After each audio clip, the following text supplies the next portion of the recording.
All right, ladies and gentlemen, it is time. We're finally past the elimination stage, past the knockout bracket. We are in the playoffs. And Whammon, thank you for being here with me today because we have some insane, absolutely insane matchups today. Not only are we starting off with Louis MT versus Lucifer right off the bat, today we're also looking at Marine Lord versus Wham, Anaton versus Beastie, Puppy Paw versus Vortex. This playoff bracket is stacked to the top and I'm all for it. In fact, let's just take a quick look at that gorgeous, gorgeous playoff bracket right there. And what I absolutely love to see between these guys is that I'm expecting no walkovers between them. Marine Lord Wham, definitely a match that I would say most people would say Marine Lord is favored in, but Wham has been a champion. This man has been clapping cheeks left and right. I'm really excited to see what Wham can be pulling out here today. Anatan Beastie as well. Anatan Beastie, they do practice together as well, and I know what those scores sometimes are. So I have a feeling this could be a close one as well. But Louis and Lucifer, I feel like this is a clash of play styles, where Lucifer is someone who's very aggressive. Louis, at the same time, he knows how to defend, he knows how to stay alive, but Lucifer doesn't mind playing that late game either. But before Vortex, though, I'm expecting a lot of aggressive plays, and I'm excited for it, Crackety. I think we've got a pretty stacked top 8 in front of us. Yeah, I mean, looking at the set that we've got ahead of us, right? Like Louis MT, Lucifer, it's kind of interesting because we already saw like a little bit of a preamble to this during the elimination gauntlet that we had, where Vortex went up against Louis MT and Louis actually beat Vortex, so Lucifer's brother, 3-2. And Vortex very often very early, I say, very often gets like kind of hailed as like the little bit of a better twin, some might say, at least when it comes to Age of Empires 4. And Lucifer, though, he's got his own kind of playstyle. It's very reminiscent of how Vortex does his aggression, but I want to say, like, Lucifer's a little bit more macro-focused, but Whammon, what's this kind of matchup that we got here? Abbasid versus Delhi? That's kind of... That's not something that I've had on my bingo card for the day, especially not on Frisian Marshes. That is absolutely a wild match for us to start out with. I don't think anyone expected to see these two facing off in Frisian Marshes. We've been seeing a little bit of Avids, we've been seeing some French, we've been seeing different varieties, but not these two. So guys, it does look like we are ready to roll in. So make sure you have your socks on because they're about to get knocked off on this map. Let's go on in. All right, let's do this. Spawning in, we got Team Elephants, Louis MT in the color pink here, playing as the Abbasid Dynasty. A map pick here that I would say is a little bit more common on Frisian Marshes. We do see the Abbasid a lot more often here, but Lucifer in the color green with the Delhi Sultanate. Really, like, this is not a civilization pick that we do see often at all, and at the very least, not at all on Frisian Marshes. We got two sacred sites here. All of them are towards the middle. This is an interesting one. I'm not 100% sure how this is going to go, but we're already starting off with a little bit of decision-making here. Very early on, Louis went out onto the map, onto one of these ponds, and he started dropping blocks. So we're going to see some fishing action going on as well at the moment. Now, this makes a lot of sense when you're Abbasid. You want to extend those food sources as long as possible. And getting a dock here, it does feel like you're able to capitalize on this because it is a little bit cheaper than other civilizations to get that fishing eco going. But we have to keep in mind that Delhi is a civilization that does very well, very, very quickly. And who knows, Lucifer sees this, and he's going to be able to punish this pretty aggressively. So with Delhi, you have a civilization that's very known for being able to go out on the map and punish anything if you're trying to be greedy. So Louis, we need to make sure that this timing does not bite him in the butt afterwards. Now, Lucifer as well, we can see getting all those free Delhi upgrades. Louis, though, he's pretty far from aging up, and Lucifer is about to click it. So when you're playing the Abbasid, there's no way for you to do this a little bit quicker. So once the target rate is pulled out, it's going to be stressful. And you can see him able to fly. He's pretty aggressive here. Yeah, he wants to get this age up in as quickly as possible. And I mean, at the moment, I'm a little bit interested in seeing just how quickly Louis can follow up with the age up. He just pulled a lot of villagers over to gold, so will be doing his best in order to follow in with the age up. the issue is, like, Lucifer, he's going to be going for those sacred sites as quickly as possible. So we're going to be looking.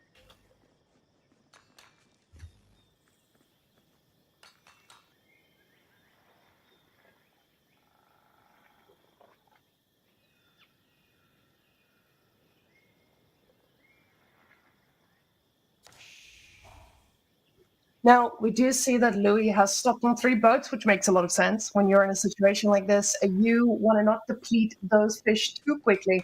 Louis now getting close to being able to click up, but it is going to take some time now.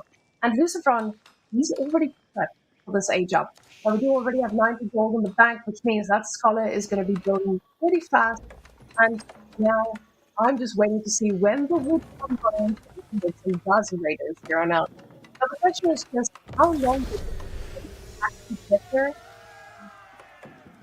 All right, let's see. Age Up has just come in, and I do believe we're already seeing the first stable coming in here. I hope the audio is a little bit better now at this point in time. Yeah, sounds about right. Okay, there we go. So, military wing is going to be the answer from Louis. He's going to immediately have some units out on the field in order to deal with whatever Lucifer is going to be putting out there. So, most likely are going to be Gazi Raiders, at least at the beginning here. It does give him a little bit of just that torch power very early on in order to start harassing the ships. But looking at it, I don't actually see any production buildings yet coming in for Lucifer. Yeah, there's no production building in yet, so maybe he's just going to take his time for the time being. Yeah, definitely doesn't look like he is trying to force anything now. The scouts have their blades out, and they're already out on the map trying to make something happen. And I'm glad to hear the sound is fixed, ladies and gentlemen, so the voice is back. Now, with Lucifer finally having the wood in the bank, he is going to be able to plop down that production building and choose the aggression himself. Louis, though, he's staged up with the military wing, and 40 seconds out is going to mean that he's going to have enough units to stop that early aggression. But he's not going for the Gazis, and I love this, because when you do go for the archery range, it just allows you to actually make archers and shut down that military wing and the prowess we get from it. And it's barracks also being followed up with, because he expects those Gazi Raiders. Yeah, honestly, when I was kind of expecting Gazi Raiders as well, because typically what we see from the Delhi is they just pull their scholars forward, and during like these engagements where they're able to heal off any damage done to them, just a couple of Gazi Raiders are typically enough in order to deal with the first wave of units coming out of that military wing. But yeah, Louis, he kind of, as you mentioned, just fully expect those Gazi Raiders, so early barracks in order to be able to get the Hardened Spearman upgrade in as well, and just to be able to reinforce a bit. Louis does see that archer now, and he's going to have to think, oh man, I just got played. I don't have anything to deal with this now. And this is going to get harder and harder, because that investment, it does take a lot. Although, we do see that Louis has stopped producing extra units. He's floating a little bit of resources. He might be thinking about some alternative choices here. Sanctity, 20 seconds from coming on out now. That's a lot of spearmen running around, but we can see that Louis has held off now. Now making horsemen, trying to get the units to actually deal with those archers coming from Lucifer's side. Now, Lucifer has moved out on the map, as we do see the green dots moving on over, and when he does see those horses, he's going to need to pull back. We don't know if he's actually going to be able to spot this in time, but it should be a very standard follow-up from here on out. But those archers could be in a little bit of danger. First horseman is out now, but the scout is moving forward to try and see what he's cooking. Not just one stable, but double stable here. Louis wants to immediately scale into a ton of these horsemen as quickly as possible. We are seeing the follow-up though from Lucifer, immediately jumping into the spearman composition now. Louis, just a single spearman, is going to be able to deny the second sacred site here from Lucifer. First spearman does make his way out onto the field, but at the moment, Lucifer, he's kind of busy researching the hardened upgrade on these spearmen. This does actually take at least a little bit longer compared to other civilizations, so spearman production is going to be slowed down for the time being. Now, that one spearman, even though not upgraded, Louis respects it, pulls back. He knows that this is a very sensitive opening to have, especially when you are playing against someone who has those expensive scholars that he just took that one down of. So that must feel pretty good. I mean, with the amount of units he has on the field, Louis seems to be in a pretty decent position here, but he does need to be careful, keeping in mind that the Delhi's army does look bigger, but the scholars, they also count for those numbers, and all those scholars are not standing here at the front. Now, 7 horsemen about to join. against 2 spears. Graggedy, I think Lucifer is in a little bit of danger here. Yeah, this definitely complicates things for him right now, because Louis, he's going to be able to catch off any reinforcements here that are trying to make their way towards that sacred site. Even if it's a spearman, at this point, 4 horsemen, they can jump on that spearman and take him down relatively quickly. So Lucifer definitely going to have to be careful. He's got a good amount of archers out already, as Louis is also trying to scale into archers. Blacksmith upgrades are also coming in now, but they are going to take a little bit longer just compared to the Abbasid dynasty here. So Lucifer, he's going to have to bide his time, at least for him. Going for him at the moment is that Louis, other than like 2 additional fishing ships, there's not a whole lot scaling his economy, which typically as the Abbasid in this matchup, you kind of want to go on to that second TC, right? Like that 2 TC build up. That not being the case here at all at the moment is a big plus point, I want to say, for Lucifer. Big minus, though, him not going into the Ghazi Raiders now at this point in time, because he could, in theory, deal with everything that Louis has out on the field right now with just flooding Ghazi Raiders. And it would give him a lot of mobility as well. And look at that. Speaking of mobility, Louis making excellent use of that and sending the horsemen around. Now, with a fast army comes a lot of pickups as well. The thing is just, luckily for Lucifer, he has been able to pull back. And you see there's no villagers out there that can get picked off here. He's got a scout here ensuring that he doesn't get caught out by any of those sneaky spears. But Lucifer is also aware of this. He's got the vision.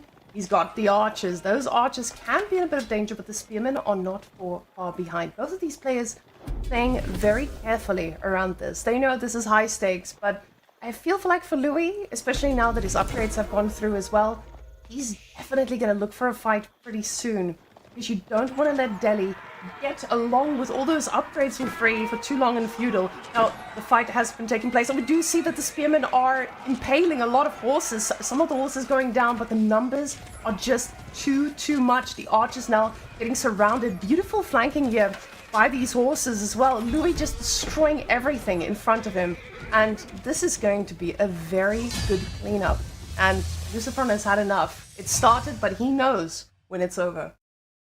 Yeah, not just a very good cleanup, but a decisive one here, as Lucifer has to tap out. I mean, at this point in time, if Delhi loses out on the tempo, that can just immediately spell doom for you, and we do see it here, as Lucifer just knows that at this point in time, going for the comeback, it just doesn't really feel realistic now that his entire infantry mass has been completely cleaned up. Behind this, Louis just scaling to more and more units here at this point in the game, and we do see that this early expansion onto the food, slowly but surely, definitely did pay off, as we can tell. Like, this overall, just resource gathering here, there's a good bit of additional resource for Louis very early on. And it goes to show, like, Louis at the moment, I want to say, like, on land maps in general, he's got incredibly good macro, incredibly good awareness. Lucifer, there is still a water map in this draft, and we do see it coming up next, Scandinavia. That is the kind of maps where the Spanish brothers definitely shine on. And I want to say not just shine on, but it's also a map where I want to say a player like Louis, which kind of like focuses a lot on land maps in general, kind of tends to potentially, I want to say, struggle from time to time. Like, at least to me personally, the most shaky that we do see Louis on, it's typically on those water maps. Now, this is something I expect Lucifer to have wanted specifically to get, because you, of course, want to be like, hey, this is my home map. Louis, one of the players, when we're deciding on map pools for tournaments, we also ask the players what they want. Louis was very open about not wanting water. So giving Lucifer Scandinavia is a pretty brave move, because he knows the ability of Lucifer.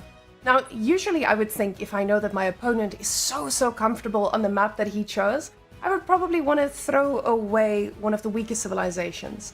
But in this draft, we see Aturi and Zhu Xi. And both of these civilizations, in the current meta, they are regarded as pretty strong at the moment.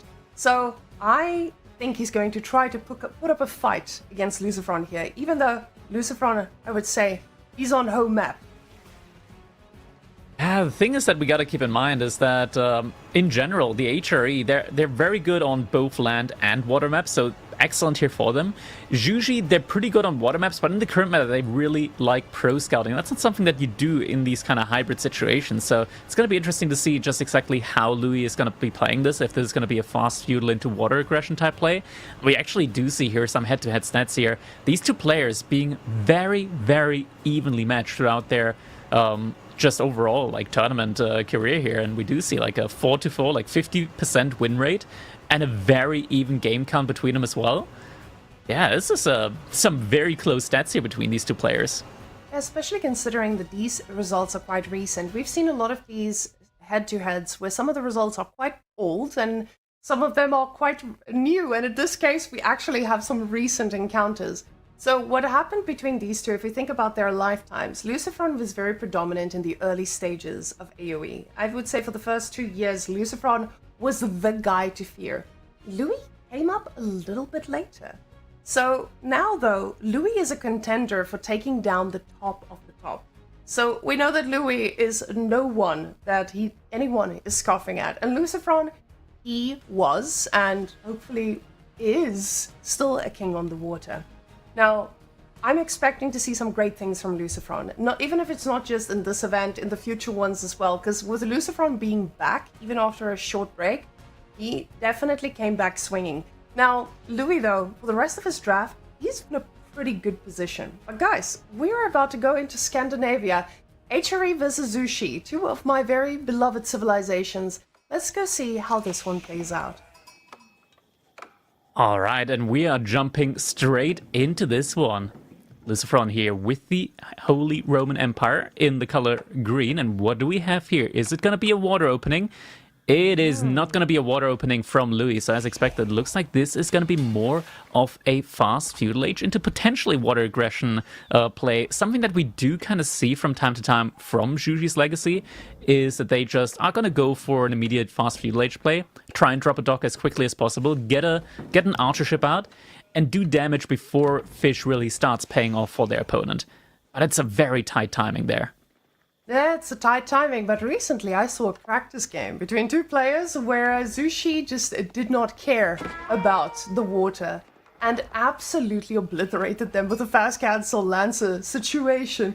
So, honestly, I feel like Louis is the type of player who can pull anything out of the hat, and we could be in for a nice surprise. But like you said, pretty standard opening from Zhu Xi if you are not going to go for water. This does feel like a civilization that has a lot of answers in the current meta as well, especially when you think about where that juicy meditation garden could be going. So if I'm thinking of a meditation garden, I see a double stone very close to my base as well, with a lot of wood there too.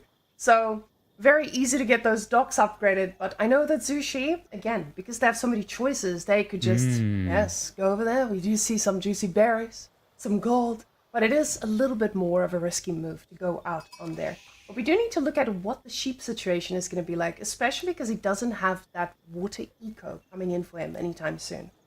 Honestly, Wayman, I think that would be an absolutely gorgeous spot there next to the shoreline for that meditation garden. The question is, does Louis know about this spot? Because not only is it going to mean that you're going to be getting a lot of resources, but it means that the villagers building this are going to be immediately close to the shoreline where they want to drop that very fast dock in order to start pumping out at least one archer ship. But we just saw that Louis, he does not know the full extent of this meditation garden there. And yeah, he is going to go for the one closer to his base. Now, double stone is still quite nice because you will be able to get some very quick emplacements on your docks. And granted, those against a big mass of ships aren't that great, but in early engagements, absolutely crucial. And I think I'm Vodafoning. I think in this scenario, he is going to have even more answers to whatever Lucifer tries to do. The thing is now, is Lucifer going to be able to hold the water? And I think that might be the question for us here. Now, we do see... Ooh, guys... I think we're disconnecting, are we? Yeah. Okay, so we're still here. You guys can still hear us, but unfortunately, our observer is... He's not there with us anymore. Rest in peace. Nah, he's still there. He's still there. He's going to be back in just a little bit. We're going to have to bide our time, though, a little bit, as we are trying to get the show up and running again. So do stick with us, please. We are working on a solution here. In the meantime, though, there's not a whole lot to talk about, but we're still going to try and make it work here in the meantime. There we go. Look at that. We immediately have the backup observation running here. Very, very quick, up and running. And Archon Chapel is going to be the immediate follow-up now from Lucifer, rushing up that Archon Chapel. Meditation Garden almost finished. We do see Louis already pulling a villager close to that shoreline, wants to get that dock up as soon as possible. But the window, we talked about it, it is fairly thin. And not only is Lucifer on his way to age up at the moment, but he's also preparing for a dock on the other side, on the other river there. Now, that usually leaves the question, if you do dock the other side, are you going to have enough power to take down the one, at least? So we'll see now what Louis' next move is, but he doesn't have the wood in the bank to make anything just yet out of there. Now, with Louis now docking both sides, that was a pretty heavy wood investment, but it does give Lucifer the time to also just age up. So when he does reach that age up, he is going to be able to make a ship or two to shut this down. Well, we do see he's going to redock that side too to keep it under the wraps.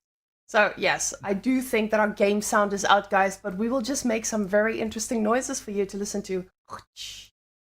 But it is what it is. We also have Gaia turning on Lucifer, and yeah, this dock is not gonna go up. Now, villager trying to pull some shifts there on that female villager. Yeah, it's just a little bit of a villager fight here at the moment on that shoreline, and yeah, I'm gonna try to do some sound effects there as well. Okay, yes, I was gonna say, you do the sound effect while I'm casting, and we'll do it the other way around. All right, ship coming in. Are we gonna get any shots of? But with the ships now from both of them, we can see that Louis, he went for double galley though, and with double galley, I'm just gonna they're struggling. Having a stroke. Yo, guys, it's because of the high level plays. They just are struggling to keep up. But Lucifer, he is investing a little bit more into the water right now. With Louis on the other side, you can see he's got nothing extra in queue here, and that leads me to the question of what are we going to get from this man? What did he just spend his wood on? And now we're getting an emplacement. Finally, there is some action from the dock itself, the stone being put to good use. Yeah, so the emplacement is going to come in. That at least buys Louis a little bit of time to potentially mass up a small fleet here on that shoreline. At the same time, though, he is kind of starting to invest a lot onto the other riverside there as well. So I think at the moment, looking at the position right now, I think Louis is probably just going to have to give up on the left river and instead going to have to focus his own efforts on the right river. The minimap is feeling kind of big right now. Let's see if we can shrink that one back down to size. And at the moment, this is just going to be a very even game between both these players trying to fish, as we do see Louis has also sort of started to catch up in the economy unit department, or even being able to snipe a villager here now on that riverside with one of his Jugunu. Now, keep in mind, with the land army transition from Louis, I'm actually a little bit scared of... I was about to say I'm a little bit scared of Lucifer, but he's got horses on land, ladies and gentlemen. Those things don't mind too much when fighting against the Jugunu. Now, the dock has gotten its spikes out and it's starting to fire back, but I think we have just teleported back into time. And ladies and gentlemen, we see 2 minutes, 45 seconds... There's another meditation garden, but we're back! That was just a blast from the past to remind you that there are game sounds back here for us today. But now the water has been a little bit abandoned here. Both of these players cooled down, they're going to fight it out on land. But the difference is, Lucifer, he has a very good economy here, and we see that Louis might struggle a little bit to shut down that land army. So this EGC TV Stays of Future Past coming in here right now. Yeah, at the moment, both players just kind of focusing a little bit more on land. Lucifer going absolutely ham in the horseman department. Louis following up with some spearmen of his own now. Economy still being very even here. Both players able to kill a villager on the shoreline here on each side. Now the outpost is coming up on the gold here for Louis, so might be that he now just wants to transition into a castle age behind all of this. Food income, though, not looking that good. I'm not sure if it's just because the fishing ship haven't dropped off in a while. But at the moment, Louis, he's very much struggling for food income. Now, getting to that level of food income you need to match HRE on land is already hard enough. But we can see that looks like a pretty solid fishing economy Louis has himself. And eventually, it definitely will pay back. And you can see that those fishing ships, they are just snacking on everything they can. But now, with the fishing boat count and the villager count in general being a little bit more equalized now, let's take a look at those resources per minute. Louis, though, he's very aggressively moving out here, and it feels like Lucifer is just holding back, ready to strike when he needs to.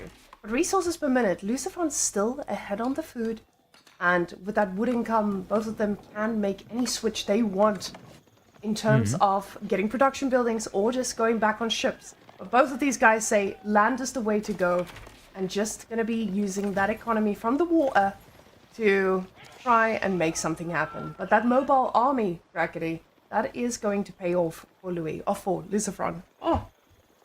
Yeah, exactly. Especially when it comes to the castle age timings here for these two players. Having just a couple of horsemen here to deny the relics, definitely gonna feel great here for Lucifer. At the moment, though, it seemed like Louis was gonna go for the full-on switch into Castle Age. He redistributed a lot of villagers, but suddenly started reinvesting a lot more into the army again. So I'm not 100% sure what exactly he's having in mind right now, as Lucifer is getting very, very close now to his own age up. And if the HRE ages up before Zhu Xi, typically Zhu Xi is not in the best of spots if the economy is even, and none of these players have pro scouts so far. Yeah, Pro Scouts would definitely make sure that that food economy gets that extra bit of boost, but it does cost so much to keep that going. And as I see this, I was talking about expensive upgrade, he gets his fishing upgrade too, which will just delay that castle age for Louis himself quite a bit. Now, this is something we haven't seen from Zhu Xi. Zhu Xi without Pro Scouts, Zhu Xi without the mass of units in your base, without a Lancer transition, and a cathedral far forward, ready to get all aged up now. But with Zhu Xi, they do have a cheaper age up, so he is going to be able to match this pretty quickly. But Lucifer doing this with 15 villagers, he wants castle, and he wants it now. Yeah, he's also producing some scholars here right now, some prelates from his TC, so he's going to lose out on a villager here from his TC, but means that he's going to be able to get those relics in a lot quicker. And I like the Castle Age idea overall from the HRE, because in Feudal Age, Jugunu absolutely destroy archers, but the matchup becomes a lot more even once you're able to get to Castle Age. Veterancy on the archers, they just do a lot better than they do in Feudal Age up against those Jugunu. And just in general, Castle Age archers in mass tend to just be able to not just do well against unarmored units, but also decently well in mass against armored units.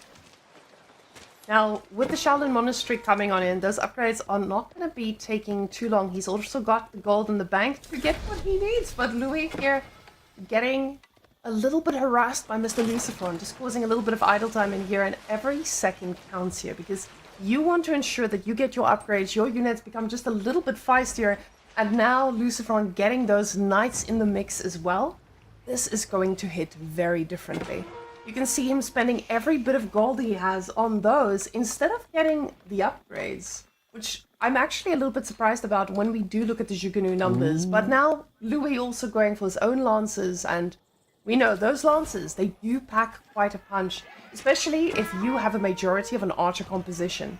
And Lucifer is still making archers between this. Puma is getting in on the action here, as we do have the boar getting pulled. Veterancy on the archers just now coming in. Veterancy on the Jugunu is getting rushed up, should be finishing it up shortly. Prelate is going to be able to put the relic inside the dock. Louis knows this, wants to get the prelate down just before he's able to drop it. And there we go. Prelate is going to get sniped, but the relic is incredibly close to the dock now. Sprinkled ship also able to do some damage here onto these knights. So, yeah, Lucifer, Louis, he's got to be careful. And a well-positioned Jugunu able to deny the scholar there in the middle of the map. Now he's trying to slow down the relic gathering, and he's doing a pretty great job at that. We can see Louis is everywhere, but at the same time, this feels like a delay. It doesn't feel like a complete shutdown just yet, because that's a pretty big army here from Lucifer, slowly ramping up.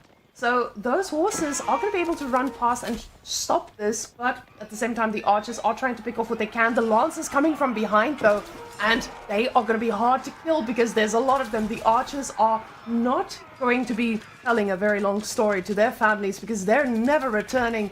That's a lot of army from Louis, and it doesn't look like he's slowing down anytime soon. He did Lucifer was able to slow down that relic to not return to Louis' base. But at the same time, I feel like the amount of units that Louis has is just not going to allow Lucifer to move out on the map and be HRE, like we know HRE, with a lot of units. Looking at this at the moment, Louis is in a great spot when it comes to his night count, and I believe that we're getting very close to a situation where Lucifer's only going to be able to get a maximum of 2 relics in. On this game, units are going to have to evacuate here. There's just so many lands at the moment. In from Louis, able to just pump them out non-stop. He's almost doubling the food income at the moment here compared to Lucifer. Lucifer, he didn't go out to the deer inside of his base, so the food income right now just not really looking good enough here. We're seeing a switch up now into crossbow as well. Louis trying to do the same thing here on his side. But behind all of this, Whammon, I think we might even be seeing a 4-to-1 relic split here, as I do believe there's one pink dot, one Shaolin monk, making its way close to the relic that is next to the dock side there. Now, getting that relic would be so powerful, just because Lucifer, he's able to keep that in a pretty safe position, especially with the ship there that can snipe anyone who dares touch it. But you have to keep in mind, we still have an HRE economy behind this. If I look at that food per minute, Lucifer is going to be able to outproduce a little. We do see the fight over that relic about to take place, and I would love to see another military ship here just to ensure that this becomes very uneven. But all of a sudden, Lucifer is getting collapsed on. Those Lancers are doing amazing work at killing all these ranged units. The Lancers so trying close. to be... that relic got so close to the dock, but at the same time, he's about to be yoinked away. Oh, that Shaolin The Spriggle ship wasn't fighting. The Zhuge, they're doing a great job here up against the backline from Lucifer's army. Shaolin Monk, he's going to make out with the relic now. He's going to be able to run away.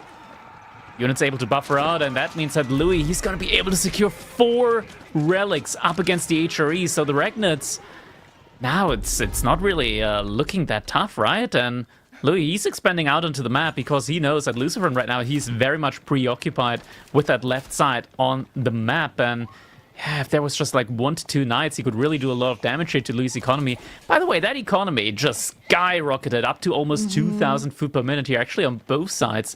Looks like those fishing ships are able to get a trip back home, able to drop off some of those resources. And now this is just all getting put to use. We are seeing more and more crossbowmen getting queued up, and the crossbow army is looking pretty good now for Lucifer. The question is always, is it going to be enough? Because soon we might be seeing some Nest of Bees coming in, and Louis behind us also just banking up a lot of resources. Imperial Age is an option for him, I want to say. It is quite cocky, I want to say, just before doing your own farm transition. But considering that you do have fishing income, it's definitely possible, and just unlocks a whole slew of technologies that can make your Zhuge once again deal excellently, even up against knights. And this is also something that people usually ask, but isn't HRE the late game civilization? Loves playing in the late game. Yes, but Zhu Xi is definitely also on that list. The techs they have access to, the units they have access to, makes them pretty tough to handle in the late game. And the fact that they don't need as much gold. And keep in mind, this is not just a normal Zhu Xi. This is 4 relic Zhu Xi with food from the water. So we are definitely not going to be dealing with this like a normal HRE does. Lucifer knows he cannot let this game go on too long. He did not get enough relics to make this a late game situation. So he is moving out on the map, trying to find a little bit of damage. He does pick up 1 villager here, and now army is going to be next. At the same time, looks like Lucifer doesn't feel like he can really do enough damage here inside the base of Louis MT, and at the same time, Louis now going for his own raids, Knight infiltrating the base from Lucifer, and yeah, villagers are gonna have to evacuate. We're gonna see the army now rally all the way back over here.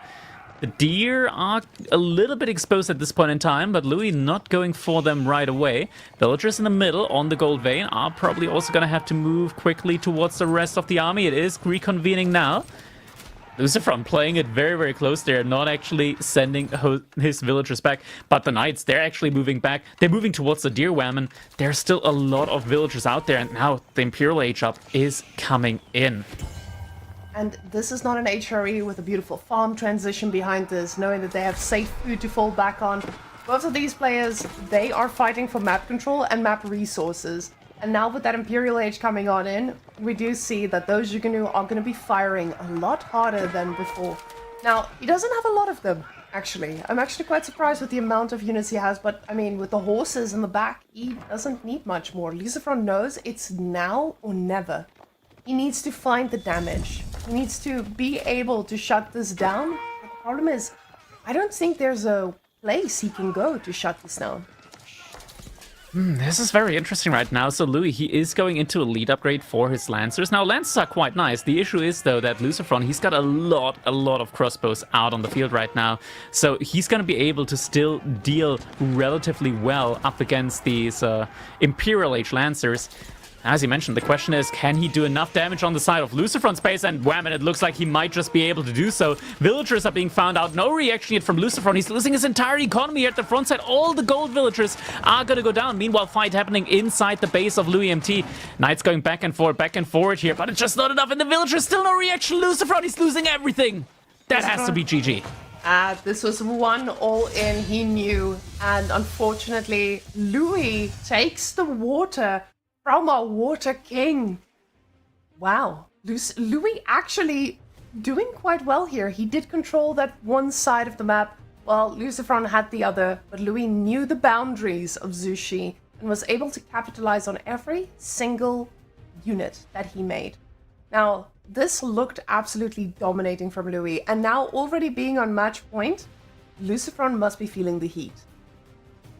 Yeah, absolutely. And looking at the resource gouge here, it all just kind of came down to Lucifer not being able to secure those relics up in time. The castle age timing was better for him, but he just wasn't able to get the map presence out there, get those prelates in the right position quickly enough in order to just yoink these relics in immediately. And in a 4-1 relic game, when you go for the Recknuts, it's just not enough income here in the end, and means that Louis was able to just simply outproduce Lucifer on the night count. Next up, though, this is going to be an interesting matchup, Whammon, because we're going to be seeing French up against the Chinese civilization here on Dry Arabian. This is a matchup that I've played a lot in the past, but in the Pro Scout meta, it becomes a lot more interesting. I want to say, like, we're still in the Pro Scout meta. Let's be honest here. We had a lot of nerfs for Pro Scout meta. We're still in the Pro Scout meta. You know, you can take the Pro Scout out of the meta, but you can't take the meta out of the Pro Scout. Something along those lines. It doesn't really make a lot of sense, but we're just going to roll with it. Yeah, this matchup is all about who can get in the most here, because typically this matchup used to be very much French favorite. The French, they would just build up units, get out on the map, get the resources, just build up more and more units, and then they wait. And they wait.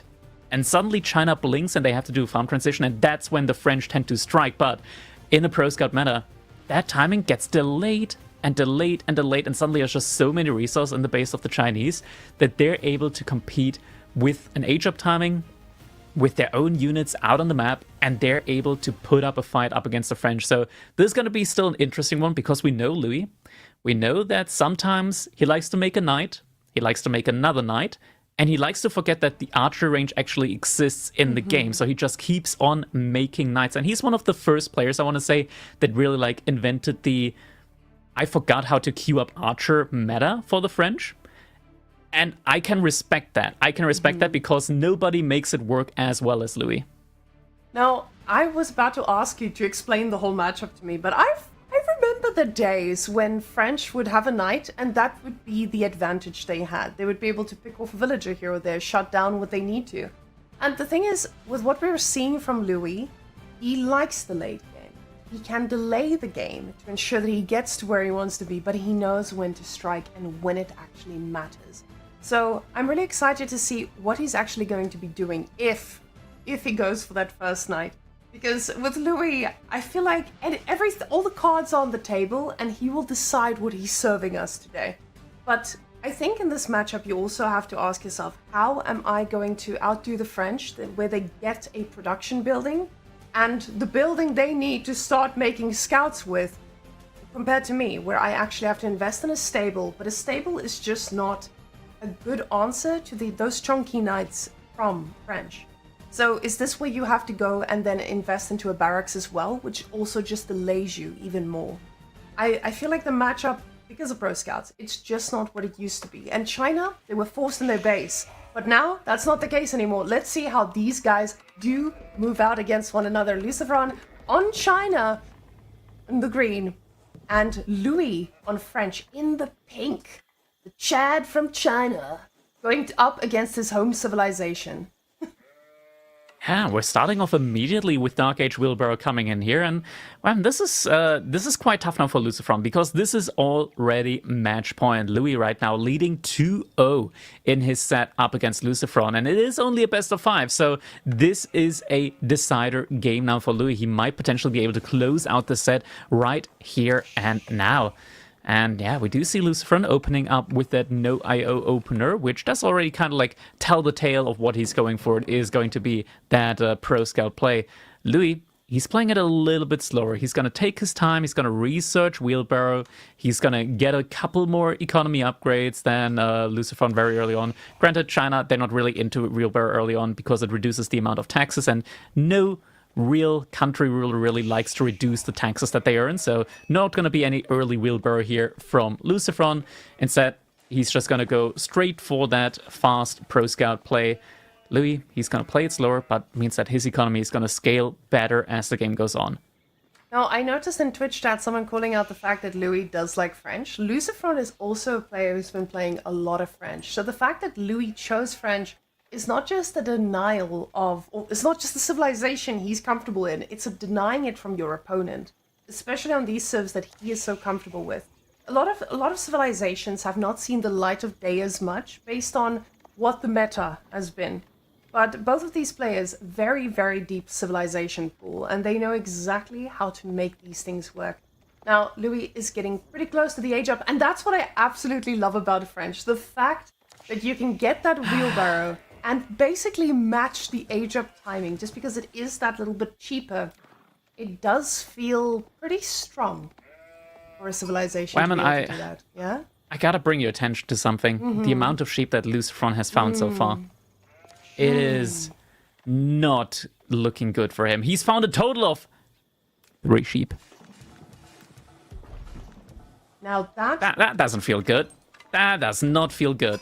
And, you know, sheep RNG, it's something that we all gotta live with. It's very similar to cave diving. At some point, you're gonna eventually, like, have a game where you're only gonna find 3 sheep. At some point, you're gonna have to go cave diving. You're gonna have to say goodbye to your family. It's gonna, like, we're all gonna be there at one point in the game. But this still feels rough. This still feels rough. It feels like now you're in a little bit of an impasse where you just cannot return. You have to get those pro scout deer back. Okay, actually, never mind. It's fine. Lucifer, he just found all the sheep in the corner. We're fine. We're fine. Get back out of the cave. You don't have to proceed any further. The thing is, now we see Louis and Lucifer both going for the same side here. And there was quite a bit of sheep on Louis' side at the bottom that he had not picked up. Now, Louis being the one who's going to be a little bit hungry. So we'll see if they get to pick up the last ones. One of those villagers being a little bit stuck doing the dance for the meat. But he's having fun. Yeah, he needs a little break. A little bit of workout in. Beautiful. The knife out. Now, Lucifer does age up first, but of course, this is China. There's nothing crazy coming out of them behind this. We just know he wants the wood, he wants the gold, he wants pro scouts. So he is going to enjoy that little bit of extra time that he has. But Louis, surprisingly enough, is not floating the food that he needs to instantly make a knight. Yeah, it looks like he's just gonna forego the immediate knight and would rather go for the much, much quicker pro scout timing here.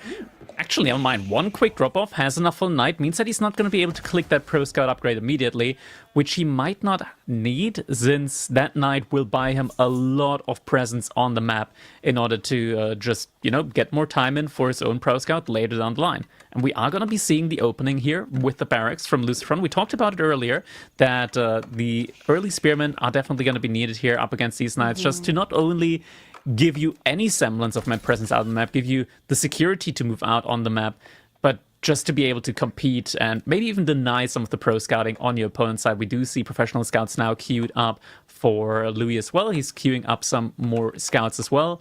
And Lucifer, he just needs a little bit more wood in order to be able to queue up his own pro scouts now behind this. The problem is that barracks opening, it's exactly what he needed to stay in this, of course. The problem is the pro scouts are going to take a while to get going, and the sheep does not last very long. That investment on the spearman is going to be costing so much. He is getting his pro scouts right now, and it should match the timing from Louis too, but the difference is Louis is going to have 3 scouts on the map, and he's going to be starting to bring those boys back to the base. A sheep pays the price, though. Minus 200 food right there, but Pro Scouts can also carry sheep, so maybe we'll see that sheep making its way home at the end of the day. Now the stable finally getting built here at the back. It took a while, and Louis already making archers. Crackety, I think you cursed him. He found the archery range, he found the button, and he was like, oh wow, French can do this? And now this exists?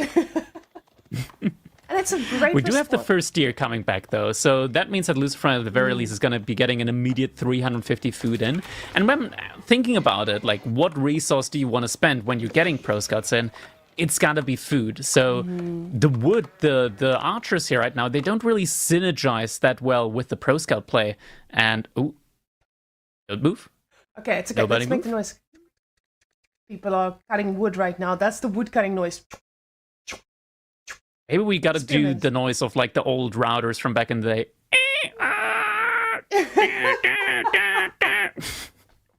Everyone quiet. Is it reconnecting? Oh my god, there we go. We're back. It worked. It worked.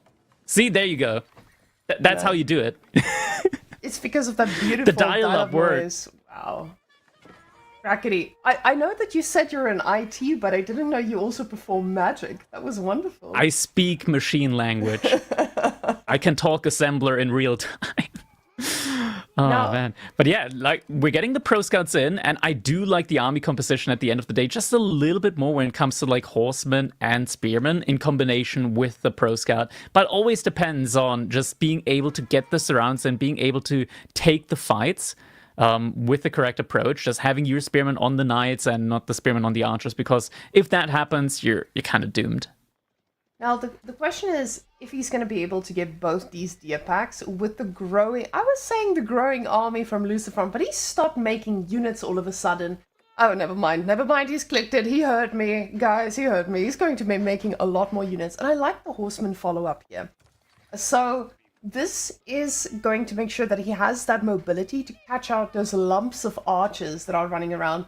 Louis, though, he's got a lot of archers. And I know what you mean with the whole... They just don't sync well with the Pro Scouts, but the knight numbers are starting to increase too, and it is going to feel pretty good when he gets to do that. Now, Lucifer, he's got 10 spears, so these knights are going to have to work really hard not to get themselves impaled, though. Yeah, I like what Lucifer did there. He had a scout over on the other side, spotting out Louis' army, and the second he saw the amount of archers, he immediately queued up additional horsemen, because now he knows, okay, my opponent has a lot more archers than he has knights, so I gotta also get a lot more horsemen in. And that's gonna be the army composition now. Louis, though, also a lot of villagers and gold, so is gonna be an additional knight pump now, as we do also see a second stable being added behind all of this. Now, getting that second stable is just another sign of aggression, and we've seen this from the man. The man knows how to aggress. More deer making their way back. And it's actually quite interesting to see that both of these players got both their deer packs. There were no crazy shenanigans in the end. They were not greedy. They didn't try to go all naked for it, but the horseman found some archers. A knight, though, he just smacked that horseman in half. Oh my goodness. And we're getting a little bit of that classic melee pathing here, a little bit of that melee brain going, as the horsemen didn't quite get as many hits in as I feel like they were owed there. And that's going to be 2 horsemen going down. That's quite a lot of value lost now in the military for Lucifer. And it looks like he is trying to go for an age up now behind this. He's lacking a lot of gold for it, though. I think he just pulled a massive amount of villagers over to gold. And you can see he is keeping those protected. He knows that there are some stray knights trying to pick up a villa or two. Both of these players not losing a single one just yet. It just shows you they respect one another and they are not going to be taking any chances here. Those spearmen looking at those knights very aggressively. But behind this, Louis is not thinking about Castle Age. I want to say this, but I know the moment I do, he might just be having those thoughts behind it all. Now, Lucifer ready to click up any second now. And the question is just if Louis is going to be using this time to actually just collapse and keep making units. With him now getting +1, this might mean some aggression, but China is pretty good at not dying. Yeah, this is only +1 pierce damage though, not pierce armor. So I feel like if Louis were to dive the base of Lucifer right now, he would lose a significant amount of units. Now, Lucifer right now, all he has to do is just get as much gold in as possible to be able to produce enough knights for when that moment comes, for when Louis will want to go for a dive, because his knights are only going to be taking 1 damage from these archers. Meanwhile, he's going to be able to just do a lot more damage against these knights, and yeah, with his own lancers and the archers as well. We do see the H-up now coming in. Double knights immediately in queue. Veterancy on these spearmen as well. Very, very important. That's a lot of health that you're getting there. A lot more hits that you're going to be able to survive. And most importantly, a metric ton more bonus damage that you will be dealing up against these Royal Knights. And what I love to see is the fact that Lucifer instantly goes towards lances too. Now, getting those lances out, obviously, we love a good French knight, but a Castle Age lancer, they do pack a punch, and they do take a bit of a punch as well when your spearmen are trying to get through to the knights. So, Lucifer, I feel like he has a pretty good position of defense here, but he does respect this. Although those villagers, they do look like they're in a little bit of danger. It does look like that Imperial official made it safely, but all of a sudden, it looks like Louis is respecting the amount of spears here. Not trying to overcommit, but at the same time spending every bit of resource he has at making this work. Now, the thing is, we do have veterancy, we do have lances, and this is going to be a destruction. Is it though? Because there are enough archers to still be able to one-shot these Castle Age spearmen. Now the follow-up is coming in. Lancers just going for that duck and dive, weaving in and out. But the archers are being left behind. Archers are going to start going down here. And once the archer mine starts thinning out, these spearmen no longer get one-shotted. That's when they finally are able to start getting some hits in. And yeah, Lucifer able to keep map control here. Louis still so far away from the H-up. He's got a huge Knight mass though. And if he's able to find his own way to Castle Age, Royal Institute could definitely pump these knights up through the roof. I'm talking about like not just a little bit, but like 20 times plus 80 bonus HP worth on those knights. That's when you start like just seeing an insane amount of value coming in. That's when they start being able to not just beat out your opponent's knights, but also the spearmen being able to go up against their counters. Lucifer finally has managed to get some map control though, so that means that he will finally start being able to go back onto the gold, and hence will be able to produce some more knights, even get some religious units out and start collecting some of these relics for some continuous gold influx. And you can see that Louis has already transitioned into the back gold as well. He recognizes like, hey, I'm gonna need a lot of gold once this Royal Institute hits, and the fact that he's kept making knights means that he is comfortable with going that Royal Institute. We've been seeing a lot more Guildhall plays from players. The problem is just that food situation. Now, you do have a lot of knights, but do you have the food to keep this up though? And I guess this goes for both players, because as we're seeing, that's a lot of villagers on berries, and berries, they are a little bit exposed here when you have a bunch of knights running around. Now, it does look like those lancers are looking for some damage as well, and they are going to find some villagers. Let's see how Louis reacts.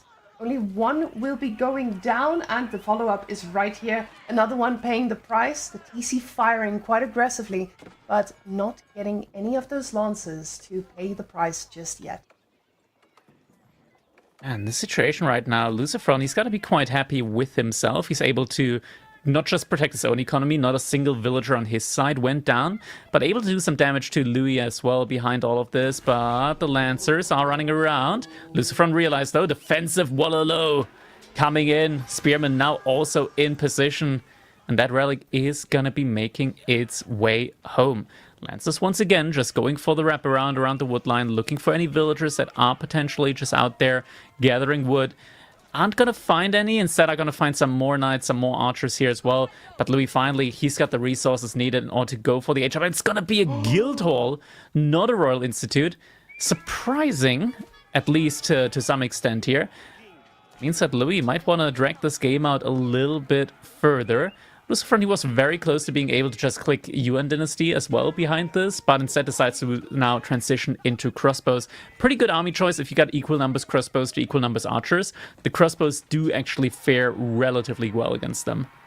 Now, those are just going to be normal French knights, not the Royal Institute ones we are used to seeing absolutely dominate opponents, but the Guildhall it does give you that ability to scale into the late game, do what you need to do, and have a pretty safe economy behind all this. The problem is, though, Lucifer has shown us how aggressive he can be. Now, the question is just, does he know? And I think now the Knights at the back, they did see the guild hall, so he's probably going to feel a little bit more confident moving out and being aggressive. And with the amount of crossbows and spearmen he's making, this is not going to take too long. Now, the Lancers, they do try to take this before there's upgrades kicking for the Knights, but there's a lot of Knights, and Feudal Age Knights, they don't do too badly against this. Safran still being kept inside of his base by Louis. Just always these couple of Knights running around. Now, Royal Institute definitely could have been the play here just to make these Knights a lot more deadly. At this point in time, though, Lucifer, he's got a very, very massive counter army here up against this. So without Royal Institute, these Knights are not going to be strong enough in order to take these fights. Barbican now coming up as well here for Lucifer. He's going to be able to secure the next berry patch with that. Both players just trying to survive on the resources out on the map for as long as possible. Trying to not have to go for that farm transition yet. 2 relics in at the moment for Lucifer. Hasn't really moved out to any more relics yet. Mainly because his scholars have died. You know, when we see someone go for the Barbican in this scenario, you know, the Barbican, for those of you who don't, Song Dynasty is going to make sure that China stays up to date with that villager production, but he's got a lot of wood. And this is massive. That's massive. That was so expensive. There are so many Knights going down. That is crazy. Again. All the Knights are getting trapped. The wall at the top side, the pathing, they went the wrong way. And Louis, he just lost so much army value. Destruction value just spiked like 2,000, 3,000 resources there. And not even Royal Institute could have helped there. You needed more than Royal Institute to keep those boys alive. Now, what was very surprising for me is that that was not a full wall, and the Knights just changed pathing. I wonder if he saw this wall and was like, oh, I need to go the other way, but just lost focus for a second now.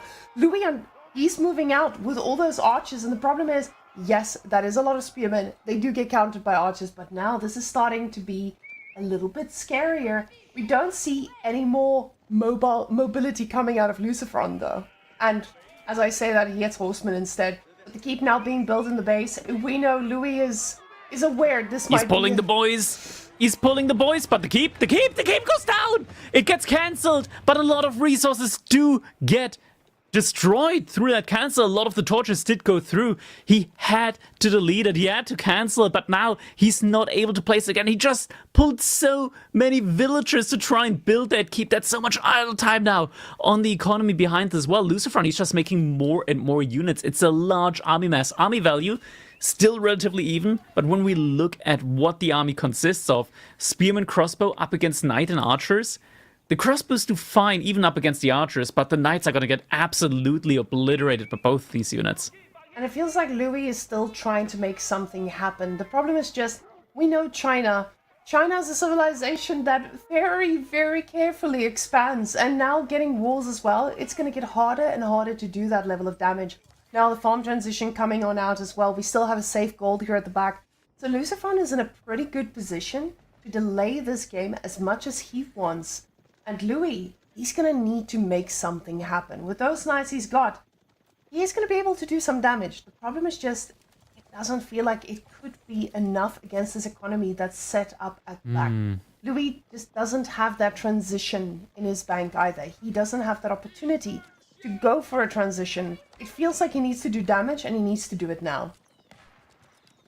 The Knights are running in now. Barbican, though, able to protect the villagers, able to give Lucifer the intel on where those units are at the moment.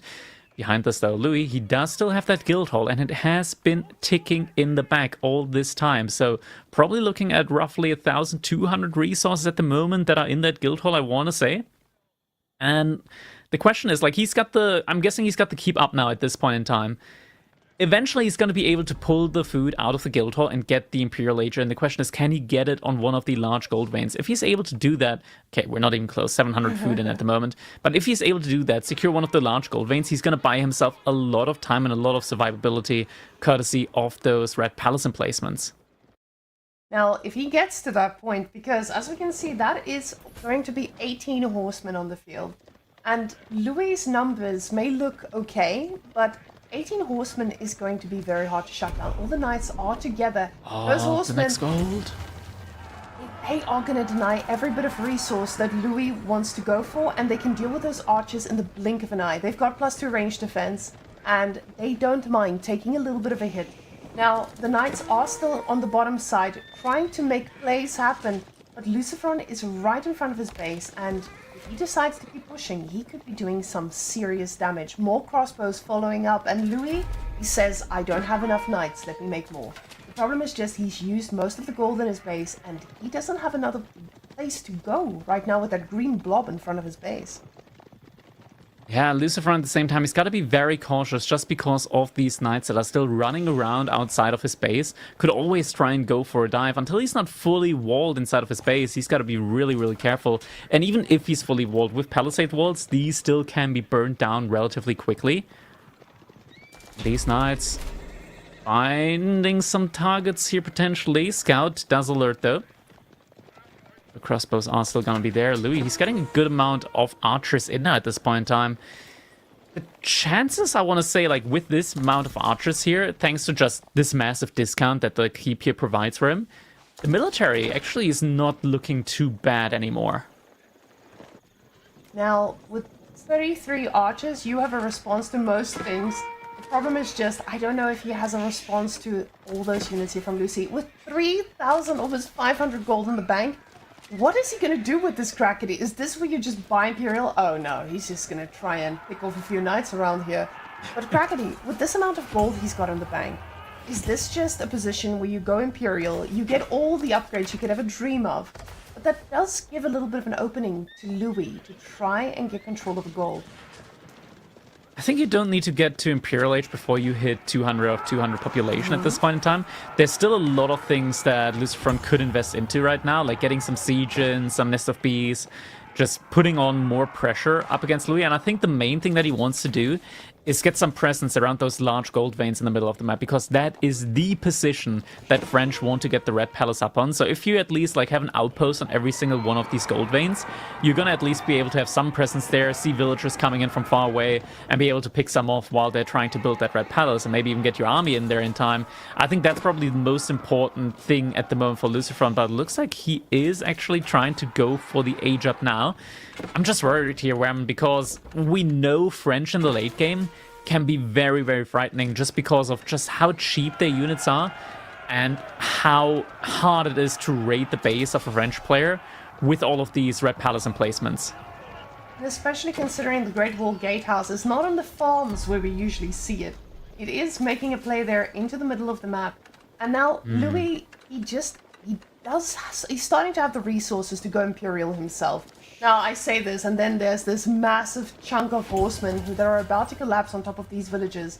Now, we do see that the units get a little stepbrother stuck right now, and that is right before the horsemen are about to strike. Basically, what they're trying to do here, guys, is ensure that you do not get traumatized from seeing all those villages die on gold. So, between... Yeah. No, we're actually saving you guys. That's it. Yeah, I mean, we haven't crashed it or anything like that. You can see our observer is still able to move the camera.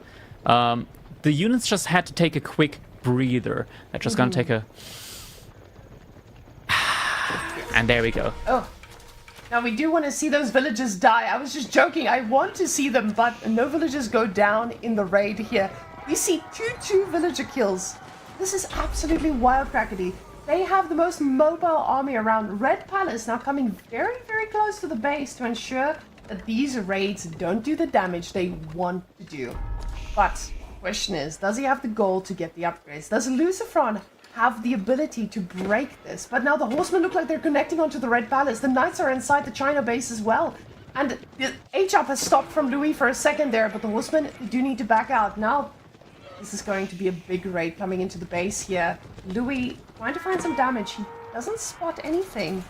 And all of a sudden... He doesn't want to lose his knights, so he's only splitting a couple of them off right now, trying to do some damage, and he is going to be able to cause a good amount of delay here with just 2 knights. So yeah, this is going to have to like be reacted to now. But Lucifer actually keeping most of his food workers working behind this. doing a good job there, not overreacting too much. Elite upgrades also coming in for both players, but these two knights still just causing so much of a delay. Getting some crossbows, some spearmen now into the back there. Damage has been done on both sides losing a couple more villagers here. Now with Louis in the Imperial Age, still having a lot of food in the bank as well.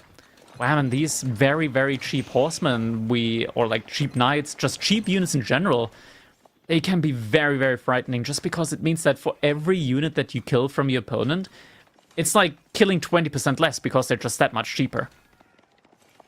Now, when you're amassing a bunch of knights, this does start to add up, and I mean 30 knights, you are going to need a massive army to handle that. And honestly, I thought Lucifer had this for a while, but it feels like Louis is just forcing him into the game that he loves to play, the late game.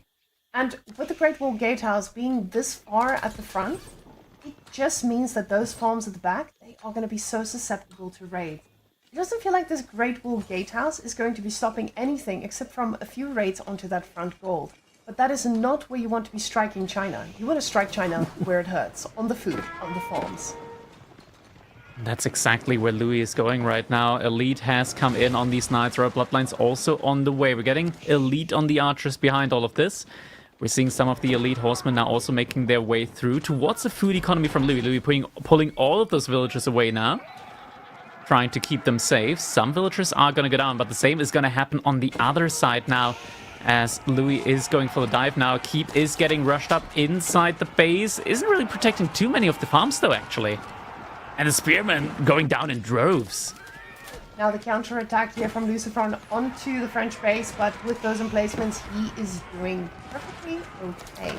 Now, villagers going down from both sides, but the difference is here, this is a really chunky army that doesn't seem to be going down as quickly as those units from Lucifer on the other side. The horseman numbers are completely dwindling, and he's spending every bit of resource he has.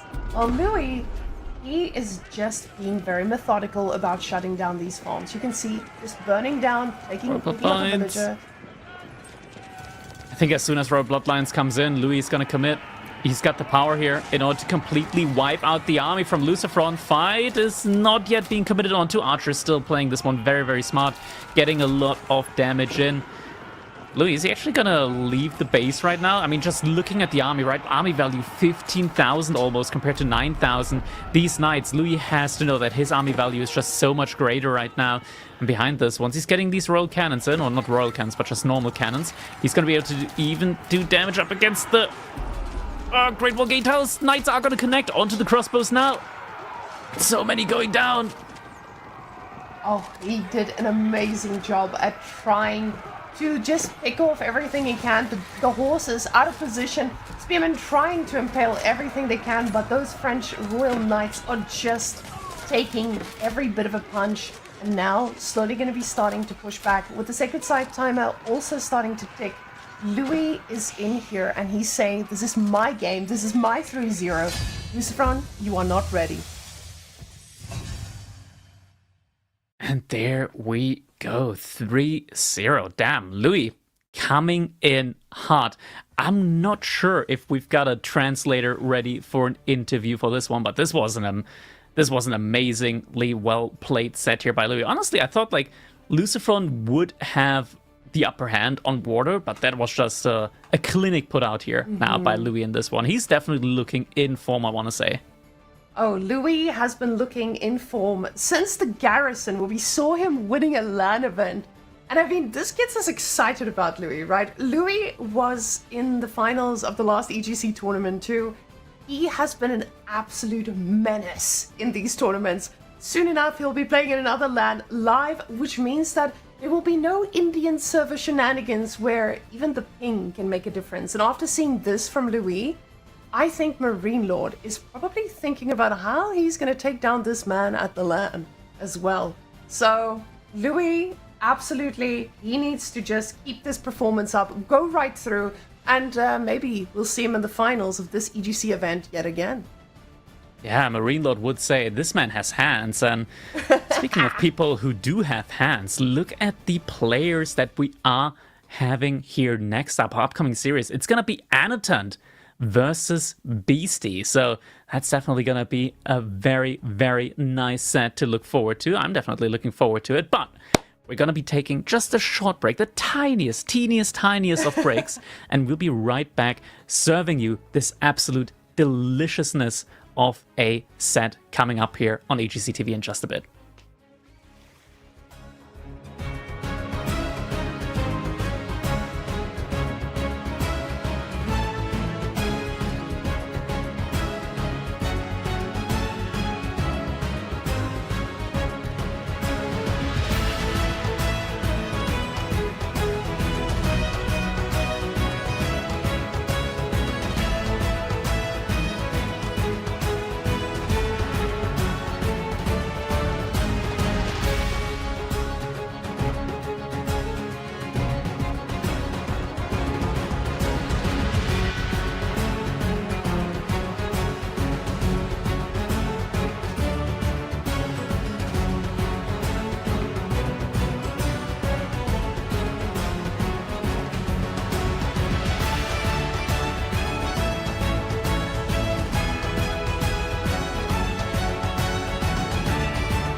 Now, Crackety. All right, the teeniest, tiniest of break. You go ahead. You have to know about this. So there's some beef between these two.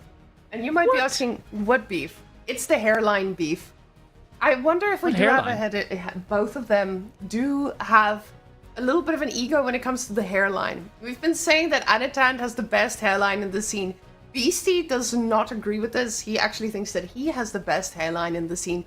So these two are not just fighting for that today.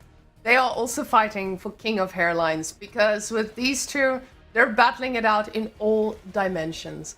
So let's go look at that head to head. As we can see, Beastie has a pretty favorable win rate. Head to head, hairline to hairline.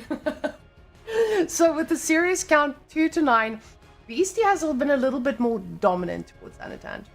But but it's been a while. Look at this guy. Yeah, look at this guy. He's got the hair all kept back. You know, this guy, he's gonna sell you a car whether you want to buy one or not. It's not your choice at this point in time. He's gonna go in there and he's gonna be like, you know, this Ford, it can get you all the way across the border. And yeah, you don't even know what border he's talking about. You're just going along, you're nodding, yeah, actually I do want to go across that border. And yeah, I mean, just looking in those eyes, right? Like he knows what he's about. And yeah, you're gonna buy that car and you're gonna love it. And you're gonna trust it. Because, you know. But let's take a quick look at the draft, guys. Aside from all these great hairlines we have in AoE, we also have some pretty great drafts. Now, we do see that on this, how they've banned, Anatand has gotten rid of the HRE for Beastie. I think this is one of his signature civilizations. Well, on the other side, I've been hearing Beastie talk about China, and he's very adamant about the fact that he has no idea how to beat China. And as we can see, he gets rid of it first. There are no shenanigans with China on this map. Anatand feeling exactly the same way, but Beastie does manage to sneak in Zhu Xi. And Anatand prioritizing that Byzantines pick. And that's where I have my question for you, Mr. Crackety. Why are we prioritizing Byzantines in this meta? What happened? I mean, Byzantines, they're still pretty decent overall, just in general. And we do have some good maps here for them as well. Carmel actually has a lot of berries where you can just gain a lot of olive oil. And yeah, I mean, there are still a lot of options, just a lot of maps here where you can make Byzantines work. We're also getting Knights Templar in, so Scandinavia is going to be looking quite nice here for Anatern, just a hybrid map there. Dry River, also great option here for Knights Templar, or even Mongols for that matter. I think both players got a reasonably good draft, I want to say. It's kind of weird. It feels kind of a little bit one-sided when it comes to just... I want to say, like, in combination with the maps. Granted, we do have 2 hybrid maps here. And I feel like Anatons just has the better hybrid picks for them. And we're starting off with a great matchup for Anatons as well. Japan up against Malians. Honestly, Anatons, he's been one of the main players, like, pushing for Japan on water as well. Not on water, on land, like, as a land civilization. And I think Japan probably has one of, if not the best matchup up against the Malians when it comes to army composition. Because typically, I do this analogy a lot, Whammon, and I'm going to do it again. It's the saltwater analogy. When you're up against javelin throwers, it's like you're out on sea, you've got nothing left to drink, your only choice is to spam out archers, but archers are getting countered by javelin throwers. You just gotta make enough archers. You gotta drink enough salt water in order to overpower the salt. And that's typically where the Yumi archers are coming in clutch, because you can just mass up so many of them and take down the javelin throwers, especially once you hit that castle age, get +2 damage in on those Yumi archers. You're finally going to be able to trade out effectively against the javelin throwers, and just being able to mass them up so cheaply, so effectively, combine them with the mounted samurai. It's a really, really good army composition to have up against the Malians. Oh, I can see the answer to Malians has been a big question mark for a lot of players. And I think what you're describing here, it also goes with my analogy of, I know that archers don't counter knights, but 60 to 80 archers do. And Japan kind of has that answer with the Yumi. So we'll see if they can outmass the amount of javelins that Beastie is so comfortable making. But with these two going out on Dry Arabia, we'll be seeing a very standard map, so we can all relate to it, so we can all understand. Ladies and gents and dents, let's go on out. We have some Dry Arabia action coming on in. It is time. Game number 1 in this best of 5 between Beastie, spawning in the color yellow. Almost like his signature color, I want to say, at this point in time. Playing as the Malians up against VES Anatund, and the color green as the Japanese. And this one is going to be an interesting one. We're starting off immediately with that Dark Age Rex. Now, Deer Luring is gone.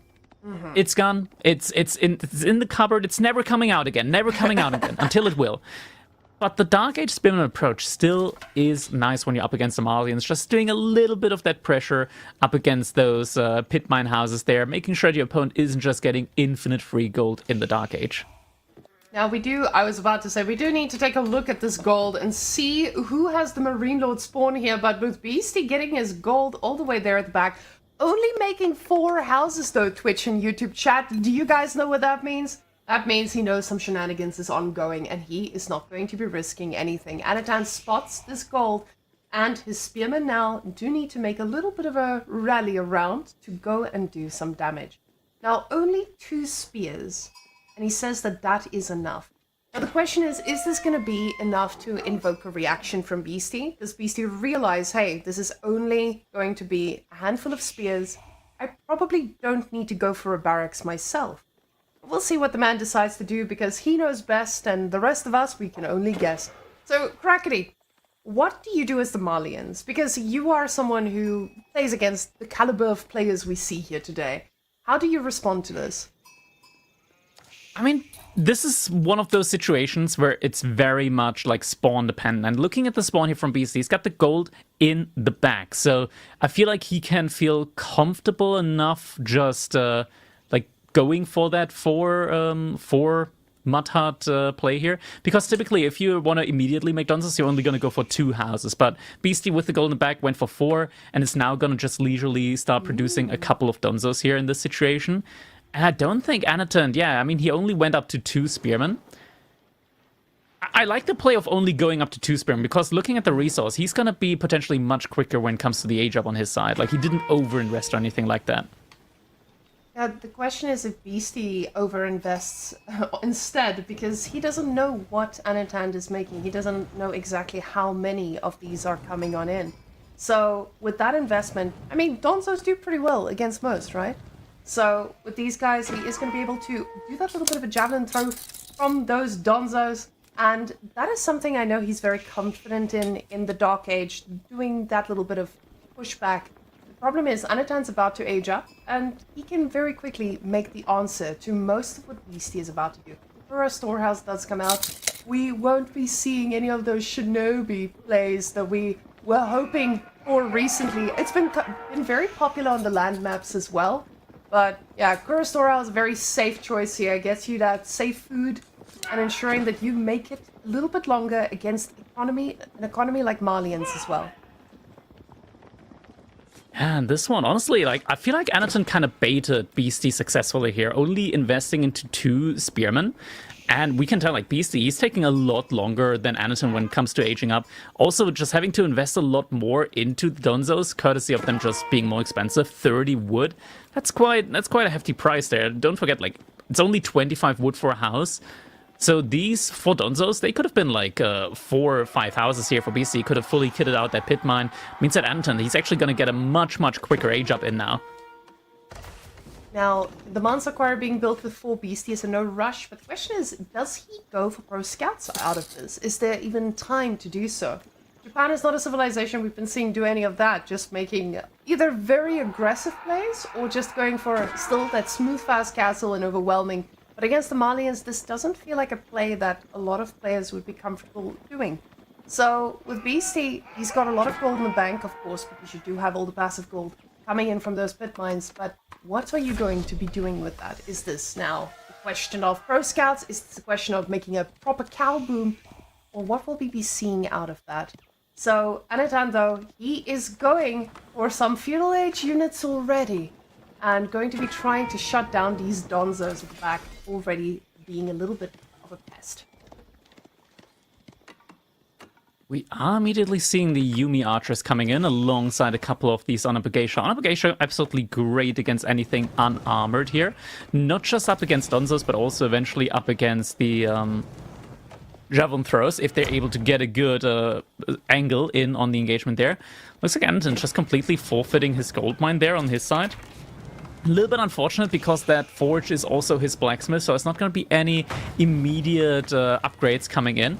Whoa, one Yumi archer is getting pulled. One villager, is he gonna be in time? Oh, okay, some flaming spears coming out there, but the forge is gonna get secured.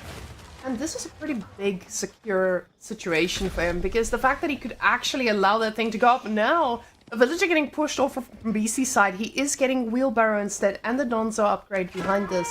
So, no pro scout shenanigans. The Donzos fighting back against these Yumis, but they will be struggling. We can see the second Yumi just ensuring that these Donzos do need to back off, and Beastie has to make alternative plans to try and keep this going.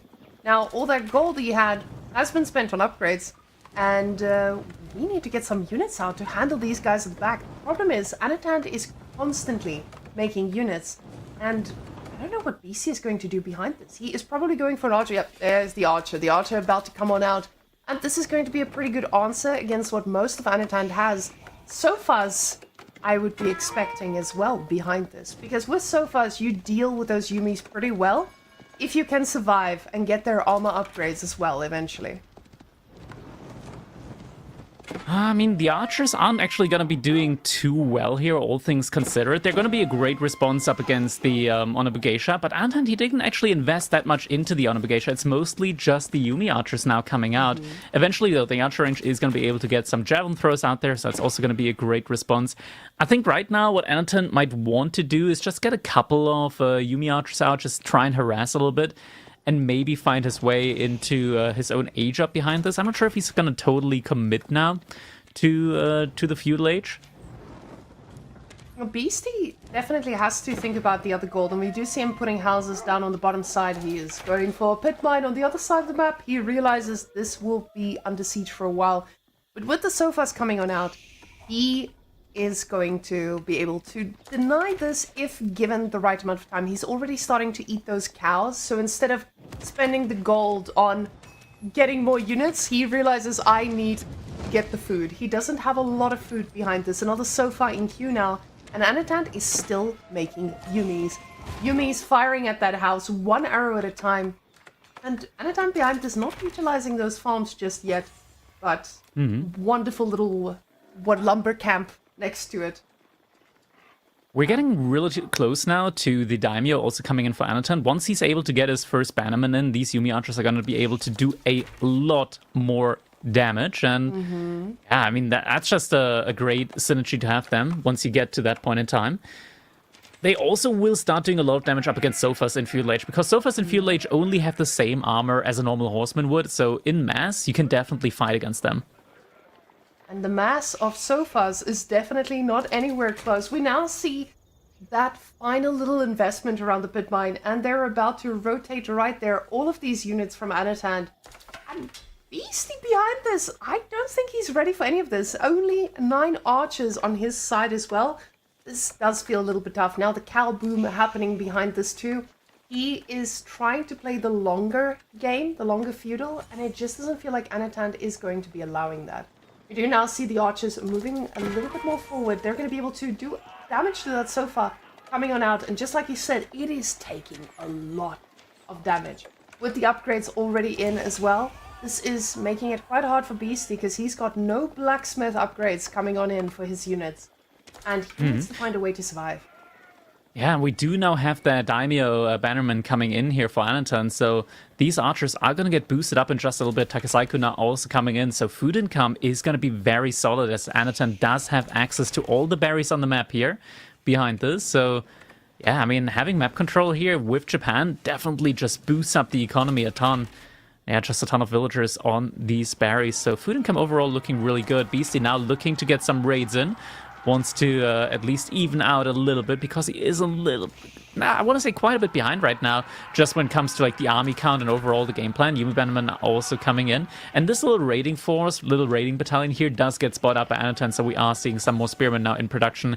He's going to be able to just park those next to some gatherers in his wood line, for example, and just make sure that if there's any raids coming in, BC isn't going to be able to find any major pickoffs. Behind this though, BC did do a very good job of just scaling into the cattle as well, so we already have 7 out on the field at the moment.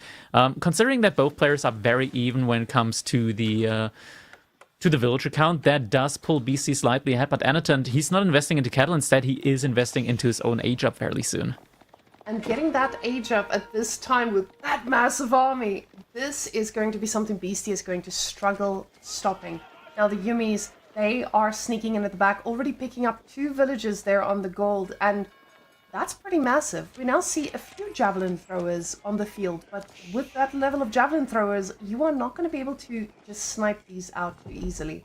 Beastie trying to get that army to back off with those Sofas, but he is not finding any damage whatsoever. Now the floating gate coming on in, and I say that, but 4 Yumis do take a bit of damage. It's just not enough to slow him down. Now the question is if Beastie is going to be able to survive once that age up comes on in, as this feels like one of those timings where you are just going to get overwhelmed with not just the Yumis, but also then a follow-up. And Beastie does not have the production or the economy to support this right now. Now, more javelin throwers. They are to come in. Yeah. I'm very interested to see just exactly where Anton's going to be putting that first Yorishira in. Could potentially put into one of his archer ranges just to get those upgrades in a little bit quicker. And yeah, I mean, you mentioned it, javelin throwers right now. We already have a very, very good bunch of those out there. Do have that little turnaround. Beastie does see the age up now. Villager's going to have to evacuate on that gold mine. Are going to be able to make it out alive.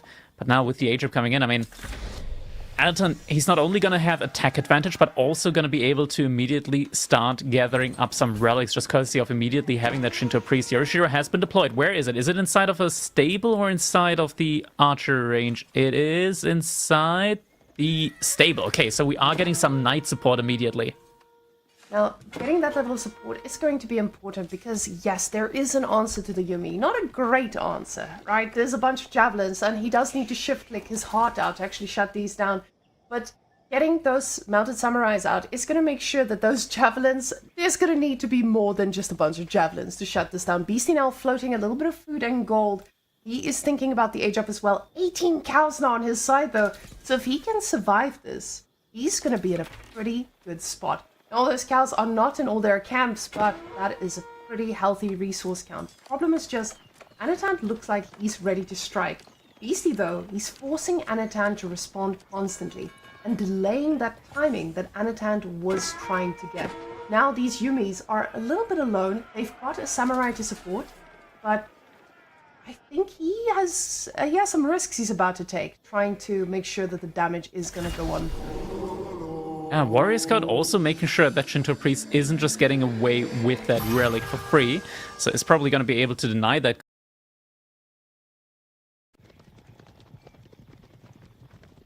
Looks like we are back immediately, back where we left off.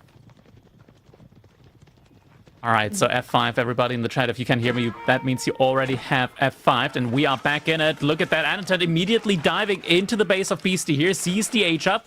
We do have the front line with those mounted samurai. Javelin throwers doing their best to focus down the Yumi Bannerman. Yumi Bannerman does go down. Villagers still actively building that H up though. We do have the Javelin throwers being able to survive one of the volleys here from these Yumi archers, but the mounted samurai is doing his best. He's doing a very nice job here. H-up should be getting finished, but a lot of villagers are going to be going down for it. Army count is shrinking on both sides. We do have more and more of these mounted samurais coming in, though, and there are no Donzos out at the moment. Yumi archers, looks like they are finally saying goodbye here. Looks like they are fully depleted at this point in time. Javelin throwers, though, also having to deal with these mounted samurai, though. Yeah, Anatan, he's doing a great job. Like, a lot of villagers also going down behind this, so tons of damage being dealt. The problem is, I feel like Anatan did a ton of damage here, but not as much as you would have wanted to see from this type of dive. It does look like a lot of these villagers have survived 13-6 now, and this army is getting cleaned up a bit, though. With that economy from Malians, he might be able to pump out a few more units, but the problem is the other resources might be running low as well. These javelins are slowly getting picked off. The one Donzo trying to be the front line. There's only enough space for 15 villagers in that DC, and as I say that, it looks like this is a bit of a destruction coming on. Oh, poor Beastie. He is getting destroyed by these mounted samurai. Anatan playing this absolutely beautifully. That TC trying to do damage. We see +2 upgrade now coming on in. Trying to take down these mounted samurai under the DC. Donzo is just running to their death. Rally to the back. Javelins trying to do a semblance of damage. We see those villagers just moving to the other side between these two gates to try and stay alive. And behind this Beastie does have a ton of passive income here at the moment, courtesy of all of these cattle. But it just feels like it might not be enough because Anton, he started reinforcing into the Yumi archers yet again. And Beastie, without a standing army, he's lost 19 villagers. Granted, though, behind all of this, he also managed to take down 6 villagers over on Anton's side. Anton just now finally started to be able to get some more relics back into his side of the base. Still moving out into more resource on the map, so there's still a ton of food there to be gathered up. Yeah, he's just going to regroup and try and go again in just a little bit. I mean, the damage has been done. But looking at the income, Whammon, Beastie's actually ahead at the moment while being 17 villagers down. You can only truly do that with Malians. Or maybe House of Lancaster. Maybe. But, like, Malians, they're the OG I don't need villagers civ. But Anatan is going for resources that pay off pretty quickly. As we can see him on a deer and the boar now. Those resources per minute are going to be skyrocketing, and Anatan is reinvested into more Yumis. Beastie needing a little while to catch up on this. We now see another Sofa in the queue. He is going to want to make this work, but Anatan says, I'm ready for round 3, I guess. Just going for another deep dive with these units on his side now. And the thing is, Beastie still has the food. He can keep reinforcing, and Anatan knows if I give him the time, Malian's economy is going to be quite hard to handle. Now, the Donzos, they do look for a little bit of damage here. The Javelins, very solid amount now. They're going to be able to just take down those mounted samurai as they are overextending. But Anatan behind this, he is snacking on relics as well. You now see he's going to be having 4 pretty soon. Wololo on the map. Scouts just watching every these things time. disappear. The Warrior Scout is there every single time, able to disrupt that relic. But, I mean, Anaton, looking at the amount of Shinto priests that he's invested into, he doesn't mind 1, 2, or even 3 of these Shinto priests going down. He's banked up enough Shinto priests for this entire game now. Next step, probably going to be trying to contest these sacred sites. Behind this, we also have Daimyo level 2 now on the TC, so all of these villagers on the farms are going to be gathering it like very, very effectively, 40% faster, so very good food income as well now for Anton. He just has to keep massing up more and more of these Yumi archers. Scary thing, though, is that the javelin count is rising, so I think at one point here, he's going to have to amass not just a cavalry archer composition, but also might need some infantry, whether it's going to be in the form of Onobugeshas or just spearmen. That's going to be the question here. Now that's just a normal sofa, by the way, Crackety. He's just using these guys to be a little bit annoying. That's not of any veteran variety just yet. He's just making that poor village's life hell. Pretty bruised, but will survive yet another day. But Beast needs to be careful here. He's moving those units out, and there's a very big green blob on the left side who are looking for damage. We can now say Beast also trying to get some relics coming out his way, but they are up for a pretty deep running. We did see Siege Engineering just come on out for Anatant, and he's instantly looking for a push. Now, the question is just, is this push not a little optimistic? Because that's a pretty big army out there for Malians, and I feel like he could potentially just kill all the units if he does overcommit. The thing that he wants to do right now is also get rid of cattle. So I like the double ram play here, but as you mentioned, like this is still a large army from Beastie. We're looking at an army value where Anatant is leading, but at the same time, Beastie does have more units out there.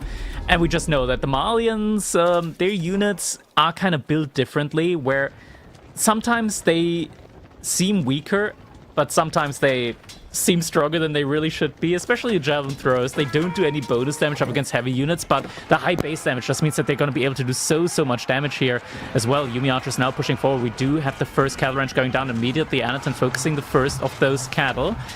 Donzo's now moving out, wanting to keep those cattle safe. We do see them focusing down those rams. That means, though, that the mounted samurai are getting an opening here onto those javelin throws. Not enough Donzos there at the front line. Yumi archers doing a good amount of damage to them. Donzo count is starting to thin out a little bit. Second cattle ranch has gone down.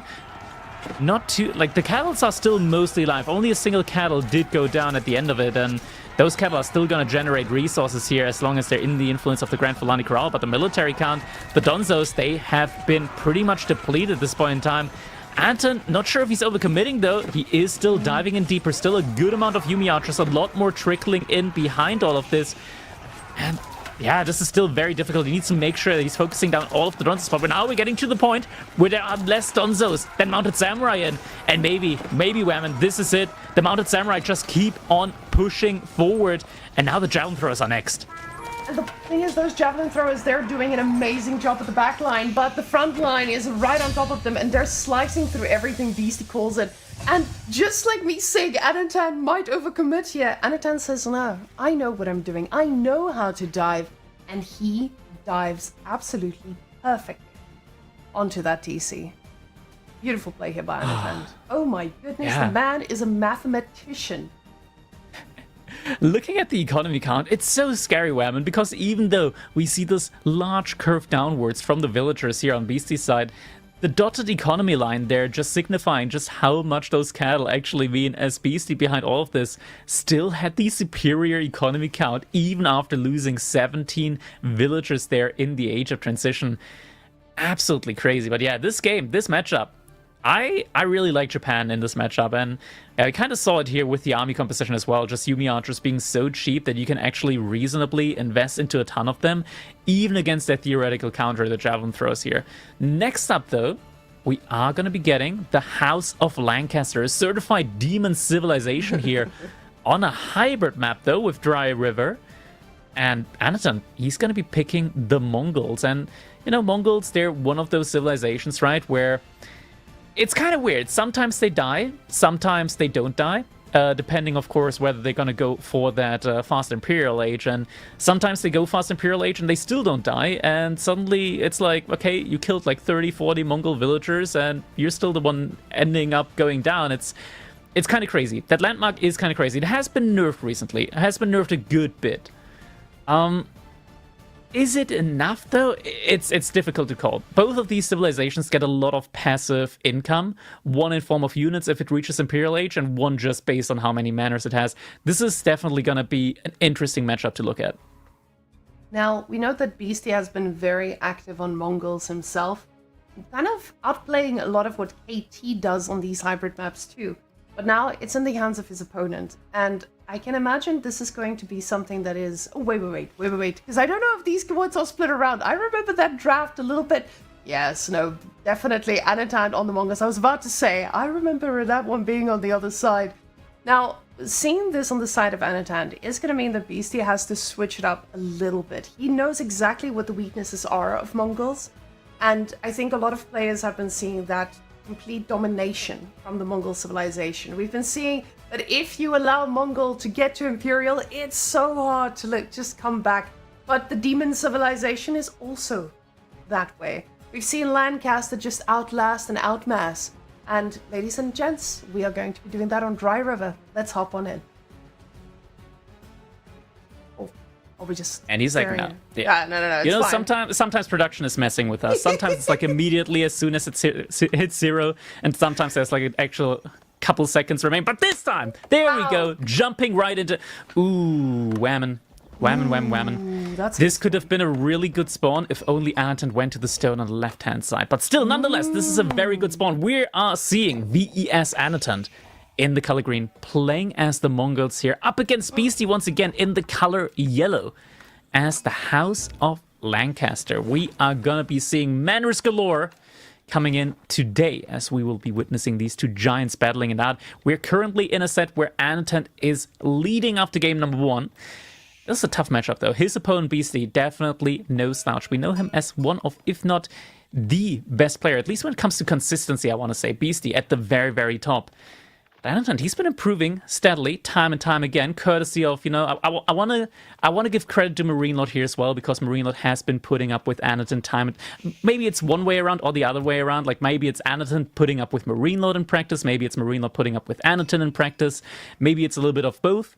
But yeah, Anatan, he's up there. He is up there now. He's been improving steadily. And man, this...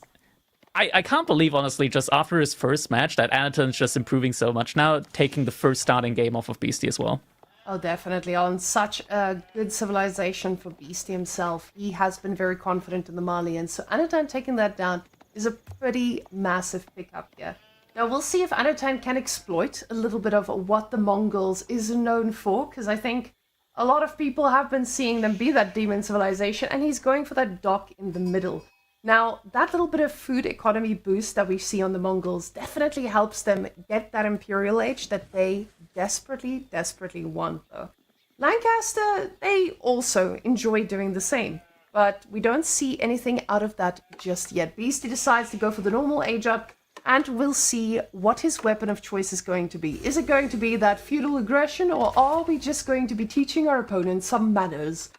Now, Crackety, if you're up against Mongols, what do you try to do? Is this something where you go 3 manners, you try to do some damage, or do you just try to match the economy? Honestly, weapon's kind of tough. I'm not sure if BC's seen this dock play yet from Anatan, and we gotta remember that on Dry River, unlike the ladder version that's out there, this is EGC Dry River. So every single pond has 5 instead of just 2 shoreline fish. You don't want to give Mongols too much time. And yeah, you just don't want to give them too much time, because once Mongols get up to Castle Age with the step readout, for example, if the food's already present, they're going to be getting so much gold in, and it's kind of crazy just how explosive the army can grow, the technologies can come in for Mongols, and maybe even like an Imperial Age transition is no joke there. I'm wondering what exactly BC is going to be going for, because we do have the option, of course, of only going for like 3 manor into Fast Castle, 6 manor into Fast Castle, 9 manor into Fast Castle. Truly, this civilization can do it all. Mm-hmm. It's a lot of variety, depending on how many manors you go into, of course. They all come with their individual timing pushes that you can go for. Something that's very interesting, we've seen White Tower more and more establish itself, not just as a as a landmark in order to protect yourself, but also to be able to just immediately have a couple of these Earl Scouts in, which honestly, like, they kind of rock. Like, those dagger throws are kind of crazy. Now, I think our observer has tried to point out to us about 684 times the sheep difference between these two crackers. So I'll take a second and just talk people through that sheep difference. Beastie does not have the same amount of food as Anatan. Anachad, he has gotten quite a bit of food behind this from those sheep, and he's got the water as well. Well, Beastie, he's just not in the same position.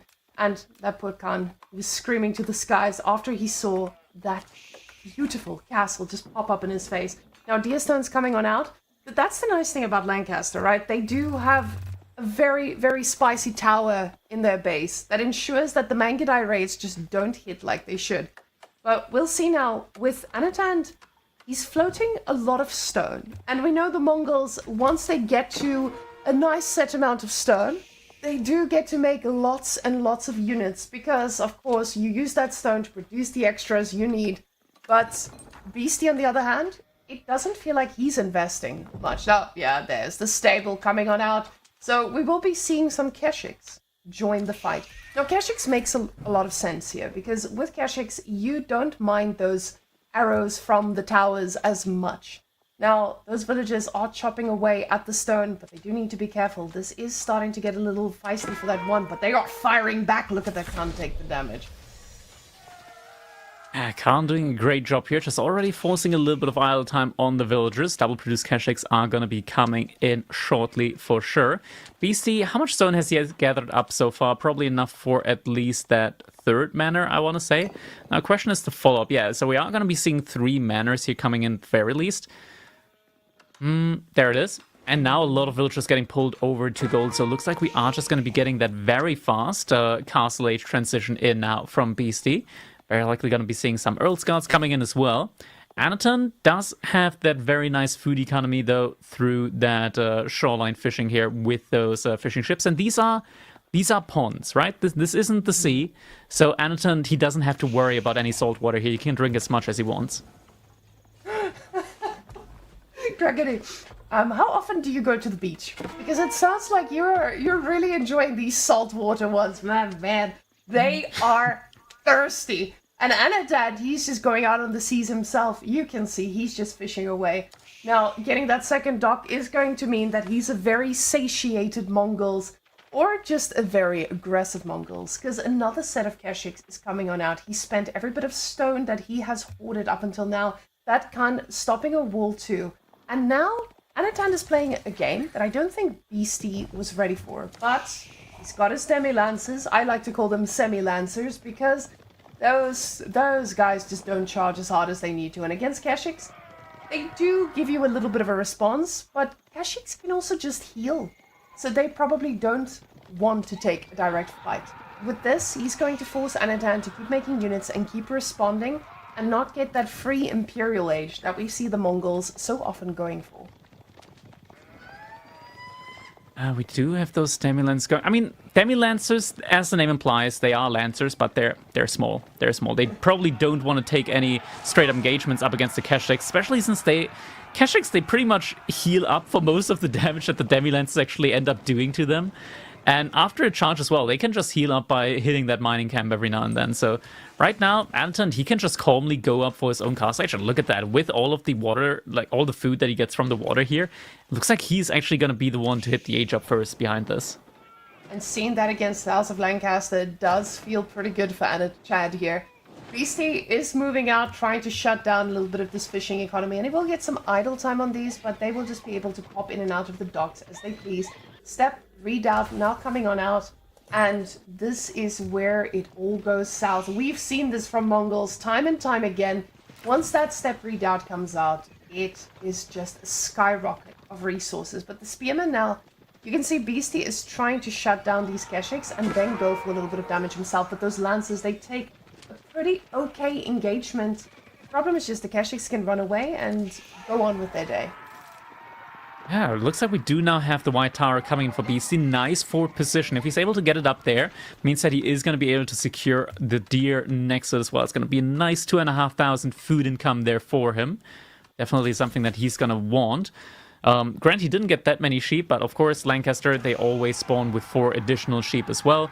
But still, you're never going to say no to just a free and nicely protected deer camp there. Now with the Castle Age coming in, Keshik's immediately going to get upgraded to Veterancy.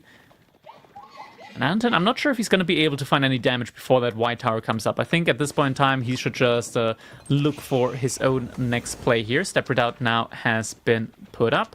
Here should be moving out in just a little bit somewhere else. And the question is what Anton's going to do here behind this. Maybe he's going to look for just some upgrades. Maybe he's going to look for the straight fast Imperial.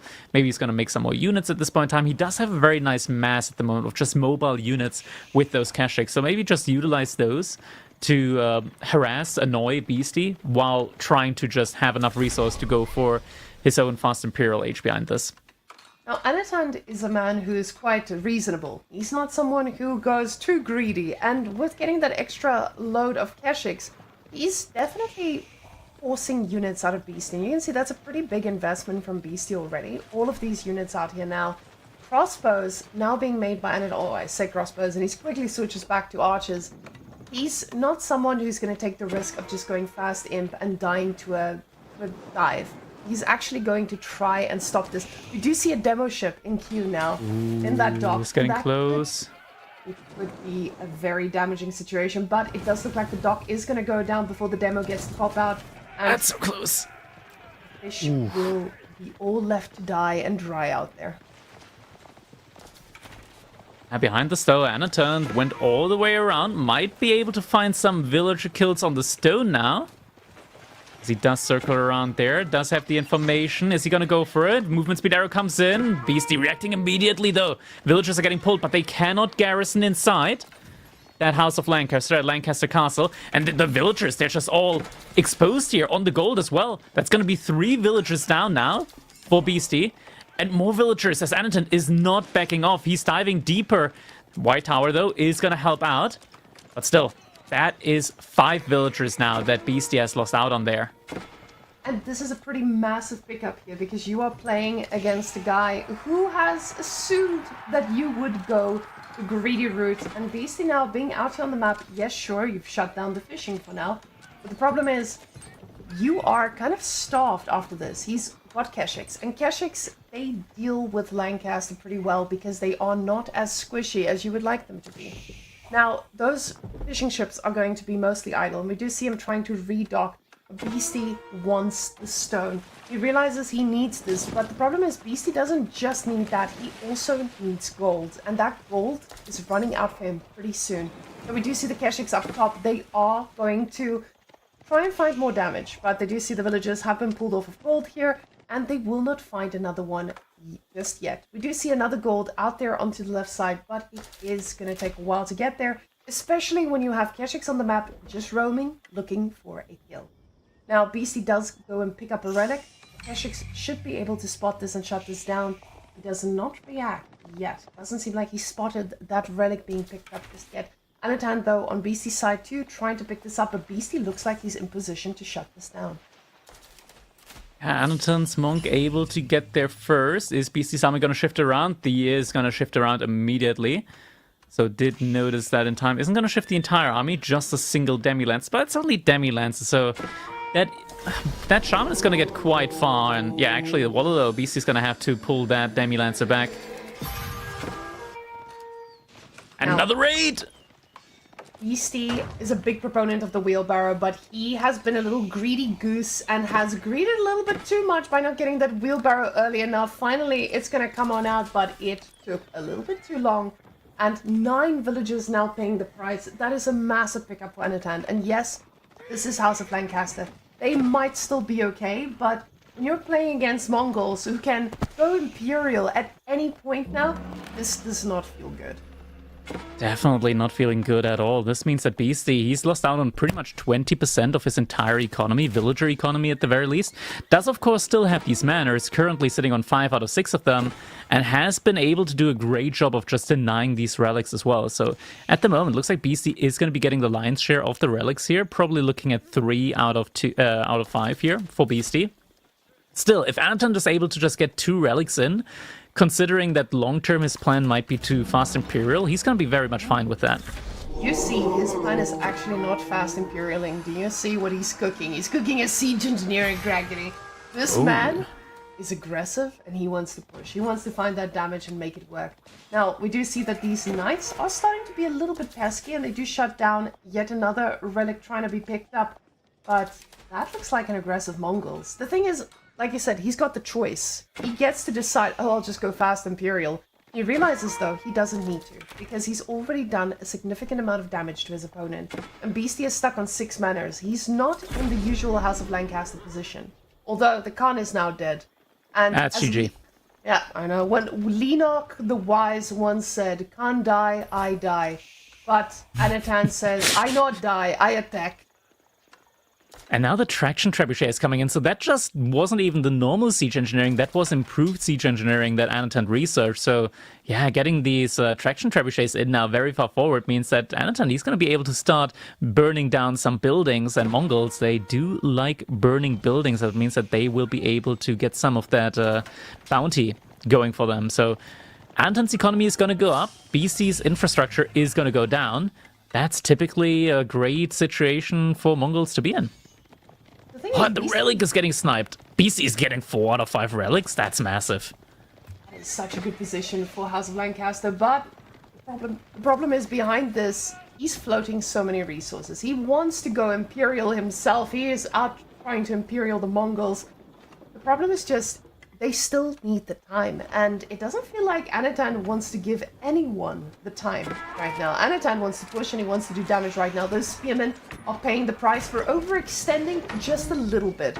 Now, that is going to be a pretty tough landmark to kill, and Anatan doesn't mind the time. He's getting another traction trebuchet. This is going to be an insanely tough push. For Beastie, he says, I'm going Imperial, I don't care what you say. Small little PSA at this point in time as well. I'm not sure if this has been fixed yet. I don't believe it has been. But the Mongol traction trebuchet actually has better accuracy than other trebuchets. So they can actually effectively snipe siege as well. That's going to be a tough spot because Beastie, he's going to need every card in the book to actually make this work. Wingard Palace now at the back, guys. And Wingard Palace coming on out, but look at Beastie's resources. This man is not in a position to be spending anything, and he's going to be needing a lot. He doesn't have wood in the bank, he doesn't have the food in the bank. The food income is looking decent, but Anatan's about to kill that landmark, and Beastie already said, I'm abandoning ship, you may have it, I just need my Wingard Palace. It's in the name, I will win, I just need that. But Beastie now with the counter raid trying to slow down this type of push. This is definitely the answer to try and do so. He does get a few villager kills here, but now this is going to be coming to an end pretty quickly as the reinforcements pop out here of Anatan's base. Yeah, reinforcements helping out there. Ajab has now come in. We're seeing a couple of Hobblars coming in as well behind this for Beastie. There are not any spearmen on the side of Anatan. Now he's immediately going for the main TC, not even trying to hit the production or anything like that. Without hitting the production, it means that he also isn't going to stop any of the elite upgrades that are coming in. First off, though, is going to be the Castle Age upgrade for the Hobblars before we can get to the elite upgrade. There's a couple of villagers still inside the TC. Anatan does notice that now, is going to send them out again. Still some raids here and there from Beastie. He's doing a great job of keeping Anatan a little bit more honest here on these pocket economies. The thing is that Wingard has been up for a while practically, and he's only using it for the first time now. The problem is this is a constant push, and every single second of idle time on Beastie's side can cost him dearly. The Knight's doing amazing work though. He's getting another villager kill, and it's starting to look a little bit scary because keep in mind, a lot of those villager numbers for Anatan are actually fishing ships just out there on the water, not doing too much work. They did have a little bit of value, but we can see those fishes are about to run out. Beastie now getting that last relic back to the base, but there are still 3 chunky trebuchets in front of him, and he is not able to get on top of them yet. Now, let's behind this, we're also seeing Anatan making some Springles, so he's going to have a great answer up against the mass of Spearmen and Earl Scouts that's coming in. The one thing he doesn't have an answer to at the moment, though, is going to be those Hobblars. Now, Hobblars do pretty well against any ranged unit, which Anatan has a lot of. But the moment he starts to add more of those melee units, it's going to be so difficult to actually get damage done with those Hoblars. You can see Beastie keeping them back as much as possible, repairing as much as he can as well. The one Keshik getting through, taking down yet another victim. And we see a ton of villager kills on both sides of these players. Now Beastie is spending a lot of wood just trying to keep that TC alive, a lot of idle time as well. But the villager numbers are looking pretty even now. And unfortunately, there's a fourth trebuchet in front of his base, and that TC is not going to be living too long. Beastie is trying to use every second he can before he's going to attack, though. And I mean, it's just going to be more and more Hoblars, right? Anatan finally switching into some Spearmen, though. Question is this going to be in time? Anatan finally also noticing that Beastie has been out on the gold there, and that is a very, very easy target here for him to start hitting with those trebuchets at the very least. So already going to get a little bit of economy there from the bounty. It's going to be quite nice for him. Also, most importantly, there's a lot of farms that Beastie has. Just hitting those as well, like every single one, is going to bless him with more and more of that bounty, which, looking at the economy right now, he could definitely use. Now, Beastie is spending every bit of resource he can. We see 32 Spearmen now, and the next one, God Palace load is coming on out. Problem is just, this is still a pretty scary army from Anatan. More and more Springalds joining this army as well. 7 Springalds is going to deal with that heavy mass of Spearmen that Beastie is relying on behind this. 9 Hoblars, it just doesn't feel like enough to actually get onto that siege backline. So, he's going to need to make a miracle happen here. And it just doesn't look like Anatan wants to let that happen, though. He is splitting off his archers. So this could be an opening for Beastie to try and engage on this army, because the only way you are taking this is by taking an engagement that is favorable for you. Right now, yeah, he has that time. And the Hoblars now getting thoroughly outmatched by the Spearmen that Anatan has been making as well. We're seeing the Siege Crews actually coming in next, but we talked about this Whammon. 5 traction trebuchets, they snipe siege rather effectively. And we already have range units against the Revolticans, so the Culverin should definitely also be relatively easy enough of a target. We're even getting a one of the trebuchet crews out there from the Wingard, so Beastie now also getting a trebuchet of his own in. Archers trying to go for some raids there on the side, but they have to be careful. They don't want to get found out by the Hoblars, but it looks like they might have just been found out by the Hoblars, actually, on the right-hand side. Oh, this hurts quite a bit. Thankfully, it wasn't the entire archer count. It was just 5-6 archers there. Definitely could have hurt Anatan a lot more if all of those went down, but now Anatan, with the main TC down, is going to start pushing out quite a bit more. And Beastie snuck out some villagers for gold access. They're very well played. Able to get some gold, even though Anatan is keeping him pinned inside of his base. Beastie's economy is going to be shut down quite a bit now. We do see the population cap being reached there. Beastie slowly losing population space, and this is such a tough position. He's trying to use every second he has, but he needs houses, and he just doesn't have the resources to spare. It does look like the Culverin is coming on in, and he does a little bit of damage to the traction trebuchet, but there are so many of them, and Anatan just keeps sniping everything he can. It looks like Anatan is going to try to engage, but this is still a very risky move. Beastie, what a low attempt. Ooh, Waterloo immediately gets sniped. We see the movement speed arrow coming in here as well. Either movement speed or attack speed. Another Prelate is getting sniped out though. Revolticans have been taken down. Springle still firing off here. And he lost a lot of his mass as well. I'm not sure if he's still winning this one. The Hoblars did mostly go down. The Springles are still firing behind all of this. Traction trebuchets also still mostly alive. Looks like Anatan's going to be able to keep the majority of his mass alive and keeps pushing in to the base of Beastie. More and more production buildings going to go down. Beastie's entire army now gone. And with no place left to retreat, there is no way Beastie's getting Anatan outside of his base now. Anatan able to win the second game now in this set. There is no way out at this point in time. The landmarks are all open, all exposed for Beastie. And there it is. GG comes in. Anatan able to take game number 2 with the Mongols. Anatan is showing that practice he's been doing. He knows exactly the weakness of Mongols and how to not get caught by it, ensuring that he is not vulnerable at any point by keeping those units going, because he knows Lancaster, the demon civilization, loves to be greedy. Let me show him what I can do. Beastie, he may have gotten the relics, but Anatan just kept making all those units and these massive pickups. By just not having a wheelbarrow, these villagers were paying the price, and it just snowballed in Anatan's favor. I'm not exactly sure what the game plan there was from BC. We didn't see any yeomen coming in, which is typically like the bread and butter of the House of Lancaster, right? Like yeomen together with the spearmen. Them not being present here, granted, he did have to invest a lot into repairing the TC and whatnot. But it just feels like the army composition, maybe the Imperial Age was a little bit too greedy. This could have worked perfectly if Anatan's plan actually was going to be that very fast Imperial Age play that you and I both thought of. Yeah, interesting strategy here from Anatan, not going for that fast Imperial Age play, rather go for the classic Mongol build with the improved siege engineering into a static push with those traction trebuchets and the siege in front of your opponent's base.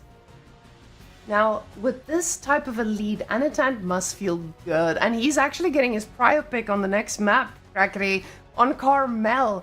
Now, Carmel is a map that, you know, Zhu Xi does pretty well on. And Byzantines, they are definitely a civilization that does okay, considering they're not as gold intensive, but at the same time, you do need quite a bit of gold. You have liquid gold, right? You do have olive oil eventually, and there's a lot of berries, so if you do get out on the map though, the problem is with Zhu Xi, I don't know if this is something he's going to get the chance to do, because Zhu Xi is very aggressive.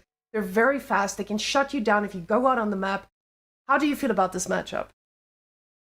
Well, the thing is, right, like Zhu Xi doesn't do Dark Age. That's a big no-no. Zhu Xi does not do that. Like, Dark Age is grayed out for them. They don't do that. That's not on their menu list. And Byzantines, the way that they've been changed is that early on their tempo is a little bit slower, so they are quite weak, I want to say, to Dark Age harassment in the current meta. But that not being the case in this matchup means that Byzantines, they can get to their full strength, I want to say. Now, there is this very aggressive timing from Zhu Xi, just being able to pump out tons and tons and tons of Knight.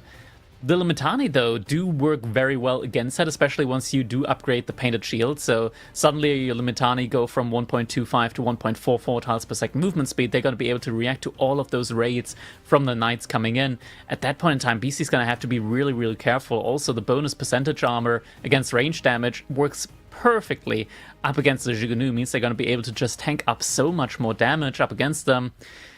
It's a tough one. I feel like Zhu Xi can't just let Byzantines do Byzantine things. They're going to have to like look for timings here, maybe even in Feudal Age. I'm just not sure that with Pro Scouts that the timing is going to be good enough for them to do enough damage here up against the Byzantines in time.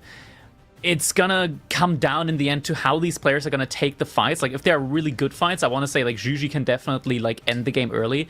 But Byzantines, I think long-term, should be in a really, really good spot in this matchup. And I think we may have not thought of that one specific game where Anatan versus CSO, I believe it was Anatan versus CSO, where he was playing a qualifying match and went for the Hippodrome, especially on an open map like this. Honestly, it would not surprise me. Anatan, he's a man who's got a few tricks up his sleeve, as we've seen on his Mongols. So ladies and gents, let's go on in. We're about to go into game 3. Match point now. Anatan, the man who wants to 3-0 Mr. Beastie. Let's see what the man is holding. Yellow Beastie on the left side. He is, like you said, in his signature color, just holding on to a dream. And Anatan, crackety, I'll say it again. He's good on the Hippodrome, brother, and he's ready for it. Yeah, the Hippodrome has been, I want to say, coming back in style, mainly because the Grand Winery, it only really helps you around those first berry patches, right? Like, the first berry patch that you get, instead of only going to be able to produce one set of mercenaries from it, with the Grand Winery, you're going to be able to produce like 2.5-ish mercenary camps from them, mercenary bundles, and it's a nice bonus, but it's not the biggest bonus. On the other hand side, though, Hippodrome immediately grants you the access to a military unit. makes all your cavalry units a lot stronger, and also together with the Exploratores means that you're going to have a very, very strong raiding unit out there, and just provides you with so many bonuses all throughout the game. So I like Anatan's idea of going for this build, especially since the main thing that's going to end up scaling your economy at the end of the day for the Byzantines is going to be that sister network. Now, that's usually a question a lot of people are asking. So what do you do with Byzantines? Do we actually let them get the cisterns up and running? He's not wasting any time on things like cisterns. He gets the first one, and that's his economy boost he needs. Now, considering that this map has the stone a little bit further away, it does make it a little bit more of an investment to do so. So, Anatan going for the wheelbarrow early on as well definitely signifies that he is going to be out on the map too, which is something we don't usually see from Byzantines unless they become really hungry boys, which they will be if they're pumping out a ton of horses. Now, as our observer is showing us, there are some camel archers he could be pulling out of these, and a few Musafadis there too. Now, what I love... the best units you're looking for, right? Like from the neutral markets. You'd much rather see like an elephant, or look at that. This would have been perfect. Mercenary Royal Knights or Horse Archers. That's a very nice unit to have access to. Do keep in mind that, oh, that's a great meditation. How many berries? Oh, I'm looking forward to seeing this meditation garden if it's actually like getting completed there. That's going to be a good amount of food. I want to say, like, it doesn't hit all of them. I'm going to say it's going to be 82 food per minute.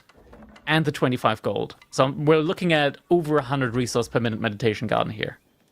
That is a pretty nice boost to have. Oh my goodness, and Anatan says, I know about berries, brother. Oh, no. Looks like, he sees it. He sees it. Pumbaa's getting pulled. The boar is there. The boar. Okay. Maybe. Boar? Maybe a little bit. Oh, no. The boar's trolling. He doesn't go for the villages. Scout's there now as well. Intended. Oh, the scout is... Oh, he does change targets, and it does look like the boar gets pulled into the other direction now, taking the scout as a target. Will he get the scout? No, he doesn't get the scout. The villagers are pulled. The scout trying to do a little bit of damage here. He does eat that villager quite low, and this is going to mean they're quite susceptible to a raid, but the Grand Winery is being made on top of all the berries, Crackety. That's disgusting. Oh my god. This is pretty massive. It actually doesn't hit the third berries though. If he was able to just make like another mill there in the range, could have been... Actually, no, I don't think it works like that. I think you need to be like in the influence while gathering. So yeah, needed to definitely decide between like two berries here at the end of the day. We'll be getting like a lot of olive oil though. Like that is gonna be like 2.5k worth of olive oil there in terms of berries that he's boosting up. I just love the fact that he was willing to go out on the map to make this happen. He's so far out. This feels like the opposite of Byzantines that we usually see. We see Byzantines just chilling, getting the passive resources, but that scout is just looking at buttering up these villages for a good old raid by horsemen. We now see Beastie already having 3 horsemen in the queue. He knows pro scouts are supposed to be a thing. He doesn't care. He's going for the aggression. Now, the scout is definitely causing a little bit of havoc, and now the Grand Winery being delayed even more. Anatan, it feels like he's in a little bit of danger. Yeah, Anatan right now, he is absolutely steering. He's gonna be able to protect these villagers now, so Outpost is getting rushed up. The question is this gonna be enough? He doesn't have the stone right now in order to get an emplacement on. We still don't have any immediate reaction with the barracks here as well. And these 3 horsemen are going to be able to do some damage here. Yeah, Anatan, he's going to have to jump inside of that outpost every now and then. You can just tell, like, this is so frustrating for him right now. He just can't get the H-up in. And just getting denied. That H-up delay is going to cause Beastie to just be able to go out on the map and get every bit of resources he wants. He's taking those shots as well. He says this is worth it. 3 horsemen. Doesn't want to lose that one. The scout looking at a little bit of damage on that man as well, but Beastie just delaying. Even if he loses this, he is okay with that trade. That horseman, though, he is going to be... One more health. He needs to regenerate 1 more HP to be able to survive another hit. He's going to stay too long. We do finally have the barracks coming in now, so salvation is near for Anatan, but this has been a ton of delay, a ton of idle time on these villagers, and behind that Beastie... Has he already completed? Yeah, I think Pro Scout has already been completed here for him, and he is already now Pro Scouting and pulling more villagers over to gold, meaning that he's just going to go for a straight castle transition. And honestly, At this point in time, Castle Age is going to be coming in like just a minute after Anatan hits Feudal Age. And that honestly just feels disgusting when you know that there's a stable at the back there. You know you've got your Imperial official to supervise whatever is needed. And once those Lancers start coming, they do not stop. You can make your Limitanei, but those Limitanei will just get deleted and your eco will get idled. So Beastie now, he knows the power of Zhu Xi and the Lancers and the fact that you just cannot stop the pain train once it arrives. So Anatan, he's out here on the map, he's getting a very juicy landmark, but just not as juicy as it needs to be. Now, getting that mercenary house there on the market, what is he going for? Is he just going to go for camel archers to try and survive? Necessarily about getting the mercenary units from the market. Instead, it's probably more likely going to be about boosting up the speed of the mercenary house, because if the mercenary house is next to a market, it produces 50% quicker, and you can combine that with the cistern buffing it. So this is just going to provide an extraordinary boost to the to the mercenary house production speed here. But yeah, Beastie, he's getting very close to his own age up now behind this, so this is getting kind of tough. Actually, we are getting Musafati warriors. Okay, interesting. Wow. They are fairly cheap, and you can get a lot of them. And they might be needed against Beastie's fast Castle Age, which is just now coming in.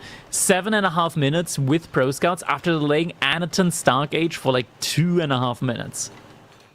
This is an amazing timing here by Beastie. He is going to be able to utilize this so effectively, especially considering the unlimited amount of food he's going to be able to have access to. Now, you have to keep in mind, Anatan, he's got control of a few deer packs there on the right side, but at the same time, Beastie can still go north and try to snatch a few more deer there. But with the amount of food he's got under that mill, this man is not going to be starving for years. And the age-up's about to come through. Let's see those Lancers in queue. One. And another one. Lancer. One. Soon enough. Now, we're getting the blacksmith immediately as well, so Pierce armor should be coming in fairly soon, but already 5 Musafati warriors out there, about to be 10. So yeah, Anatan actually has a... This is weird, right? Like, this is not meta. This is very situational, having the Musafati warriors in the first place in the market there.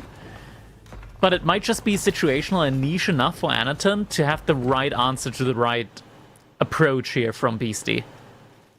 Now, this is also not a lot of villagers that are out here, and again, we have a wheelbarrow. This wheelbarrow might be so instrumental in him surviving, but the problem is, he's going for castle too.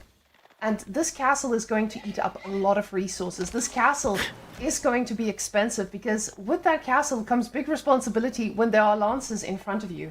And that gold that he has access to right now may be cut off so quickly. So him getting a little bit of extra there. Musafati's scaring off this Lancer. The thing is, Musafatis are fast, but they're not as fast as a Lancer.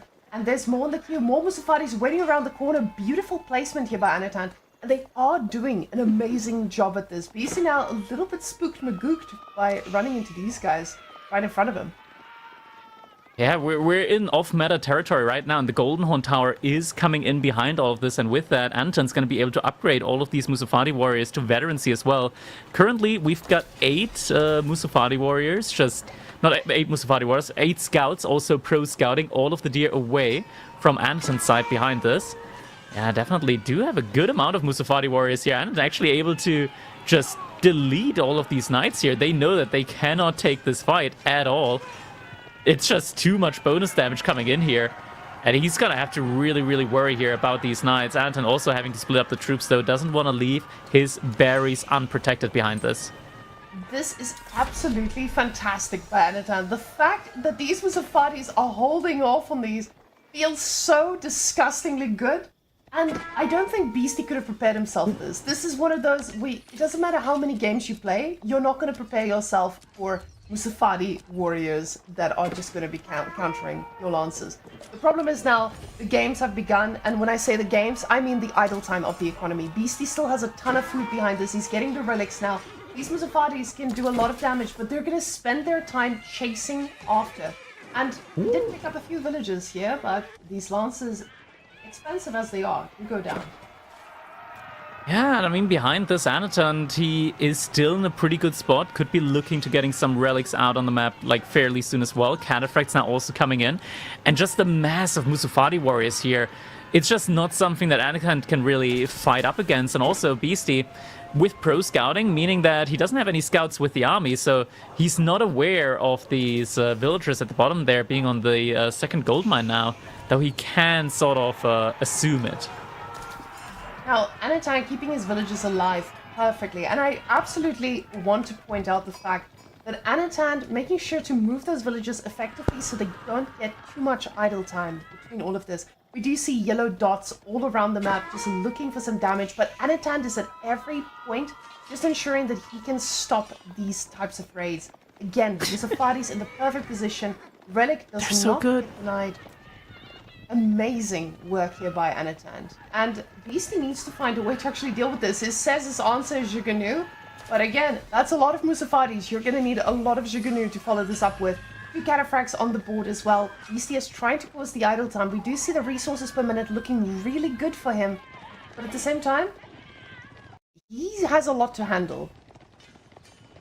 I mean, he's certainly causing a ton of idle time here at the moment for Anatan, and behind this, I'm guessing BC still has like just an absolute ludicrous amount of deer safely inside of a space. So gold not running out for an anytime soon. And there we go. Another villager has been picked off. We are getting the first relic in at the moment for Anton. Still going to be a while until it connects though. There we go. Just connected.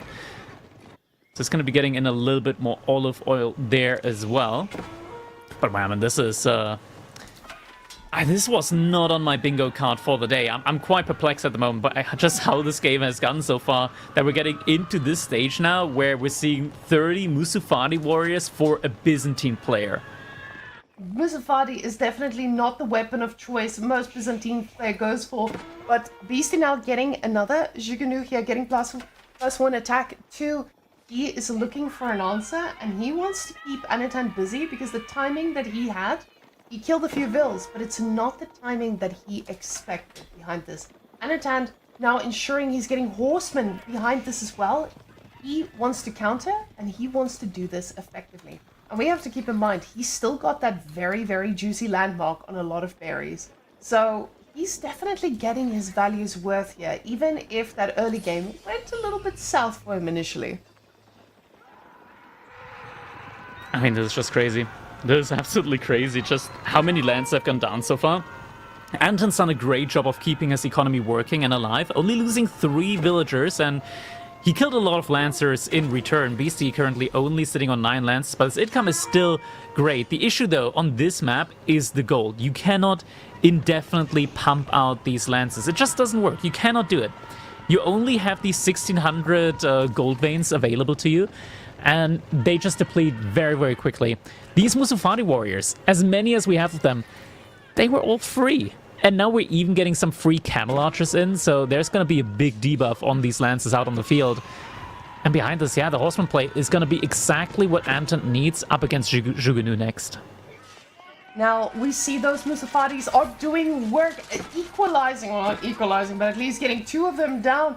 And this is pretty massive. Beastie is now out on the map, and with these Musafaris being so flexible and, you know, slippery, they're probably going to be doing very, very well. Idle time now here, Beastie trying to get a little bit more damage, but the Musafaris are chasing them down as well. And Mangonel Towers now making life a lot harder than it needs to be. Musafaris here looking for another set of villagers to snack on. Horses here at the front, trying to get a few vills themselves. No Pierce Armor upgrade. Finally. No Pierce Armor upgrade yet for Anton. These horsemen are taking a lot of damage at the same time. Little villager raid coming in as well. We're able to snack on 2 more villagers there. Even out the villager count. But yeah, no armor on these horsemen means that they are actually like taking critical amounts of damage here from the Zhuganu.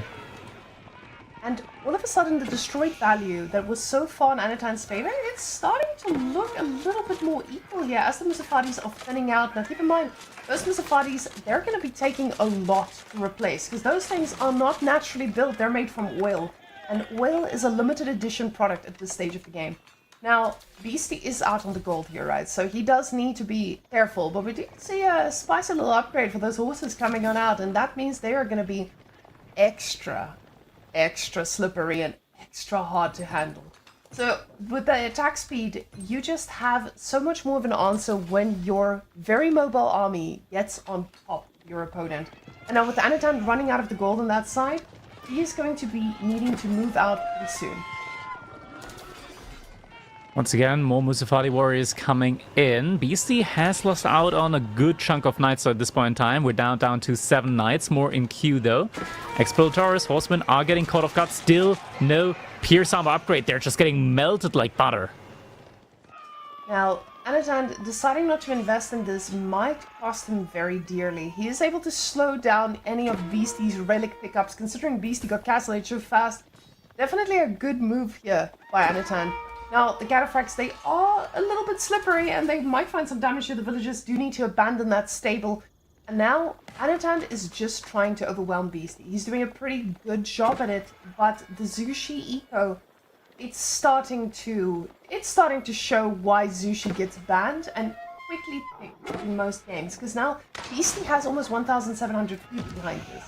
And he has more army. The Zhugunu now an answer to almost anything that Anakin can put out.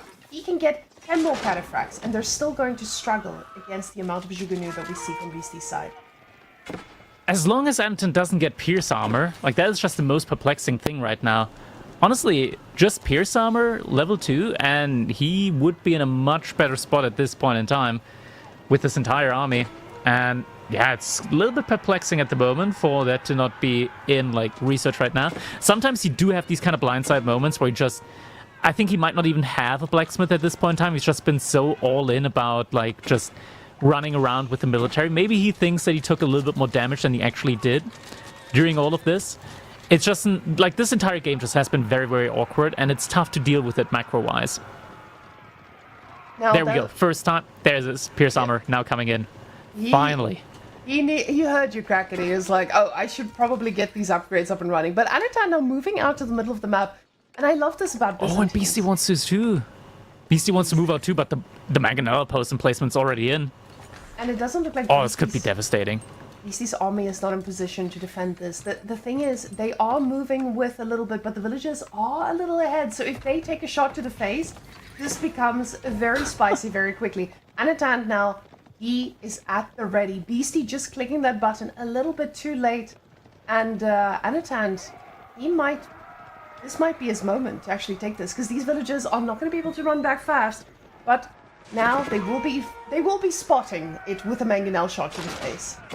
Always a good wake-up call. Oh, great first shot coming in here.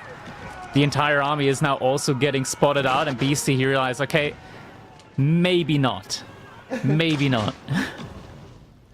Getting a shot Still raids coming in. Taking a shot like that to the face definitely does not feel good, but Beastie knows he needs to get the gold, he needs to make units.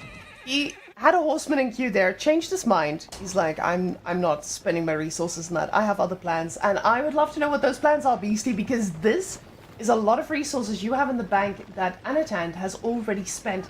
That army value, even though it looks close, this still feels like it could be a very dangerous fight, but the upgrades coming in, making sure this fight is not as easy for the Zhugunu. Cataphract's getting a beautiful charge off. Villagers idle here at the back, and +2 armor is really just showing its face. Villagers now pulled to try and do a little bit of damage too. The front lines getting cleaned up, but the Zhugunu mass is still pretty scary. You have Varangians now in the mix, trying to make this a little bit of a harder fight here, but Beastie, he won the fight. This is not going to be an easy army for him to keep on beating. Not with the armor. Yeah, the most important thing here for Anatan was to get rid of those knights, and he managed to reduce the knight count quite significantly. These knights are just, I want to say, shells of their former selves at this point in time. The HP bar thoroughly hollowed out at this point in time. Middle completely secured now. Reinforced outposts together with Mangonel emplacement. That is truly a tough nut to crack. And behind that, Anatan, he managed to get 3 relics, so he's getting an additional 240 olive oil per minute at this point in time. Anatan, by the way, at this point, I don't even think that he's chosen a mercenary wing at this point in time. Because right now, in theory, he could just go for the Keshik wing and get Keshiks and Gulams in, and could absolutely destroy an army composition of horsemen, spearmen, and Zhugunu with just Gulams. And that amount of units that Beastie can make with the food he's got in the bank. Oh, he's making spears instead. The man decides spears are the answer. But with the amount of resources he has here, he can very quickly scale this in any direction. The problem is now with the camels also, they're just debuffing these horses. You can see Beastie with those few horsemen, he's trying to make some magic happen. But there's a lot of green dots all around the map, and they are looking for damage. Beastie, even though he had such an advantage with the food, it just doesn't feel like this is going to be lasting too long. Because now, he's getting the gold in the middle. But what then? This starts to get scarier and scarier as the time goes on. He's got another 2 small golds there on the side. Zhu Xi is a civilization that does great without gold because they do have taxes, but not at this stage of the game. The thing as well as Wham, that at this point in the game, 22 minutes into the game, the deer, they're finally running out. So Zhu Xi, with all of the bonus food that Beastie managed to secure here, even taking away a lot of the deer from Anaton's side, now is faced with the transition of transitioning eventually like onto berries, onto farms, and yeah, Beastie now adding in spearmen, adding in crossbows. Definitely an army mix that he's gonna need. Anaton, he's made his choice now, and we are seeing Landsknechte coming in, potentially followed up by some longbows here down the line. Oh, I absolutely love this from Anaton. Getting Landsknechte, this might be a passive situation, but getting into a mix match where you just overwhelm your opponent, and what we've seen that he's done to these villages, these guys can turn the tides pretty quickly. Now, the army value being pretty much dead even, I still favor this for Anaton. Anaton feels like he's in a very commanding position behind this. We have to look at the food situation in the long run as well. Anaton does have a lot of... Ooh, Zhangnan Tower now. This is going to mean we get Song Dynasty out of this too. Now, Crackly, remind me. I haven't played Zhu Xi in a hot moment. What does this do for Zhu Xi? So Zhangnan Tower for one is going to mean that every time you put up a production building, you're getting a free unit. That's going to be a spearman for the barracks, a Jugenu for the archer range, and a horseman for the stable.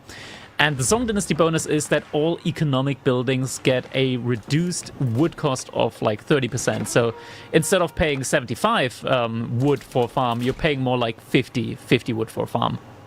So you're telling me the farm transition is underway, and that's going to mean that Beastie's push might slow down a little bit? Oh my gosh, Crackety. Actually, getting production... That also counts for a TC. So he's going to get By the way, the TC... Exactly. Also spawns an additional villager immediately. Wonderful. So immediately just paying off a little bit for itself. And, I mean, behind all of this, Beastie now going to be able to scale a little bit more. The issue is, though, that he still has this entire farm transition ahead of him. Is going to be made a lot cheaper, though, thanks to that Song Dynasty. Now, even though he's got that ahead of him, it doesn't look like he's looking ahead that far. With the rams at the front of the base here, he's actually going to try to ram these towers down. The thing is, this can go sideways so quickly with those mangonel emplacement. I feel like the investment here on the rams, this was expensive, because that could have been a ton of farms already. Those, like you said, they're now cheaper, so this was going to be a lot of farms. This means he wants to use these resources effectively. And now getting spring odds behind this as well. Those things are not cheap. The Safaris, they're going to be going on out. They do amazing damage here up front. And Anaton, he's thinking about Imperial. Just thinking, though. Not committed. Not committed yet. We are seeing some more cataphracts in queue as well. Branging guards, a lot of them out in the field, but it's pretty much only melee mass at this point in time. And Whammon, precision bolts for these Jugunu means that they're going to be able to do a lot of damage against that. Double mangonel emplacement, though, is going to be doing a ton of damage here as the fight does commence. The Jugunu doing a great job, but in the end, without the siege, Beastie isn't able to push in much more at this point in time. We're now seeing trebuchets, so Beastie is going to be able to snipe those outposts from long range. But yeah, as you mentioned, Anaton, he's getting dangerously close now to hitting Imperial Age, and at 500 olive oil per minute with the foreign engineering company means that we're going to be seeing a lot of siege coming in for him. Now, getting the foreign engineering company at this stage feels so good. When you're up against Zhu Xi and they're trying to make something happen, you can get your own nest of bees, you can get your own cannons, and now Anaton says, I can actually get all of these villages myself as well. Thank you very much. No Exploratorus, though, isn't getting gold for them. I actually don't know if it's showing, though, because it might be because we're watching a Beastie side. So sometimes with the UI, we will see... Switching over. Yes. We'll see again now. Is going to find some villagers at the top side, maybe. He is the Maybe not. Right now, there's alarm bells going off everywhere. He just needs to focus on everything. The keep does allow them to face tank a little bit. Oh my goodness, Crackety. Those trebuchets... Wait a second. The So we're getting camel support for one in from the camel archers now, immediately on the Musafadi warriors. They're going to be so much more tanky up against the Zhuganu and the crossbows. But not only that, I'm wondering if the Musafadi warriors get the first strike upgrade from the foreign engineering company when they stealth up, meaning that if they first strike, their first attack is going to do like an additional plus 32 damage. Like, look at the armor on them with the camel support. This is going to be an insane unit now in Imperial Age. And this transition he's got behind it, he's also getting a siege workshop behind there as well. Now, he hasn't spent that olive oil in the engineering company just yet. He does not feel under pressure too much to do so. With Beastie pushing the middle, the gold already being gone. University, oh, that's a university. That was definitely not a siege workshop. I thought it was a siege workshop for a second there. But now, the university coming on out. He doesn't have the resources to be pumping out upgrades just yet. He's already thinking about it. What do you get first in this scenario, Crackety?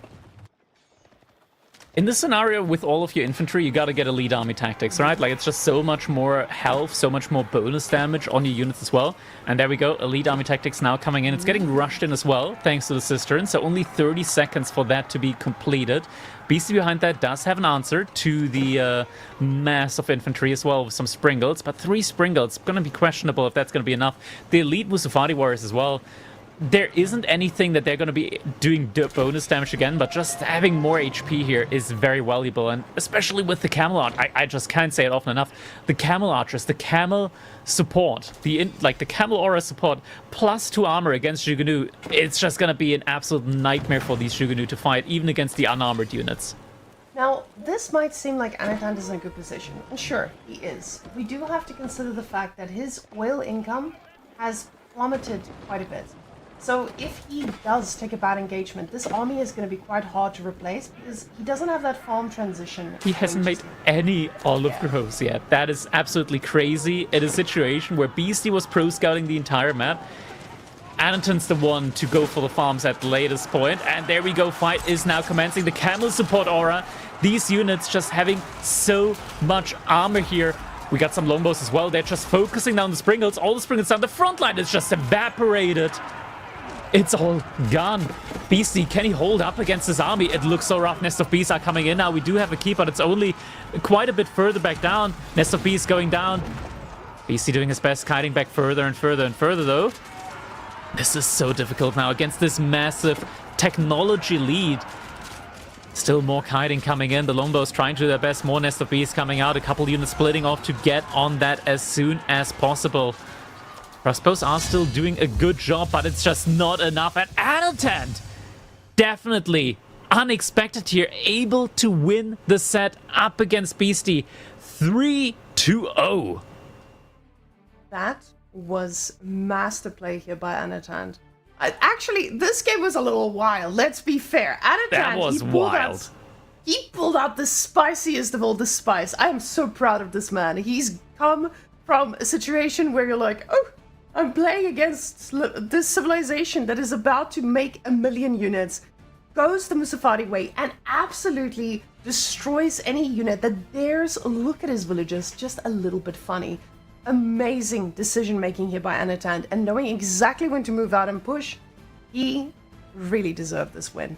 Wonderfully played. Wonderfully played indeed, and it means that we're also going to be getting an interview with Anatan in just a little bit, and I can already tell that at this point in time, Anatan's head size has probably increased by at least 5 centimeters within the last couple of minutes, right? Like, that is an incredible performance from him here so far. We're setting up the interview, so it's just going to be a tiny bit longer. Never mind, it's not going to be a tiny bit longer. We're jumping straight into the interview with Anatan right now. All right, Anatan, congratulations. You have done it. You have defeated the Beast 3-0 in EGC Masters Summer. How are you feeling after that performance, man? I'm quite happy because games were rough, to be honest. And matchups was not easy, but I played fine, I guess. So yeah, I'm really happy. Because every tournament, I think, Beast just owns me. Yeah. Yeah, this time around, though, you performed very well. And I gotta say, like, these matches, they did not really follow the flow that you would typically expect, I want to say. Like, your strategies were definitely very creative, I want to say, during most of it. Like, just looking back at, like, the Mongol versus House of Lancaster game, where typically we don't see just the follow-up in Castle Age from the Mongols, but rather they do look towards that, that Imperial Age. Beastie in this one did go Imperial Age. How were you feeling the second, like, you saw Imperial Age and you just started up massing up your trebuchets? Were you worried at that point in time, or were you thinking, okay, I got him exactly where I want him now? To be honest, it was the only matchup that I didn't practice at all. Like, I was surprised about Lancaster here and I thought I'm in trouble. So I just like, heck it, let's try to trap it, even it's like super back. Yeah, like when I don't know what to do, I'm go for full baboon all-in. Sometimes it works, sometimes it's not. Today I'm lucky. True, sometimes things work and sometimes they don't. I want to really just quickly pick your brain about that last game that we had there, because that was just Byzantines versus Zhu Xi's Legacy on Carmel, and you going for the outer Grand Winery and pumping out of all things, we had the Musafadi Warrior spam there. Was that something that you practiced, or was that just I want to say, like a vibe build order for that moment? It was B strategy. Like, we played a lot, I was Zhu Xi, he was Byzantine, and I was dying every time when he played market units, and I was like, oh my god, like, it's crazy. It shouldn't work, but turns out it's super good, so yeah. Kudos to B, because he's strat. It definitely looked amazing, incredible, I want to say. Like, it was a very, very entertaining game to see, for sure. Like, the B strategy paying off there, for sure. And man, just amazingly played. Congratulations. Next up, I mean, you're already looking forward to your opponent, I imagine, at this point in time. And, I mean, looking at the bracket, you're going to be up either against Marine Lord or against Wham. Who do you think will make it through between the two? I think Marine Lord have a bit more chances, but Vam played really well versus B, so I feel like Vam has some chances, for sure. Like, he can do it. Yeah. Wham definitely looking good there. Annotant, once again, congratulations. Amazing performance here so far. And we are going to be looking forward to seeing more from you here as you are going to continue your run through the EGC Masters Summer. Once again, congratulations. And now you've earned yourself a night's of rest. Thank you very much, man. Thank you again. Thank you, my friend. So now the question is, Krakeny, who has the better hairline? Who won the hairline competition? That was an absolute performance by Annotant. And I'm so happy to see his growth from... I remember just seeing Annotant break through the top 16 and I thought to myself, oh my goodness, he's such a creative player. But he was still trying to find his footing and through everything. It was fantastic. I've seen the growth in this man and I'm so excited to see what he's going to become in AoE. Just like we saw with Puppy Boy, he was the little pup and he grew all the way to the top. It's just amazing to see the talent keep evolving in this scene. So I gotta make this joke today. We didn't we didn't conclude the question on who between Beastie and Annotant has the superior hairline.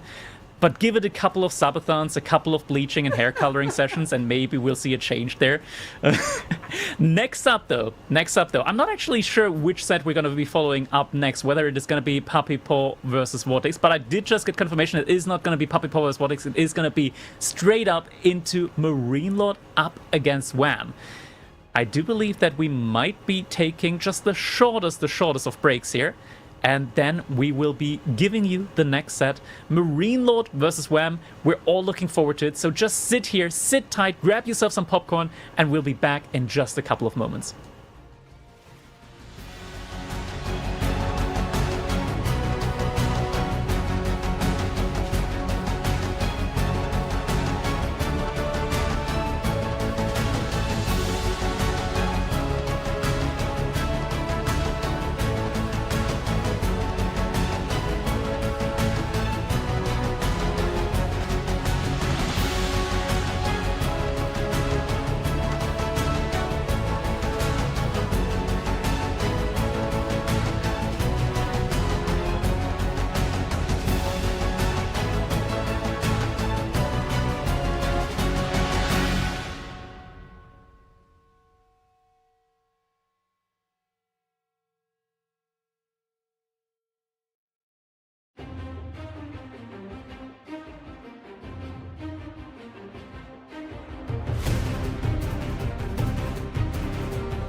And faster than you can say. Hackfleisch-Etikettierungsgesetz. We are back, everybody. Marine Lord and Wham. It is gonna be our next set here. We got French up against Zhu Xi's Legacy, starting off immediately on Gorge. And man, Gorge is, true to the name, truly a gorgeous map. And yeah, I mean, a classic one at this point in time. Zhu Xi up against French, though. I'm surprised by the Zhu Xi pick on it. Granted that we do have Carmel in the draft as well. Hold on, Crackety. When did you become a dad? I think that's what the whole stream is waiting for. When these dad jokes had to be born from somewhere. We never got the announcement. My goodness. Guys, Crackety, I feel like a matchup. Sorry, I'm completely thrown off. That threw me for a whole loop. You threw me with the German and you threw me with these amazing jokes. Gully knows what I'm talking about. There's no kid that I'm aware of, I'll say that much. Now, Marine Lord, I actually think we're missing a big part here. Marine Lord is playing on home civilization. This is home ground. It's like French on French. And this man, he's ready. He was born for this. But we can see. It's an uphill battle. Yeah. Well, a full Wham, of course. Yeah. Yeah. No. With the amazing performance we've seen from Wham recently, though, he definitely does have the potential. But at the same time, Marine Lord, he doesn't play in small tournaments. This man keeps his secrets all to himself. He brings them. These last encounters, they are old. King of Dry Arabia, Energy Slapfest #2, and Wham winning both of those? Okay. Maybe Wham is the GOAT after all.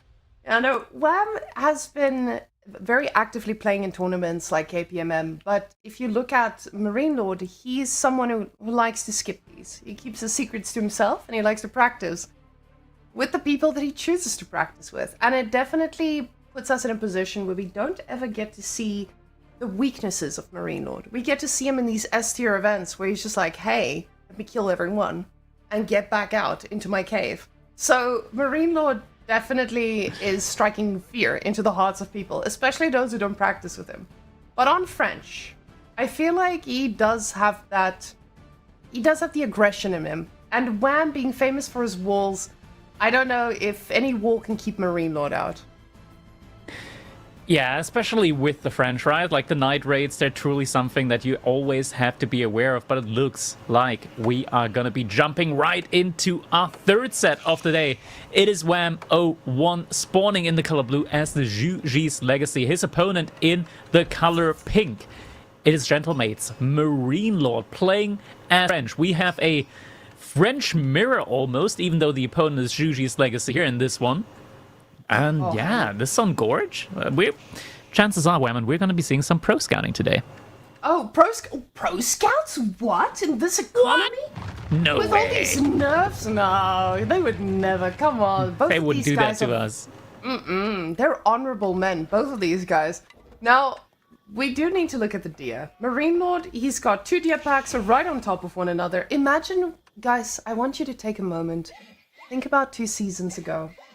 That would have been the best second TC spot a man or a woman could dream of. You were getting your stone, every bit of stone you'd ever need, and you plop down that second TC right on top. Your opponent can't do anything because you are French and you have knights in his base. Now that is the alternate reality of this. And I don't know which one you prefer, Crackety. Do we prefer a 2 TC meta or do we prefer a pro scout meta? Honestly, women, I think I talked about this with you a while ago. I am scared. I am actually scared at the moment if we see a return of the 2TC meta. Because the developers, in their infinite wisdom, they have already, I want to say, pre-buffed English and Abbasid 2TC, like potential. They buffed fresh food stuff. They buffed the farm gather rate from the English. If we go back to a 2TC meta, those 2 civilizations are gonna absolutely destroy, I feel like, not just in ladder but also in competitive play. So I'm a little bit tempted to say, okay, maybe we stick to 1 TC, but we just move Pro Scout to Castle Age, or I don't know, get rid of it, something along those lines. Okay, so this just in, Crackety not a fan of Pro Scouts, ladies and gentlemen. Well, it's okay. We understand why, because guys, it makes for a very one-dimensional early game, I think, for a lot of people. Although, with Marine Lord, I feel like he's the kind of guy who's actually going to make the plays happen in your base before you just get to sit back and pro scout. Because Wham, playing Zhu Xi, he, of course, just like we talked about earlier, when you are in a civilization match like Zhu Xi or China versus French, you do have to open with that barracks most of the time. And it does delay that pro scouts just a bit. Oh my goodness. That's a nice meditation garden. Yeah, large berry bush we got there, so 48 food per minute, 25 stone, and then I'm gonna guess like 20 wood as well. So we're looking at roughly 90 resource per minute here. Definitely not a bad one, and just getting the little bit of trickle of stone in means that you can very easily afford 1 or 2 emplacements, like hand cancelled emplacements on your gold, for example. And just means that it's going to be a lot harder for knights to like do any meaningful damage around there, because they will also take a lot of damage there as well. I would love to see the villager splits at the early game here, because I think this is something that a lot of us are wondering about with when are people going for that, you know, the knights, or if we're going straight into pro scouts from there on out. But with 6 on food, he should be able to afford one pretty decently, and rallying onto it as well. We'll see that in a second now. But Wham, he's definitely heavy on the wood. The man knows the wood is going to be important for this, but he's also got the resources in the bank to make this happen. You can see with 2 villagers on food, that's the beauty of Zhu Xi, right? They just drop off better. And in this case, with the meditation garden coming on out, they're going to have the passive food too. So they do have a little bit of a barrier to work with now. 7 on food from Marine Lord. Again, I want to say it doesn't feel like he has enough to instantly queue up that knight, but just as he's dropping off one by one, he's going to have just enough to drop off. And we saw this in a previous game as well with French. They idle that TC for a second, but it's definitely worth it to get that first knight out. Now, it doesn't get queued up instantly. The villager was more important for Marine Lord, and he's the chief. We believe what Marine Lord does. He says, delay the knights. I'll go pro scouts right off. He's getting both in the queue roughly at the same point in time, so definitely a very, very nice opening here. Truly showing just off how powerful, and I want to say like underrated, the economy boost is on the French. Just getting all of these economy upgrades 30% cheaper, because all of these things do add up. Now, it's not completely free, like with the Delhi, for example, but still, like, it's a reasonable amount of resource that you're saving up there, and at least you're not delayed on your upgrades. Wham, already having that barracks and stable out, is now also getting a lot of units out on the field, and the spearmen are going to mean that he's going to have an immediate answer to those knights. We do not have pro scouts in yet, but the upgrade is going to be coming in very, very quickly as soon as it's queued up, thanks to that supervision from those imperial officials. Now, Marine Lord is going to be able to most likely get these deer next to his base pretty easily and pretty quickly. The real question is going to be whether he can yoink some of Wham's, because now with those spearmen, it does become a little bit harder, but we can see Marine Lord's active on the knight. He is not going to get impaled today, just wants to cause a little bit of spearman production to delay Wham's economy that is about to flourish. Now, from this, we'll see if Marine Lord does a little bit of that feudal fighting, because with French, he's been a guy who is absolutely a menace when it comes to that early game pressure, but not taking any chances with that knight. You see, that knight is untouched. He is just there to purely delay. Now, we do see survival techniques coming in from Marine Lord as well. He's going to be snacking on that deer at the speed of light and get the mining upgrade alongside it as well. Now, Crackly, I actually have a question about that. We don't see the mining upgrade coming out too early for a lot of players. What makes the difference between getting your mining upgrade in feudal versus not? Well, I think Age of Noob did a really great video on that, just calculating at how quickly it pays off, and especially for a civilization like French, which do have an active way of spending their gold, making units in the feudal age. The upgrade does pay off relatively quickly. If you have like 8 villagers or something like that on gold, I believe he calculated comes out to like paying off after like 2 or 3 minutes, something like that. And an ROI of 2 to 3 minutes is very good. That's roughly looking at like manor level of paying off for itself. Oh, and with that amount of gold that he has, he's definitely utilizing every bit of it. Now, the archer numbers are starting to look a little scary. That knight still not taking any damage. Absolute master play here by Marine Lord, just ensuring that the units are occupied. Although now, Wham has a spearman out on the map, on the wrong side of the map, I would say, as the archers are closing in on them. And you can see they're out for blood. The scouts have one thing in mind, and that is their dear old deer is laying on the ground, rotting away. They need to bring the meat back home. Ooh, these spearmen are now getting picked off. We do have the archers doing their best here. Marine Lord also utilizing his knights here, knows that the spearmen aren't going to want to turn back around to get some pokes in. Yeah, Wham is still getting some hits in, but eventually, once chivalry comes in, these knights are just going to be able to regenerate. Wham is cooking, Crackety. Wham decided I've gotten the deer I need, young sir. You may have yours. I'm going castle. So, when you're up against French, they also have the option of going castle pretty quickly. You cancel 2 knights in queue and you're good to go. Is this a situation where French easily just wants to go into castle themselves when they see that Zhu Xi goes for castle just to match the lances? Or do they just keep on fighting with those busty knights that just keep on coming? Honestly, Wham kind of depends. In this situation, right? Like, Wham has his gold forward. It is going to be tough for him to send, like, sneak villagers out to the sides to continuously mine gold. If Marine Lord just is able to pounce on that gold mine and cut off Wham from just reinforcing with Lancers with gold-heavy units, then I think he can, like, honestly just stick it out in feudal age. And that's, like, one of those things, right? Like, Marine Lord doesn't need the age up because he already has the full army composition. For him, he can just keep on massing up units. We are now getting the age up in for Wham, though, as he cannot make Lancers in the feudal age.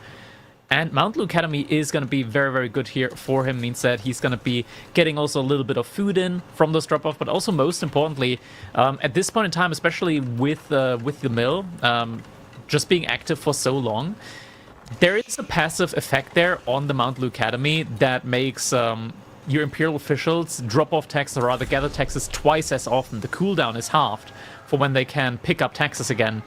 So that's something that people really underestimate, because it means that once you age up, you do immediately have a lot of gold to play with. But we do see Marine Lord now diving in underneath the outpost here. Wham only has enough gold for 2 Lancers at this point in time. And he's already starting to dive in. This is quite tough now for him. And honestly, like, the spearmen are going down as well. I don't think he's got enough Lancers now to reclaim this. A lot of villagers are idled out behind as well. And just not enough damage coming out from the outpost. It feels like Marine Lord calculated this perfectly. He checked that gold and was like, how much do you have in your bank? Seeing that it is definitely worthwhile to go for this and deny it. And deny he does. This is absolute amazing fast damage that Wham is just not going to be able to do anything about. You see 2 more spears in queue, but those spears are going to melt against the 11 archers that are standing just outside his base. And we see there's no option for him to go out, because on the other side there are pink units surrounding his base, and Wham must know that this is probably, right now, it's the game. He's definitely surrounded. There's no way he can get out of this. Marine Lord behind this still making units, although Marine Lord's backing off a second here. He's done the damage, he took care of the village, and now he's looking for just a little bit more. At this point in time, Wham, he did manage to get a market in, so is starting to sell some resource. He sold some stone, which he just passively generated from the meditation garden, and that is enough for him to be able to get 5 more Lancers in at this point in time. But you just cannot protect your infrastructure anymore without any units, and Marine Lord knows this, and he's just going straight forward now. The villagers are also starting to get picked off here. We do have a good amount of lances, but there is a choke point here. I don't think that Wham really wants to take this fight inside of this choke point. Market does get taken down. 1 more knight in queue, but he is outmassed 2-1 at this point in time. Veterancy, or rather castle age status on these lances, is just not going to be enough, and Marine Lord just... It feels like he's really choking out Wham now at this point in time. There's just no access to resource for him at the moment. I do say that, though, but he did manage to sneak his way back out onto the gold on the other side of his base. So maybe there's still a chance for him yet. Now the question is just, even when you do get back onto that gold, what do you get? What can you even get from that gold to shut this down? You've got a ton of archers. We've got a guild hall coming on in. Marine Lord knows if by some miracle he gets to the late game, the guild hall is going to pay off, and he most likely just doesn't need the Royal Institute to end this. For him, this is a situation of, I don't need to take risks, I can just keep being aggressive, keep him in his base, and then make some plays. Now, 1,000 food on the side of Wham. He has no way to spend this. We can see he doesn't have the wood. He's made the village again, and the village will fall just as quickly. And Lance are now getting a kill here at the back, but keep in mind, this is French. They have a few extra villages for you to work from, especially because they've already killed 5 of yours. Yeah, Vam currently almost 10 villagers behind, and Marine Lord just doing an absolutely great job here of constricting the income for Wham. And behind this now, Arbaletria on the field as well, and Arbaletria just gonna be absolutely countering out those knights. We're seeing more unique upgrades coming in now for Marine Lord. Not just the veterancy on these Lancers, on these Royal Knights. We already have Chivalry in, but also Cattle Saddled. So an additional +7 damage on these Lancers after a charge is absolutely massive. Wham, he rebuilt the market, but Marine Lord, there's nothing really stopping him from just burning that one down again. And honestly, this feels every time like a little bit of deja vu. Village in exactly the same place, market in the same place, archers just picking off units. What I absolutely love to see is the archers are not getting upgraded at all. He's saying the orbs are my priority. I don't need these archers to be upgraded. They can just keep firing from afar. The orbs are about to join now, the archer upgrade coming on in, but he knows this is not a priority. The orbs are the ones that are going to be making the difference when these lances connect. The thing is, those lances are not connecting. The French knights are protecting, they're attacking in, and every single time they're just slicing out everything that dares move close. He knows. He knows he's cooked. Absolutely amazing aggression here by Marine Lord. Calculated, he knew exactly when to attack, showing Wham that you are not going to be greedy in my games. Yeah, and this is just a difficult part with Zhu Xi or China for that matter. When you're up against the French, they just have that kit that can choke out the Chinese, or in that case, their variant civilization of resources. And it's coming in cleanly here. Marine Lord just knowing he doesn't need to go for that very fast Castle Age. He can take his time, he can do damage, he doesn't need Castle Age in order to access these knights. He's already getting in Feudal Age, so by the time that he finally gets to Castle Age, he's going to have a strong mass out there of knights that he can just upgrade to have a very, very valuable unit in there. And yeah, I mean, this is looking very, very strong at the moment for Marine Lord. A Marine Lord already coming in, making sure the Gorge, a map that historically went quite a long time. He is not playing the long game and absolutely making the Gorge average time take a nosedive right now.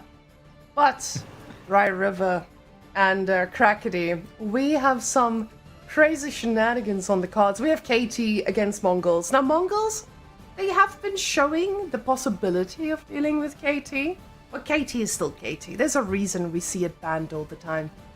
Dry River, though, Marine Lord on KT. I feel like Wham is in for a struggle, because Marine Lord has not been looking passive. Not at all. I've not seen Marine Lord play Knights Templar that often, but granted, on a hybrid map, Knights Templar, they do have this tendency of kind of playing themselves. They just are like one of the civilizations that just synergizes so well with these hybrid maps, not needing those lumber camps, getting a ton of passive food income. Not really passive, but like, it does generate really, really quickly, having that passive boost to your wood income there. And also, like, when you're out on water and you're investing into ships and you're gathering all that wood, getting 20% of the wood gathered as food on top of everything else, it is just so good. It helps your timings tremendously when it comes to eventually going for that feudal age transition.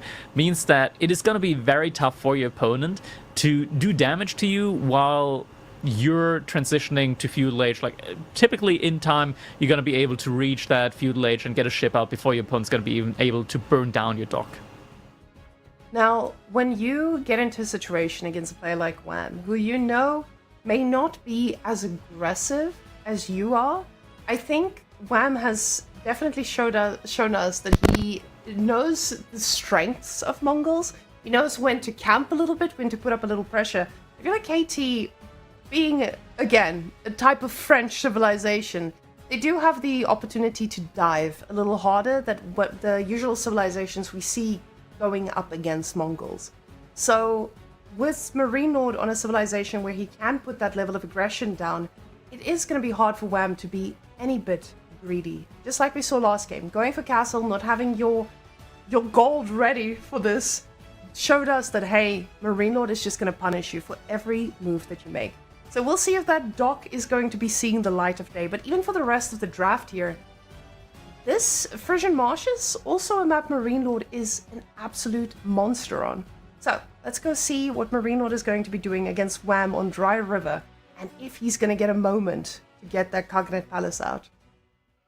Unless we're getting baited, of course, and the game's not ready. But it is ready. There we go. Jumping in straight up after the first game in this set. Currently, we do have Marine Lord leading 1-0 in his set up against Wham. We're here on Dry River with Wham in the color blue playing as the Mongols. His opponent, Marine Lord, in the color pink, playing as the Knights Templar, and he's already moving out to gold, telling us that this is not going to be a Dark Age dock play. If anything, we're going to see a dock at the earliest in Feudal Age. Right now, Marine Lord's goal is going to be getting that age up in as quickly as possible. And looking at Wham's map here, I've seen better.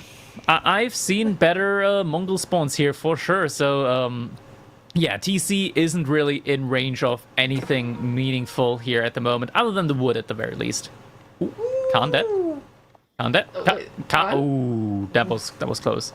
That is close. Like, that could have immediately been GG right there. Like, we meme about it when the Khan dies, that is GG, but losing your scout that early on in the game, that can be a genuine game ender right there.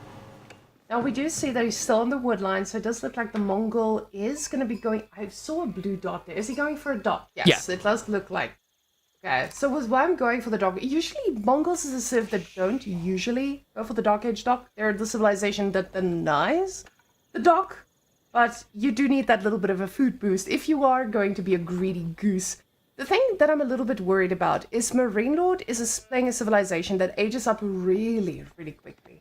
So when you are on the Knights Templar, you get yourself into a position where you can respond so fast.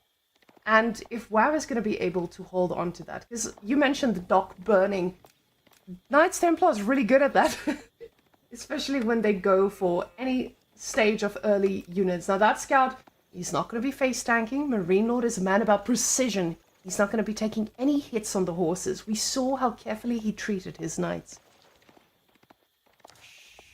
Indeed. Behind us, we're actually getting the Knights Hospitaller in for Marine Lord. Very interesting. So no French Knights here, no Chevalier for our Marine Lord. Instead, Knights Hospitaller. Going over the bonuses, what changed? So economy units are getting an additional 30% more health. And recently changed as well is that villagers are getting an additional 10% movement speed. So you're basically getting like a semi-version of wheelbarrow on your villagers early on. What's really interesting is that for Knights Templar it doesn't really matter that much, considering that their workers on wood at least already move relatively little. But for everything else it is quite nice, and especially when it comes to just running away from raids, that is very, very handy. And yeah, I mean, we're now also seeing a dock play coming in. Now, with that dock coming in from Marine Lord, it means that's not going to be a production building, right? So no dock burning just yet, but just securing that little bit of extra food. So now what we're going to be seeing here from Wham is the question I am asking, and I'm really worried because I feel like Marine Lord on water just gives him that little bit of edge. Now he's got the resources to start making fishing boats, and then the pumping begins. Behind this, I would really like to take a look at his base. Yes, those guys are just chopping away at the wood, stacking up quite a bit here. We do see a production... Oh, no, not a production build. That's another dock. He wants the resources, and he wants it now, Crackety. He is going to be fishing for a while. Yeah, double dock play here immediately. I mean, the Knights Templar, they can definitely afford it. So much wood income there from them with that added wood bonus there. Just beaming that wood straight to the stockpile. And that Marine Lord, yeah, I mean, just looking at it already, over 300 wood per minute at the moment. Wham, he still has some workers on wood, but he did not expand onto the second dock behind this. Now, when we do see that Wham has to be the one putting up the pressure to ensure that Marine Lord doesn't run away with this, I'm just expecting him to be aggressive here. We do see a lot of Mangudai play here, right? And against the Knights Templar, I assume that this is actually a pretty good response as well, because you're playing a civilization that likes to be out on the map, chopping wood. The wood line gets thinned pretty well there, as we can see. A good Mangudai spot over there, but Now, what can Knights Templar do when they get into a situation with that type of pressure? We do see the wheelbarrow coming on out. He's not going to be letting villagers pay the price. And he does make his first production building ready for any person or horse that might be firing arrows at him. Yeah, these villagers are going to be very, very fast now, and they're going to have to be because we are seeing a stable coming in for Wham. So looks like we are going to be getting some double produced Kashyyyks here very early on. Very nice as well. Marine Lord does provide him with an opening here as he is going for the archers instead. So Wham definitely already having the counter out there for the units that Marine Lord is going to put out there. Now, archers synergize nicely with the economy profile that the Knights Templar have. It's just that against the Kashyyyks, it's not going to be good enough. Especially not since now Marine Lord choosing the Knights Hospitaller does not have his own heavy cavalry unit to deal with that. Now he does go for the barracks right after he realizes, okay, well, these archers not going to be handling the horses too well. He's got to scout all the way there on the map. He's seen the Kashyyyks come on out. He's building it with 3 villages. He understands the urgency of the matter as well. Those 2 Kashyyyks are going to be going straight for the woodline if he's not careful, especially knowing that there are archers. He does not want to waste any time. He needs to get the damage done now before the spearmen come on board. Now, what I love to say about Marine Lord here, he did not greed out and go for a pilgrim. This man has calculated every step of the way. Archers firing at the Khan. And we can see the Kashyyyks not too sure about where to strike just yet. They don't want to be taking any unnecessary damage, especially when you have a little bit of easy fire going straight at you. Double producing archers from Wham as well. Ooh, there's an outpost trying to come up here, but that is always such a greedy thing, I want to say, but also very easily punishable, because if the outpost is right next on that shoreline, it means that a demo ship is going to be able to easily take that one out alongside the villager. We do have a scout working on hitting that outpost, so at this point in time, if Wham wants to cancel it, he's going to lose out on most of the resources from that outpost, and I believe he will have to cancel it as the archers are moving in. Wham, is he canceling? He is canceling it. And yeah, he did lose the majority of the resources there. Kashyyyks trying to find a raiding opportunity here as well. Aren't gonna find as the villagers do turn around and try and trap the Kashyyyks in there. And this shows how amazingly perfect Marine Lord is playing around that wood line there, because you cannot do any damage to this man. I know a lot of people, they might see Kashyyyks and they're like, oh, villages are about to get raided. These guys have not gotten a single kill. They keep on charging and Marine Lord is ready with the reactions. He does not even get to kill an archer here. The TC fire is insanely accurate every single time. The archers now taking a bit of a fight here, and it does look like Wham is just making more fishing ships and no military ships going to be coming out on this lake. And that could be expensive, because now you're just trying to get your eco going when there's a pretty big army coming right for you. Yeah, honestly, it feels like Wham isn't really feeling the heat yet. Very surprising, because I'm certainly feeling it at this point in time for him. Kashyyyks once again trying to wrap around, but the archer superiority just being there from Marine Lord. He just has more units out, even with the double production Kashyyyks coming in from the front side.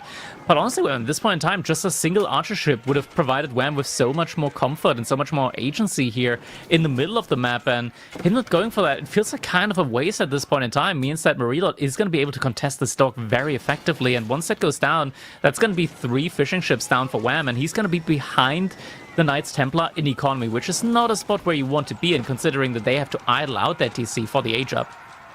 And that's usually something we never see against the Knights Templar, because you have to do significant damage to be able to get there. But no, Marine Lord, he's just shut down a dock, and it shows again, Wham just going for that extra fishing ship instead of a military ship is a situation where he's like, okay, he's probably not going to be able to punish this, but every little bit of greed that Marine Lord sees, he's punishing. And we'll see if he's going to be able to do a little bit of counter damage. Pilgrim coming on out, walking right past the boys. Marine Lord finally making a little bit of a greedy move to try and get the gold he so deserves, he says. Now, these archers are just working their way through every fishing ship. Every bit of investment on the water is just going down, and Wham, he's not on the Mongols that people have been worried about.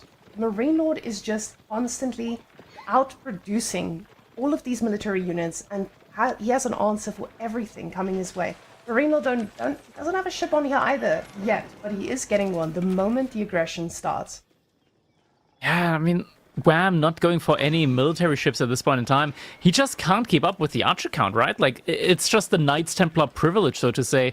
They just make archers in a manner that other civilizations typically can't really match. It's just so much more wood income now. A big archer mass, it's also something that Marine Lord is very much known for and very comfortable with, just massing big groups of archers and getting to the point where your archers are actually effective even against their counters.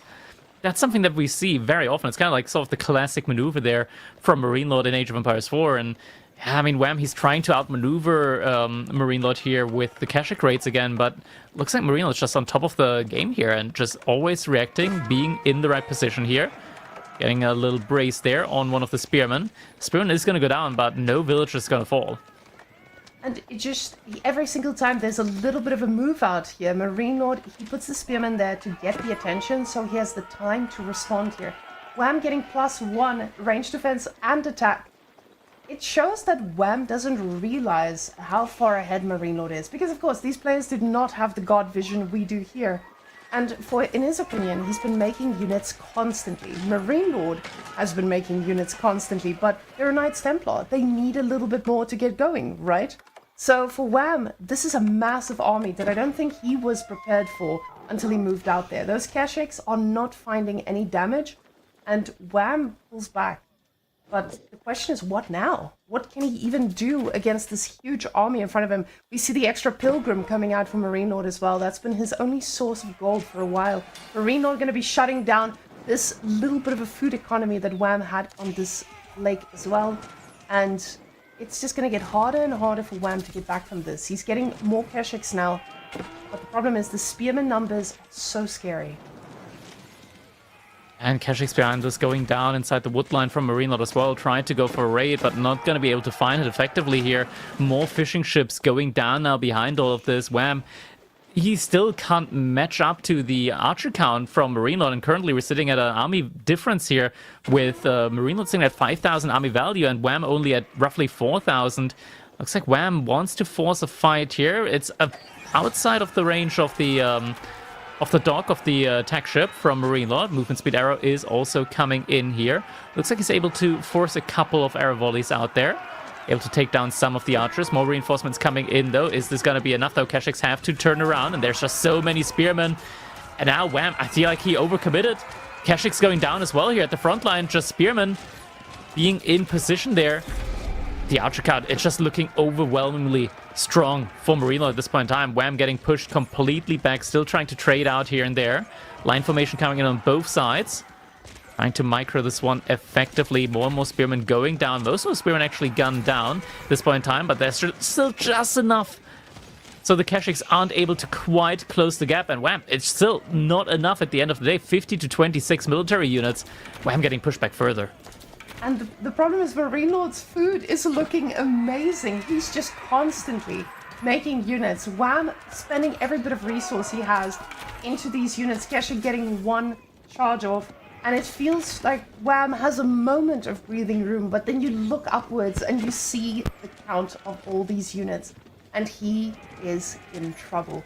Now, more archers in queue from Wham. Wham knows, I need to do something magical. I need to keep the pressure up because there needs to be a way for me to close this out. But KT, it's a civilization that just constantly has that food income even when they run out of food because they can just keep chopping wood. And Mongols, they don't have that choice. This is a situation where he's out on the deer trying to make things work, trying to pick up these spearmen, but the numbers are in Marine Lord's favor and he just gets to kite forwards and destroy everything. So many more units coming in. We're seeing Khan's Hunter now also in queue for Wham. And we do know that Wham believes in magic. But does magic believe in Wham in this situation? This is a rough one at the moment here for him. Getting outmassed almost 2-1 at this point in time. A little bit of extra attack range is certainly going to help him out. But Marine Lord, without even going on to gold, just a passive Pilgrim gold income here at this point in time as well, is going to help him just getting enough gold in for potential Castle Age. And honestly, Wham, he just needs to pause for half a minute and he's going to have more than enough resource for that. Could also pull some villagers to gold in order to be able to afford some upgrades as soon as the age up comes in. even forward securing the deer now as well with an outpost, and there's just really no way at this point in time for Wham to really punish this with his current army size. Now, Wham sees this, and he realizes, hey, I just ran out of food at the back. He's getting a tower here at the front, trying to get a semblance of an economy here. Forward, also putting down yet another dock. I don't think he's going to be making the same mistake as not getting a military ship or two, but with the amount of archers, you are going to need a Bao-Chan to be able to just stop this army without them taking you down. And this is the wrong game for that. Wham knows this. He's clinging on to something, but Marine Lord has exploited every advantage, getting Republic of Genoa. Now, this is going to make sure that those pilgrims, they just bring a little bit of extra economy that Marine Lord doesn't even need. He's just enjoying his time. Now, we'll see if he puts a few more villages back on gold, or if that pilgrim gold is going to be enough for him to just keep this push going. Because honestly, he probably doesn't even need extra gold. He's got enough archers to just go right through the base and even kill the TC with them once they get upgrades. Yeah, at this point in time, I don't think Wham can really go for a step redoubt. He's only got 30 military units, meanwhile Marine Lord pushing 80. Yeah, Kurultai it has to be. He needs to get something in order to increase his fighting power on the field, so Kurultai definitely the reasonable choice. Pretty much the only choice, even, I want to say here for him. We do have one Keshik trying to get another villager snipe here, but Marine Lord does have villagers out there trying to defend that spot, and the Spearman is going to be able to repel that Keshik. Immediately, we do see a monastery coming in as well, so next up, it's going to be those relics and sacred sites that Marine Lord's going to focus on. You can see Marine Lord is focusing on the late game. It's like, oh, I need relics. I need to think about what I'm going to do to get that part of the game for myself. While Wham on the other side, he's like, I need firepower and I need destruction. And the Kurultai is that answer. But what follows after that, that's a very tough choice. And I don't think there's anything he can do to actually have an answer to this army, because those archers are getting the upgrade at the speed of light. They're getting +2 on top of this as well. And Marine Lord calmly says, oh, I need to go get the relics. Oh yes, let me quickly go make one of those and spend my gold. Well, Wham, he's just desperately trying to afford any bit of an upgrade. More raids coming in here. Veterancy on the Keshiks not in yet, and the Spearman trying to get the gap close in. Not able to find it here, but now Marine Lord, he's just sitting right outside of Wham's base at this point in time. It's 71 archers, Whammin. Now they're probably able to one-shot the Keshiks truly at this point in time as well. Especially with that +2, they are going to pierce anything that tries to come on out of there. And you can see Wham is trying to make units there at the back, but it is just not going to be possible. There's 5 archers in queue, and as quickly as they come out, they will go down. But Marine Lord, even with that big mass in his opponent's base, he's still got enough space to protect any villagers that might be harmed. Instantly pulling off as he realizes, oh, those arrows destroying the building. Because once it's backed up, it takes quite a bit of damage extra there. Yeah, no more ranged armor means that if there's 70 archers right in front of that... Oh, no, he's gonna step up. He's gonna step up. The Kurultai has to be so careful here. It's gonna unpack. It take a significant amount of damage, but thankfully, he did manage to unpack there. Still, is Wham actually even going to be able to take a fight here? It's not really looking like it behind this Marine Lord, also capturing up every single relic. We're now also seeing Templar Brothers coming in. All the blacksmith upgrades already researched for Marine Lord. Wham only just now getting his +2 pierce armor in. Now, in this position, Wham is asking himself, wait, what can I do? Oh, yeah? The archery range, was that the one that he was researching veterancy on? Yes. The one that just... Yes, oh, it was. no. And I was actually so surprised because I thought to myself, oh, it's gonna make it. It's totally gonna make it. And those archer arrows were just too strong. But you can see now, those Keshiks, they do have a fighting chance against a handful of these archers. And he's trying to find damage, but Marine Lord is just not allowing any damage to be done. Constantly, units in every position. You can see those pilgrims. Those were probably the only things he'd be able to raid, and they're still making it to the sacred site every single time. Now the archers, they have a different target, and that is the main base, because they can deal with anything. Yeah, oh no, Wham, he only just now noticed that his archer upgrade is not in. He just requeued it, but now the Kurultai is out of position entirely. Marine Lord realizes he's got to jump on it. Kurultai is going to unpack, and now Wham, he's got to take a miserable fight here. Not the fight he's been looking for at all. And that just calls GG. Marine Lord now finding himself on match point. That is such a tough position, but to be fair, Wham did give him Knights Templar for this map.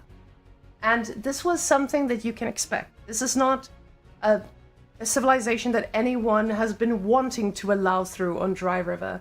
So Marine Lord absolutely making it look like Knights Templar is a S-tier civilization. We see that military value lead. It looks like an exponential graph. Every single time you start losing army at that rate, you could just see with Wham's army, he had so much, but Marine Lord was just able to stay ahead every single time. Absolute master play from Marine Lord. And now we can see the next matchup that's going to be coming in. We're going to be seeing the Byzantines for Marine Lord up against the House of Lancaster for Wham. Not a matchup I want to say, at least, that I see too often. Now, granted, something that the Byzantines used to do very well, it was those Kira-Siphon all-ins, especially against a civilization like the House of Lancaster that would be coming in quite nicely. Issue with that is, though, that currently Byzantines, their timing has been moved back by, I want to say, like a minute or two when it comes to like their first mercenary like kind of timing with the way that they play now with the early cisterns. So that gives a lot more time to the House of Lancaster to prepare for potential all-in. Now, when we're looking at the rest of the matchups, yes, I feel like Wham has a pretty good civilization here, right? Lancaster, it's undeniable. People still believe that they're in a great position, but like you said, Byzantines, on Marine Lord of Byzantines, I feel like he can punish Lancaster, and the nerfs that we've been seeing against Lancaster, I feel like Byzantines, they have the answers to do something about that, especially considering it was mostly HP on those manors. And Byzantines, they have powerful enough feudal push if they wanted that to be a play. But definitely Wham has the civilization to try and take a game here. So if there's a game to take, it's this one. I just don't know if the plan was to take Lancaster on Dry Arabia, or if the plan was to leave it for a different map here altogether. Yeah, I mean, where else could you really use House of Lancaster, right? Like on Carmel, I want to see like maybe, but there are better civilizations in Wham's pool to use that. Frisian Marshes is an option in theory, but then again, Frisian Marshes, I want to say, is potentially more of like an Ottomans kind of map at the moment, just because it's easier for you to reach Imperial Age, go into those later stages and make use of Sipahi. And Carmel, looking at Wham's draft, that just kind of like screams Malian at me, because like you get very easily depletable gold veins, and Mali just able to make them last for so much longer and just getting a lot of passive gold out of them as well. So I think House of Lancaster here in Dry Arabia definitely makes a lot of sense. Byzantines, though, we've seen them earlier. Just a very, very strong civilization in general. Very good cistern scaling, very good economy overall. And those mercenaries, man, they can be truly overwhelming, even when you're not getting the most ideal mercenary unit out there. Just the sheer mass of free units can catch your opponent off guard very easily. And we saw exactly what that could foretell from our game between Anatan and Beastie. So we'll see what those mercenaries are going to be behind his base, but I'm a little bit worried. So, okay, to be fair, it's Dry Arabia. The market can spawn anywhere, right? But I am excited. I'm excited to see if we are going to be seeing a lot more pro players go for something like that. Because a lot of people, they've been very much focused on what is in my market. But like Anatan said, him and B, they've been playing that way. So let's see if more pros have been watching these games and actually take a little bit of a hint. But guys, we're going to hop on in, maybe. Yes, we did it! Finally! And Marine Lord, he's going for a mill, Crackety. It is something that he's seen somewhere, potentially. We do know that Marine Lord is known to play the occasional practice game with Anatant, and Wham, on the other hand side, he is opening us up with some Dark Age pressure as the House of Lancaster, and Whammon, This is one of the things we talked about. Current Byzantines, they're not that strong up against Dark Age pressure anymore. But very interesting play here from Marine Lord. It's like he is expecting this to happen. He is specifically gathering the berries at the far end of the berry patch there. The furthest away berries are the ones that he's starting off with in order to get potentially just enough olive oil for mercenaries within the berries that are in the TC range. And especially when you're playing against someone who is now going to be most likely aggressive, you most likely will not have the opportunity to just go from there if they follow it up with a tower rush or anything behind that. Is that actually a way that Lancaster plays? Do they tower rush alongside? Just Spearmen for now. Oh, another one as well. Is this a possibility for Lancaster that they do go for a tower rush with Spearmen? Or alongside the Spearmen, at least.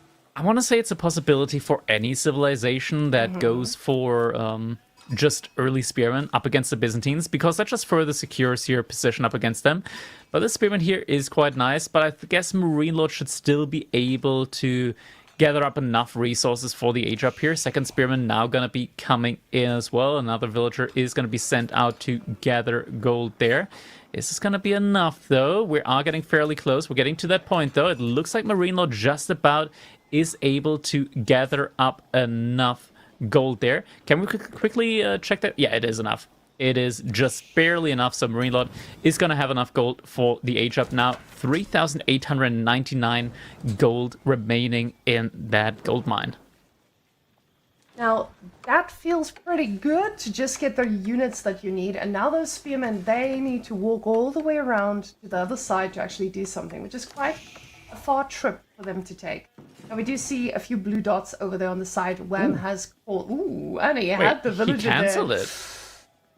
It's probably because he saw the amount of berries that have been depleted. This does feel like a pretty big investment that he would be going for here. But pulling that villager back all the way, it is expensive. That's a lot of idle time. At this stage of the game, probably not with 40 resources a minute, but oh my god. Ooh, instead he wants to put the outpost on the gold vein instead. Now, this is against the Hippodrome. And yes, Spearmen do counter horses. But this is a different type of Hippodrome. This is a Hippodrome that will deny the resources in your base. And these Spearmen being all the way in Marine Lord's side, they are not going to be ready to help their villagers gather the stone that they need for those manors. And every now and then going for a little dive there with his own Spearman there.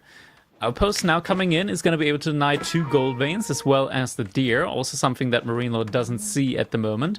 Doesn't actually know that deer are there, but guess he will just be able to guess that his deer are on that side, judging just by him scouting everything but that spot. Lancaster Castle now also coming in for Wham. Is going to be on a little bit of a delay, but will still be coming in time. And yeah, I guess we'll probably just be seeing some standard manner follow-up here now from Wham. He's going to have to be careful, though, about those horsemen, but does already have a barracks inside of his base, so will be easily able to put out the counter unit out there. Now, I didn't even imagine that tower denying so many resources. And when you pointed it out now, that's all the gold on one side. He's not going to be able to get there at any point. So this is a pretty powerful tower to have, especially considering it denies everything. Now, with Marine Lord, though, he's going to be able to make those horses, and we saw how well he treated those horses. He's going to be able to keep them alive, most likely.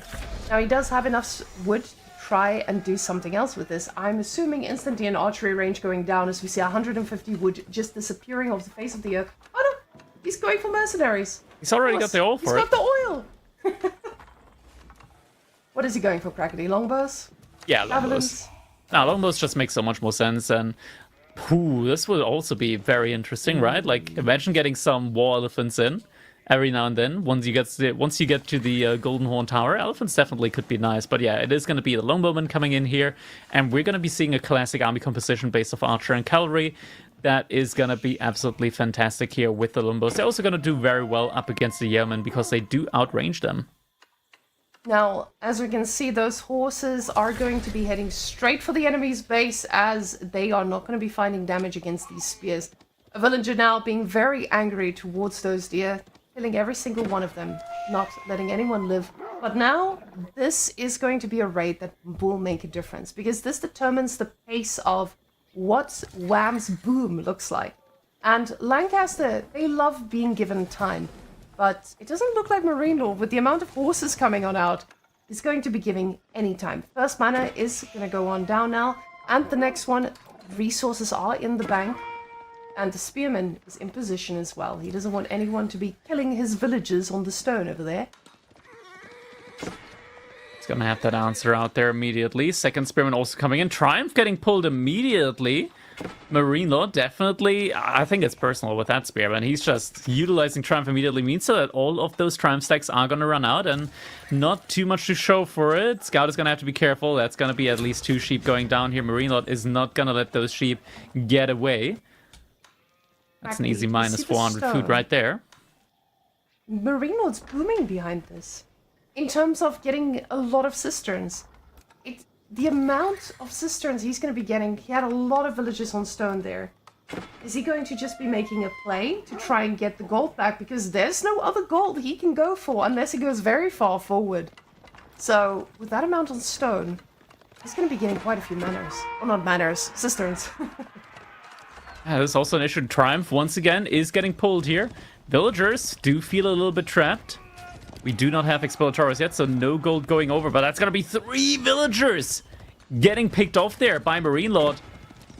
No way out for those guys, and Wham right now, he is lacking military inside of his own base. We're seeing Hobelas come in now. That's a good answer up against the Longbows, but up against Triumph Horsemen just does not feel like the right answer. Getting those Hobelas out, knowing that they take a lot less range damage, but horses, they destroy them. Especially in those numbers, and you see Marine Lord, he's aware of this. He's just going to keep on making horses.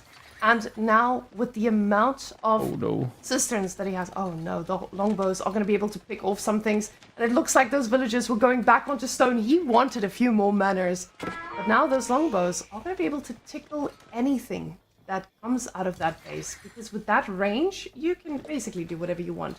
He's not investing all of the longbows here, which is pretty smart, because of course, you want to keep some of them in your base for if there are any of those pesky spearmen running around that you saw in the other game. Ooh, this is starting to become a little bit more interesting now. Marine Lord, he's just invested into a blacksmith without any villagers on gold and without any gold in the bank.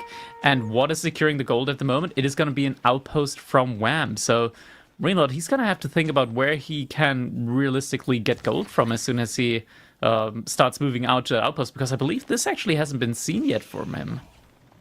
Now, the problem is behind this, not just the fact that he's denied of gold there, but he doesn't have enough. Ooh, and the fight finally happens. All the laws, straight on the horses. They're not good. They don't do too well. But they're focusing. Okay, there we go. They're focusing the right unit. Lombo's getting picked off. They're not backing off yet, Crackety. The horses, though, they are backing off. It doesn't look like Marino wants to take this fight anymore. He's done now. He's like, I've done my damage. I'll come for another round. I just need a little bit more Triumph in my pocket. Now, behind this, with Triumph, he can actually potentially have a go at the outpost, even though it's fortified. With Triumph, with that healing, he might have enough DPS to just push through it. Oh, I was about to say, when he can't even go for Limited Nay, because with Limited Nay, you still don't have that Dark Age upgrade. So you're still just going to have all these Dark Age Limited Nay with no gold in your pocket to do anything with, so the horses are the only answer. And it looks like he knows this. With pulling all the guys back, he is sending another group back into Wham's base, because of course this is still Lancaster, right? So he needs to be a little bit more careful about letting that economy just boom. So many horsemen at this point in time. We are getting some Demi-Lancers in, but Demi-Lancers, well, they're not the great Lancers that they want to be. Let's be honest here. Still a good enough mass of cavalry here. Marine Lord has to respect it for the time being. Triumph getting activated, though. It's probably not going to be that long of a Triumph, but it does seem to last long enough. There we go. Triumph did just end now. Spearmen are getting picked off behind all of this. Demi-Lance is still trading out somewhat effectively here, but not effective enough, as the majority of the horsemen still able to survive all of this. Couple more Spearmen. This might actually be enough here now. Yeah, Marine will realize, okay, maybe doesn't want to push in too much deeper here. He is getting pushed back now. A lot of the horsemen are still rather weak now. He wants to make sure that these 2 longbows are going to be able to stay alive. Next batch of longbows is out though, and once these are able to reconvene with the rest of the army, he's going to be able to easily deal with these spearmen. And Marine Lord is on the gold now, Crackety. He's decided, I'm going into the middle of the map. I With a have lot. the power. Yeah, that's a lot of is a villagers right there. He just wants gold, and he wants it now. He wants it right now. 12 villagers. Okay, yeah, that's a good amount. No cistern buffing this one up, though, at the moment. But yeah, I mean, Wham, he is getting a little bit of value from that. And now behind this, looks like he wants to expand into a couple more manors. But I gotta say, like, Marine Lord's army composition just looking a lot better here. And Wham, a little bit asleep at the steering wheel. Almost lost a couple more knights, but did take a good amount of damage on them, that's for sure. I absolutely love the fact that Marine Lord is able to use those longbows to just perfectly focus down all those spears. The spears, every single time they try to make a connection, you just see Marine Lord microing them, ensuring, and the Triumph gets clicked. He wants these horses to heal right through it. Longbows, making sure these spearmen are not long for this world. The horses are focus firing everything they can. Now they're even willing to take on these spears. They do pull back for a second there while the longbows are doing their work. +1 is about to kick in for these horses as well, so they are going to be doing even better in these engages. And Wham, he just lost the entirety of his army, at least the entirety of his cavalry army that has just gone down. He is starting to remass more into the Hoppler. More manors are starting to come in here for him now. But the economy is just not looking great right now. He's out on the deer as well, could easily get caught out there. Behind this, once again, just more and more of these horsemen coming in, and Triumph really starting to show its strength here, as there's a lot of weak horsemen that have just regenerated a ton of health in their lifetime. And you can see Wham, ooh, he's getting wheelbarrow, but that will get cancelled pretty soon. And Wham being out here on the deer tells you the story of a hungry Lancaster, which is not a story that's been told many times. Because of those manners, they always have that little bit of a food advantage most of the time. But now, that tower is still there. It's living its best life, being completely untouched, but Marine Lord just doesn't care. Now getting +1 range attack as well, and feeling brave enough to go on the boar. That is pretty ballsy, Crackety. He is really, really confident in this. Just lose a villager there. Yeah, it loses a villager, and that means that Wham suddenly looks a little bit better, but it looks like there was some idle time as well on the TC, potentially, as he's still 3 villagers behind. That is a pretty massive difference to have, especially against the Byzantines when you have been the aggressor. Now, Wham, he's got quite a lot of wood in the bank, so he does have a few options he could potentially go for with those, but Hobblars are the answer, he says. Now, I don't know if there's anything he can do to shut down these horses, but it feels like he has that same emotion regarding this. He's gotten the manors. He's trying to let the manors do the talking, get units from there, but it feels like Marine Lord is not giving him that opening. Now, getting every military upgrade he needs, longbows, trying to kite back, the horses putting back, but instantly going back, yet again to deal some damage, but these spears are going to make their way through, and these longbows are probably going to be going down pretty quickly. The horseman will make it out alive, but he does need to back out and ensure that he gets that mass rebalanced against the amount of spears coming out of Wham. Wham recognizes the fact that he's just on longbows, and this is maybe the answer to his prayers, but he is getting wheelbarrow now, so the villagers don't die again. Bolts are starting to be finished up here. And Wham, he is starting to get a pretty decent army mass out. It's a lot of units, right? But then you see the kind of units that it is. It's Hobblars, and you're like, okay. That's certainly a unit in the game that exists. We can look at the stats. It's got some great stats. It's got melee damage, lots of it. It's got ranged armor. Arguably, actually, a lot of it. But yeah, that's about it. Now, the melee armor, those things melt so quickly under a little bit of sun. Marine Lord, though, going towards castle now. You know, he's thinking about castle while making more horsemen. And I absolutely love this, because it shows... Oh, never mind, Crackety. Remember what you said earlier? Very well called, I'd say. Now that one villager is going to be going down pretty soon as well. One of the horses to get pulled to do so. And it looks like all those horses are just going to be healing up through all of the tower damage that might be going their way. But Wham is also out for blood. We see him now running into the pink dots everywhere onto the front stone as well. Now the villagers do need to back off, and the Hobblars, they might snack on some villagers right now. Getting a beautiful surround and They do no damage. getting any kills. It's the damage. Yeah, all the villagers are able to make it out alive. The Hobblars, they forgot to sharpen their swords. And That they was might be paying depressing the to price. see, Whammon. That was actually depressing to look at. I was really excited. I was so excited for Wham to try and get some damage onto the eco. Because Wham now, he's ready to age up. Does he go for the King's College?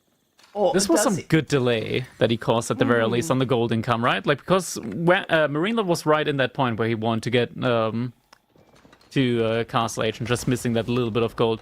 Is able to do so now, though, and he is on system level 5, so it's going to be a great economy for him. King's College now coming in as well. And with King's College, these Hobblars might be going from absolutely useless to a little bit useful at times, depending, of course, on the situation, because they will be able to like do some more damage with a charge attack. Now, with Wham's micro, he might be able to capitalize on this, because Wham is definitely someone who can micro when needed. The problem is Marine Lord is the god of it, and every single time there's 1 ounce of micro from Wham's side, Marine Lord matches it just as well. Now, the villagers are out here a little bit out of position now, I would say that, but the army is right there with them, and the horses, they do not mind taking a little one-on-one. We do see all the upgrades instantly queued up from Wham here, and on Marine Lord's side, he's got horseman upgrades. That's all he needs. And at this point of time, I kind of fear, like, even if it was 40 Hobblars, they might not be able to beat the horsemen from Marine Lord. Getting Steeled pierce arrow. damage in now as well, which makes me think that maybe Wham is considering a yeoman transition. Now, this does feel like the standard transition in Castle, right? So, with Lars of Lancaster having all those manors pumping wood and food into your economy, you, of course, feel pretty comfortable getting that yeoman transition going. The thing is just, you're up against a lot of horsemen, and that does feel like a tough position to be in. He does get a villager killed, though. Oh, the last crackety. They're something. Built different, man. Definitely built different. One of the units of all time. Now, Wham is doubling down on the Hobblars, though. He's gonna have 26 pretty soon, and in these numbers, Crackety, is there something they can do? Oh, and he's getting the upgrade He's drinking as salt well. water. With enough salt water, as we know. Now, he is going to be able to get the manor upgrade alongside this as well. This means he's going to go up to 9 manors. But the problem is, with 9 manors comes a lot of responsibility. And right now, I don't think Wham is the army to keep that responsibility going. Because if he overcommits to this, these horses are going to be making quick work of any semblance of an eco that he has back there in his base. Getting more and more longbos in at this point in time as well. Definitely more than enough in order to start one-shotting these spearmen now. I'm very much worried at the moment for him.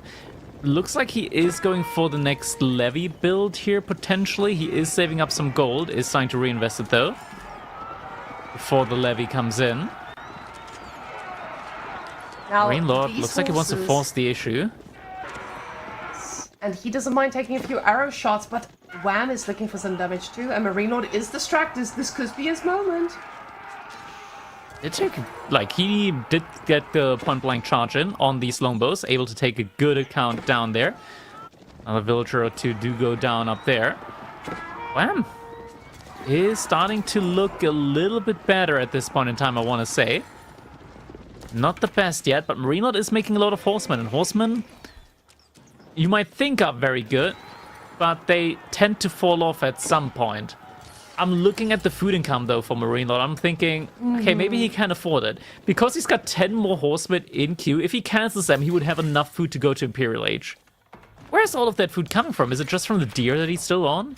Looks like it. He's got a little bit of farms, and he just depleted the boar as well. Now the villagers are going to have a different thing they're thinking about.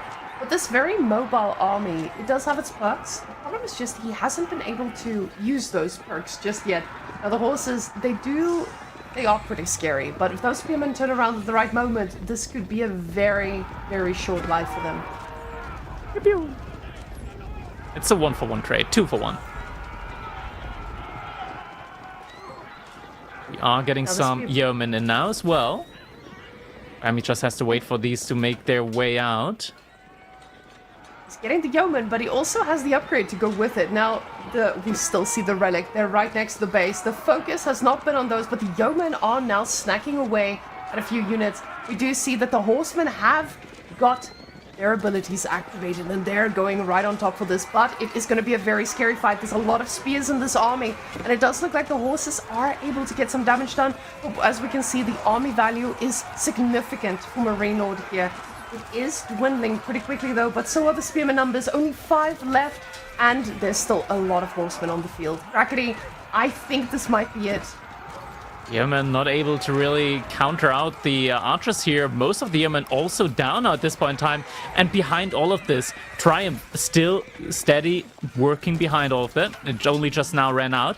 We're seeing some knights now coming in from Wham, but they are getting met by 3 cataphracts immediately. Marine Lord still with 50 military force, 6,000 army value to just 1,700 from Wham. And now the manors are in danger as they're just getting burned down by the cavalry, one by one. That's the problem when you are up against an opponent with this many melee units. They can easily do this now, especially with the latest nerf coming on in. But Wham definitely capitalized on a little bit of this economy. I just feel like the switch may have been a bit too late with the yeomen, or maybe they're just not going to be in the right amount of numbers to handle these.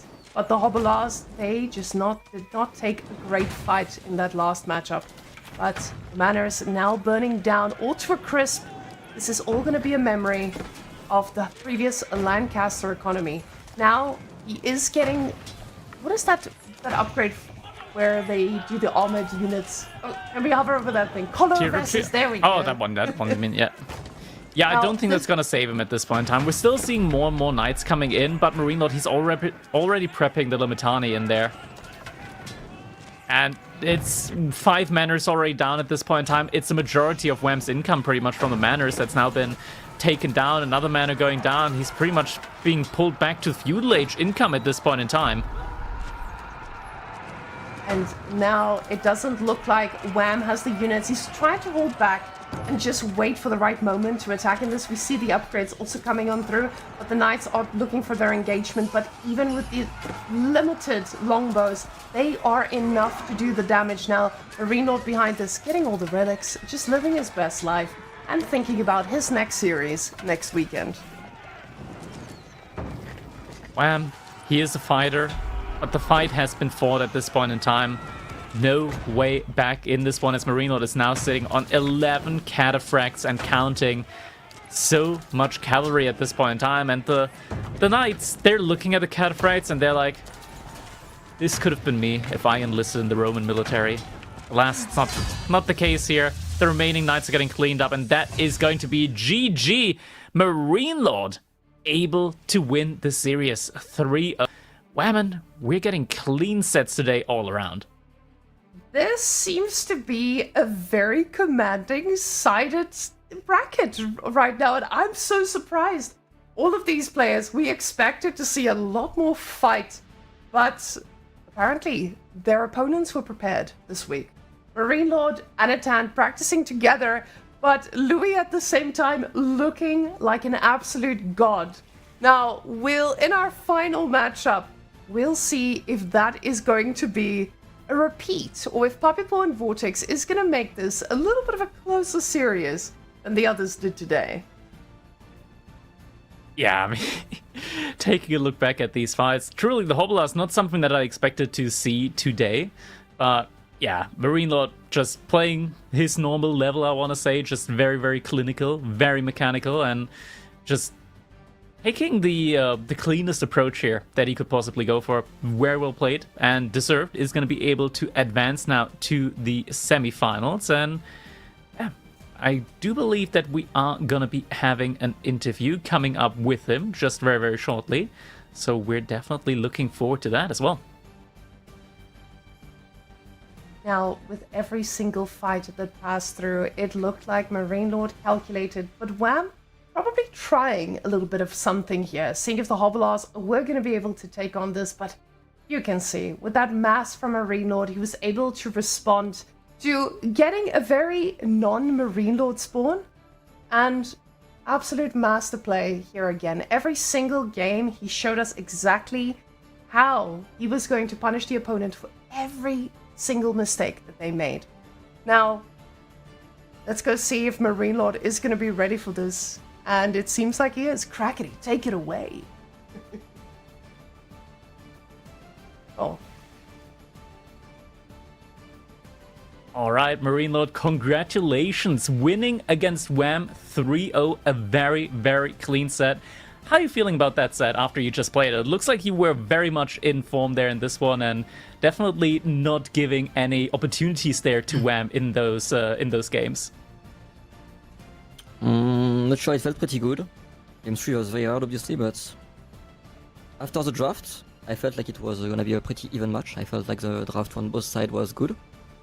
But after getting game 1 Zhu Xi French, I felt like I would have a very good draft advantage, because the two map left will be to my advantage, in my opinion.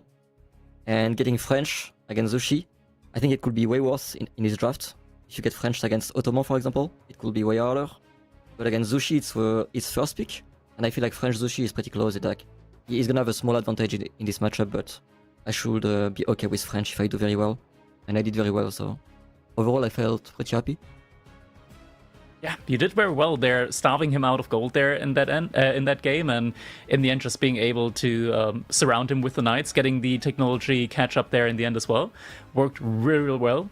In the second game as well, I mean, Knights Templar on these hybrid maps, I feel like you did a very good job there, just like maneuvering your pilgrims around every time, like you saw where Wham's military was, so you're like shifting to the other sacred side, just making sure that you're still getting all that passive gold income in, and just obviously, like we know at this point in time, Knights Templar on these hybrid maps, the synergy with the archer spam is very, very strong. We saw you going for the Knights Hospital there, though, instead of the normal like French build there as well. Is that something that you think is going to be more common in the future just because of the villager movement speed buff, or is that just something that you thought, okay, you can just pick it there because like you're only going to make archers anyways, or was that something that you planned on? Yeah, it's already something I was doing before the patch, so the patch only helps, obviously. But yeah, if you go Knights in this matchup against Kashik, I feel like the Knights get destroyed. And if you go Knights, you need to go on gold, which is very hard to defend against Mangudai and Knights, or like Kashik. So I feel like going for this play I did, just mass archer spears. You only go for the wood line, so you don't have anything to defend. And it's super easy to play, I think. Super easy to play, super strong. I saw like almost everyone was losing this matchup in the tournament. And I agree, like Mongol is not bad into Knights Templar, but I don't know, like it's not a free win by any means, I think. Templar have some stuff to do to defend themselves. But overall, like, I think Wham played very bad the first two games.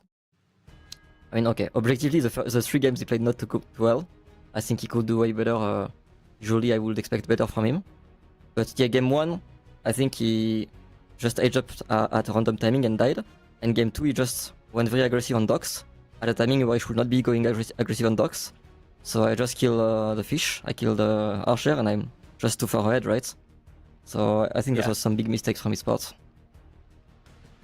Yeah, I mean, also just like forcing the mistakes, of course, but I do agree, like there were some questionable plays there in the end. But Byzantines, the last game was kind of perplexing. Did you expect the Hobbler play at all? Because at some point during the game, I feel like they were kind of like in their prime spotlight when they were able to catch up to those longbos, and of course, like Hobbler is just taking way less damage than normal horsemen up against the longbowmen, and they were able to clean up them a bunch of times. The Triumph play, though, that we saw from you, do you think that that's something that we're going to see more and more often now from Byzantines? It's kind of like the meta is starting to evolve, because we have seen it come up many more times, like recently, players going for Triumph there. Yeah, I think you just go Hippodrome if you get Tower Rush, and that's it. It's not very complicated. But obviously my spawn was pretty hard. On top of that, I didn't get a lot of sheep. So honestly, it was pure freestyle this game, but I had no way, in my opinion, to win this if he played well. He made some mistakes, so I obviously pushed it and tried to get some advantage in different ways. But obviously getting back like my 3 gold in the back at the same spot, plus my 2 deer pack, plus my second and third berry close together. When I saw the spawn, I was like, okay, hopefully it doesn't tower rush there. And if it does, honestly, it's gonna be like error 404. I'm just gonna be totally fucked and I have no idea what to do. So I'm just gonna play and try my best, but honestly, I didn't expect to win this one. Yeah, I'm sorry for making you dissect like every single game right after playing them, Fine. but I do want to pick your brain on what's coming next, because we did, of course, see Anatant beating out Beastie 3-0 today, and he's going to be your next opponent, of course, in the semifinals. And what do you think? Like, what are you expecting there? Because obviously you probably did watch that set as it was played. Are you surprised by Anatant's performance up against Beastie? And like, what are you thinking are his chances up against you, of course, as you're the more seasoned player, so to say? Yeah, I was impressed for sure. 3-0 against Beastie is not an easy thing to do, and it was pretty dominant too. I don't think they played too well, so I'm not too worried about Anatant. Like, I don't think he's gonna be a... Like, he has a chance against me, right? Just like Wham, but I think I'm favored. But obviously, Anatant very impressive, and I'm very happy for him, obviously, because I practice a lot with him. And he didn't get the result he wanted for a while. But this year, I think he's really happy about his performance. And yeah, good for him. All right. Thank you so much, Marine Rod. I'm gonna let you get some rest now as we're getting ready for the next series. Thank you for being there, and we'll see more from you. And thanks for showing off Potato as well. Always there. That's my support. Let's go. Bye-bye. Bye. See you, Marine Rod. I dream of the day where Gigi Dog and Patat will meet and will just be best friends forever. Although both of them seem very socially awkward, so... Oh my gosh, Crackety! Are we bringing Gigi Dog to the Crackland? I'll make sure we'll have some space for him there. Okay, but she does eat cats though, so we'll have to ease her into a Nazarium. Oh my goodness. And we can see they just wanted to show us another side of Marine Lord's cat. But guys, it does look like we're going into a short break to get ready for our next match. So we'll see you back here soon. Go get your cup of tea. In a bit.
Ladies and gentlemen, we are not done yet because we still have one more set to go in these quarterfinals for the EGC Masters Summer. And last but not least, we have Puppy Paw up against Vortex. And once again, starting off, we're gonna be here on Gorge. And Roos made it through. Surprisingly enough, we're gonna be seeing Roos in competitive play up against the Malians here on Gorge.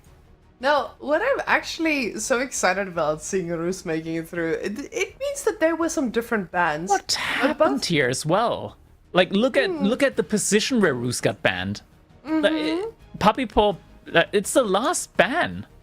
That's not something that I would have expected, honestly. Maybe Vortex has just had enough practice against Roos to be able to say, hey, I can take this. But you need a lot of practice to take down Roos. I know in competitive play right now, Roos has been a little bit of a menace. We don't get to see it that much, but maybe Vortex feels confident enough. I know he's been practicing a lot with Lucifer. And honestly, between the two of them, maybe they figured it out. That's the thing about these brothers. Like, Wham, Puppy Paw, Vortex, Lucifer. These boys are cooking, and they're cooking in a little bit of a pod, and only they know what's happening in this pod. So very often when we see new civilizations, it does come out of these pairs. But as we can see, a beautiful picture of Puppy Paw there on the left side, definitely looking a lot less. I think that's. I don't know if they're French. He changed his hairstyle. He didn't want to look that similar to his brother. So he changed the hair a little bit. He borrowed a shirt from Marine Lord, I believe. I'm not sure if he was over at his place for a weekend or what exactly happened there, but there we go. Okay, we switched it up. Puppy Paw once again looking fresh here. And yeah, I mean, looking at the win rate, not really something that you do expect, right? Like Puppy Paw having a really good win rate up against Vortex here. Definitely. But you can also see these are not the most common interactions, right? A lot of these matchups we see in KPMM, etc. But the last real one would, I guess the last two would be Masters of Steel and the Elite Classic, where Puppy Paw and Vortex, they did go 1-1, basically. So Vortex is definitely a very strong opponent. And I remember him in his peak, he might be going back to that. So we'll see if he's going to give Puppy an easy time. But getting Roos on Gorge, that's a massive pickup. I think anyone would agree. And Malian's also a massive pickup, but on Gorge, oof. Roos is going to make this a hard one. So guys, let's roll on in and see who is going to reign supreme and take game one. Vortex on the Malians. It does look like we have a little bit of a vision situation there at bottom, but they're going to find their pathing in a moment. Malians, now a civilization that needs a little bit of time to boom and needs their time to, get their economy going. But Roos doesn't really give you that time. They pump out units very, very fast and very safely, especially considering that you can get your high trade outs right next to your TC. Although Vortex has always been the one that I've seen on Roos. There we go. Okay. I don't know. For some reason, the wrong aspect ratio there on the game window kind of make me thought of the meme. If whales were pants, would they wear them like this or like that? And yeah, the minimap, the overlay didn't quite fit there, but we did manage to fix that one up. So here we go. We do have the double hunting cabin opener here from Puppy Paw playing as the Roos, of course. And Whammon, you mentioned earlier, Roos currently on the ladder, at least on high elo. They're a little bit of a menace, and I can give a little anecdote to that. Just today, I was playing up against a Roos player, and at the end of it, I was quite surprised just how many units that player made. And I was checking the gold veins out on the map and seeing just how much gold they gathered. After a 40-minute long game, they gathered a great total of 5,000 gold. You know how much gold they had in the end screen, though, in the economy graph? It wasn't 5,000 gold. It was 32,000 gold. So 27,000 gold just came out of thin air from the hunting cabins and from some relics. But look at that, Vortex.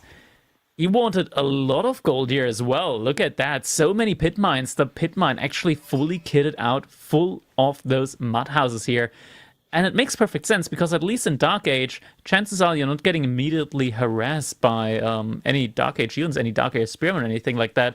At most, maybe some scouts harassing you, but by that point in time, you'll probably have some Donzos out there as well.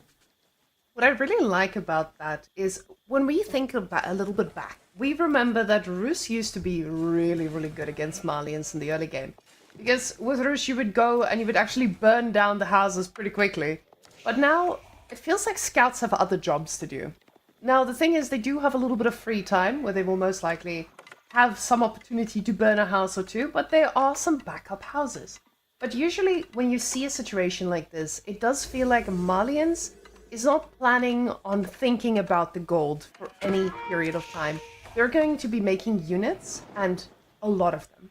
So this is exactly the case when you're playing against pro scouting Rus. You do need the units, you do need to punish them, you need to stop them from getting control of the map. So Papipo now sending his scouts and already making a 4th scout, probably going to be rallying this bad boy all around the map to try and burn down some of these houses. You see, the rest of them are underway. They know what the target is, and this is back in the days that we still see the same thing happen again. The moment they figured out the Mali and Rus matchup, those houses, all cooked. I gotta say, this is kind of an interesting matchup, because typically Rus, they have a set kind of way that they want to play the game, and that typically involves going for cavalry archers in Castle Age, like with a fast Castle Age. Now, cavalry archers, they're a unit with very little counters in the game. And some civilizations actually don't have any counters up against cavalry archers. Malians actually get multiple counters out. Not only do they have access to the javelin throw, which is a relatively fast-moving infantry unit that does bonus damage against them, but also they get sofas. Now, normal knights, they have less armor than sofas in Castle Age, and they move slower. So the sofa is actually a really good unit when it comes to catching up to those cavalry archers and dealing damage to them. Grant, they don't do bonus damage, but they do have relatively high base damage, so it kind of makes up for that. They're like a little bit of a better knight, so to say, in that regard. We're seeing now Puppy Paw with the H-up immediately researching that pro scout, and I mean, he's already got 5 scouts out on the map. That happened very, very quickly here. Whammon means that, yeah, he's gonna immediately have a lot of scouts with which he'll be able to pick up those deer off the map. Now, I absolutely love the fact that Vortex was able to save this house. The scouts, they are going to be making their way back, pro scouts coming on in, so you probably want to secure as much as you can here. But we'll now see what the... Ooh, I see Vortex is already going out onto the next bit of gold. So he's got 350 gold in the bank, and I don't know if he has a plan for that just yet, but it could be anything. It could be pro scouts, it could be economy, it could be cows, but I feel like it's going to be pro scouts. Because this is a game against the Rus. You can't let the Rus just go run amok and get everything they want. What do you think, Rackety? You sound like you're about to disagree. I mean, I would agree with the pro scout play. The thing is that he just invests a lot of resource right now into the second pit mine, so he's already got gold for pro scouts if we want to go for that. But all of this wood, it's going to delay the pro scouts by a lot, because not only is he investing a lot into Dunzos right now, which also costs a lot of wood, but he's going to have to invest into a stable, he's going to have to invest into warrior scouts. Now, maybe he goes for it, but it looks like instead he's just prioritizing the second pit mine. I think maybe instead there's just going to be a straight up cow boom from him and just letting his opponent have the deer, actually, just straight up. It feels like a very risky move, though, at the same time, right? Because you're allowing your opponent to get so many resources. But the first cow's already created, so you know, this man, he's cowing. Now, I'm a little worried about that, because with the amount of Donzos he has on the map, sure, he's going to be able to deny quite a bit. But at the same time, those deer are trickling all the way right to Popcor's base. And it just doesn't feel like there's anything he can do about it right now. He's stopped producing. He's getting double Broadex now, so he's going to get that little bit of an eco boost there too. But at the same time, this is a lot of food that you're giving your opponent for free, and it just doesn't feel like he's doing anything to contest this. The Donzos are in the base. They're not trying to deny the pro scouting crack. I mean, looking at it, the thing is, Vortex, doesn't necessarily need to be afraid of the follow-up here from Puppy Paw, because the follow-up is most likely going to be something along the lines of Cav Archers or Knights, both of which Vortex can easily answer, and it means that he doesn't need to be too afraid here, and he can instead go for his own game plan rather than reacting to his opponent's game plan here. Now, with the amount of units that Papipo has already invested to getting a few archers here, and now a knight in feudal, absolutely love this. It just shows that Vortex is not going to just be allowed to be greedy. He's already got 8 cows. But now, all of a sudden, this is starting to be a lot scarier. Vortex actually might need to make some other units. He does have the archery range ready and instantly queues up 2 javelin throws when he sees those archers. But those Donzos need to be careful. If they go down, that knight is going to be having a field day with them. And that's a lot of damage already. Oh my goodness. Vortex, he didn't want to give up this position, mainly because he was actually actively gathering gold over there, but has no other choice now than to give it up for the time being, at the very least. There are still more and more of these cattle coming in, and I mean, Vortex is in a pretty decent spot, considering gold-wise at least he is getting the double pit mining come in. But now, high trade house already coming in. That is a very quick one, considering that he's invested into units, he's invested into Pro Scout, but I mean, at the end of the day, that's just kind of how Roos rolls, right? So he's going to be getting not just the bonus gold income in, but also is going to be getting a lot of additional deer spawn inside of his base. Now, I absolutely love the fact that Vortex has completely shown us he just wants the passive gold, and the rest of it is going into units. Because you can see that he's just ensured that there are houses everywhere. Okay, but there are some villages in the main base chopping away, but fully housed around all of those pit mines, he is intent on booming. Now, the high trade house, as it's coming in, we do also see that second knight in queue. So this is not your usual horse archer spam, because he respects the fact that Vortex is going to have javelins. Now, the question is just if Vortex is going to be able to stop a dive, because we saw a game very recently with a lot of knights under a TC and Amalians desperately clinging on to a dream. And this could be one of those if the knight numbers keep increasing. Ooh, yeah, I mean, you want to keep the knights alive for that, though. This knight almost going down here. Papipo still investing into more knights. The question is, what's the follow-up going to be here now? Because long-term scaling is not on his side. He is trying to pick up the deer from his opponent's side, though, so that's going to be a little bit more food being secured for the time being. But it's only food secured, nothing actively helping him scale here at the time. Vortex, he's going to have to make sure that he's going to be able to get his own age up in fairly quickly, because, I mean, right now, Papipo, he is looking to mass up as well. We're seeing a lot of archers. We're seeing veterancy come in on the archers as well, and that is key. That is a key upgrade in order to deal with the Malians. If you don't have archers in general, like veterancy archers, you're going to struggle against them, because veterancy archers in mass probably the only, or rather the most effective way of taking down the Donzo and Javelin Thrower army composition. Even though Javelin Throwers in theory counter the archers, when you have the attack advantage, you're getting to the point where you can effectively one-shot them. And since archers attack a lot quicker, you're shrinking your opponent's army much faster, and he's shrinking yours. Now, Vortex is trying to catch out the split army a little bit on the side, because he knows exactly where those pro scouts are trying to professional scout and drag deer back from. But again, moving out on the map could be a little bit risky here. He does spot them, and he should be able to snipe one down here, and it's a nice pickup. But the problem is, I feel like if Papipo has the food, he's already gotten what he needed. And he's still not out on the gold, but he's very much having a lot of gold units on the map. One of the knights did get taken down now, but he has to be careful here. If these knights get a charge off, it's pretty good damage. Donzos, though, they are in position to stop this, and none of the javelins do go down. But now there is going to be a play onto these relics. And we have seen that these ones are out on the field. He's got his first warrior scout looking for the relic, rallied right on there. It does look like Vortex is reacting to this pretty quickly, and he has a pretty solid army to do this with. Papipo's mass just hasn't grown as much as he needs it to. Yeah, definitely needs a couple more archers at this point in time. Doesn't have the blacksmith upgrades in as well. At least +1 pierce damage could have helped him a lot here, considering that Vortex doesn't have any blacksmith upgrades as well at this point in time. But Vortex is getting really close now to being able to hit the zone age up. Archers are gonna lose a couple of units here. Yeah, at this point in time, it's just not enough archers, and now Grand Filani Corral is going to be coming in, and Vortex already on 20 out of 20 cattle ranches. Might need to reposition some here now along the as the game goes on, as I don't think all of them are going to be in range of the Grand Filani. Now, with Puppyboy's archer mass increasing, this does speak to that tech advantage that you talked about. Those archers are actually going to be okay if he can hit them before the tech comes in. The thing is, Malians, they get tech pretty quickly, and there's a lot of production buildings on the side of Puppyboy. He's spending every bit of deer that he's gotten to his side of the map. And we still see those professional scouts, professional scouting, and trying to make this even better for him. Still, he hasn't touched a single bit of gold on this map, Kraken. He is just letting the passive gold do the talking.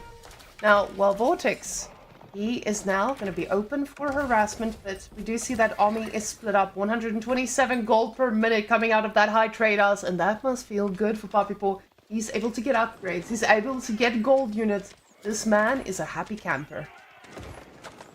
Yeah, and Puppyboy, he's not really investing all of his gold into units right now. It's mostly just being put to use into upgrades, as he said. And right now, he's just mainly focusing on a non-gold cost army composition. So getting a few archers and horsemen together, it does feel really good. I can imagine that for Rus, this is a very mobile, a very cheap army to replace as well. And now getting the +1 is going to make this even spicier. The thing is now, that big gold getting denied is a pretty big pickup if Vortex does not get some damage done now. Now we do see the food eco doing the talking, keeping in mind that for Puppyboy this is limited, and this is a massive pickup from Vortex now. Already getting rid of some pretty expensive units, like Crackety said, not gold heavy, but those ones, they were made of gold, and they are expensive in that case. Now he does get 4 relics now. Crackety, this is a very happy Rus. 4 relic Rus, he's never going to need to touch that gold this whole game. We'll see how long that first gold lasts for him.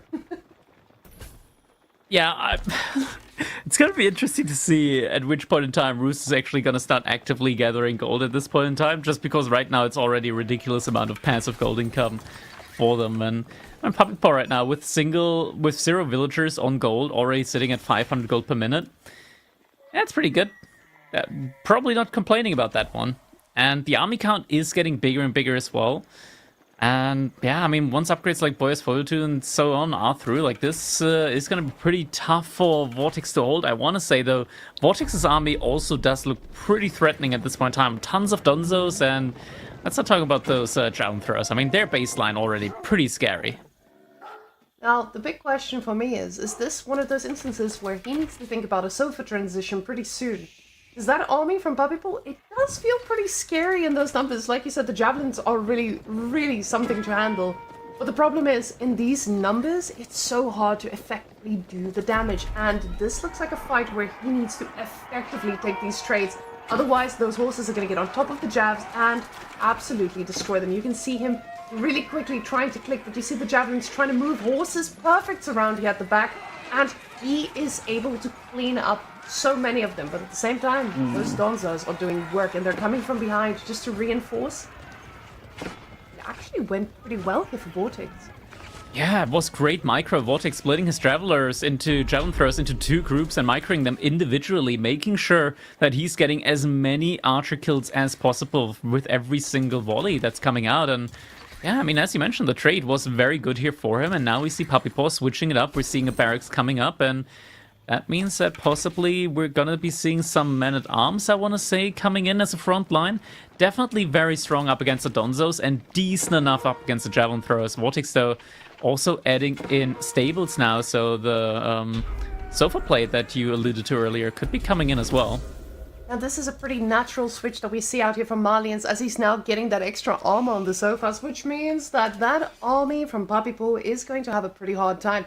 But at the same time, men-at-arms now in the queue. We've got a lot of gold on the side of Puppyboy, and he's decided he is ready to invest in some gold units. Now getting those men-at-arms out is going to make this a little bit of a harder fight for Vortex, because those javelins, they just don't do the same level of damage against men-at-arms. Well, now they should be doing okay, but he's going to need to make a little bit of a switch sooner or later. Now the army is split, and this could be an opening for Vortex to either move out and try to take an engagement with the army mass on the other side, or he's just going to split his army and not make the best of trades here, because we do see now that those 2 red blobs on the bottom side, they are splitting into tiny, tiny groups, and all of a sudden this could go sideways. But the Sofas are here, and Crackety, they're tanking stuff. Puppy Paw does respect this, though. Yeah, and Port Armor is in. Puppy Paw is going to answer this now with crossbows and spearmen on his side. Definitely the right call. Just adding in spearmen in general, I think, is very good when you're up against Malians, and they haven't added in any archers yet at this point in time. So this is looking quite good. Also managing to just clean up a lot of the houses here surrounding that pit mine and the pit mine itself. That's very important at this point as well. Puppy Paw just getting out more and more units, currently still leading in the overall income. That's not something that you can typically say 17 minutes into a game up against the Malians, but on the retreat here is losing a ton of these archers. Not something that you want to see as if you're Puppy Paw at the moment, because right now Vortex actually not just leading the army count, but also the army value. He just keeps pushing it in further now. This is starting to get a little bit dangerous for Puppy Paw now. Now, those men-at-arms are the front line all of a sudden, so they do tank up quite a bit, but the Sofa numbers are quite scary if they can get onto the back line here, but with the crossbows getting mixed in, they're definitely doing some good work. The javelin throwers are being split so well to do the right amount of damage. Horsemen now flanking, absolutely destroying, getting on top of these javelins, but the numbers are massive. The problem is, Puppy Paw, he did take a great fight here, but at the same time, every unit that he loses is going to start being more and more expensive. Javelins now coming on through to clean this up, and instantly, Javelins ensuring that they're focused on these archers while taking down the Donzos carrying these fights.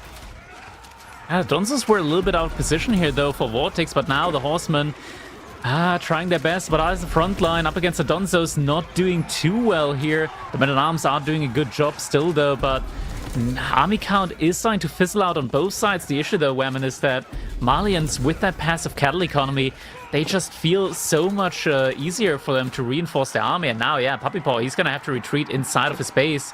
But with still just so many javelin throwers remaining, he still has the critical mass to one-shot. Puppy Paw does not. And I mean, this is usually the problem when you're playing Rus. You run out of food eventually, and I think we've kind of hit that. Where Malians, especially if you cannot kill them in that early game, they just start ramping up and ramping up and ramping up, and then all of a sudden we do not have an answer for them anymore. So usually at that point, Rus has already hit Imperial, and they're dealing with your Zergling army that is just an absolute ball of units going into every corner of the map.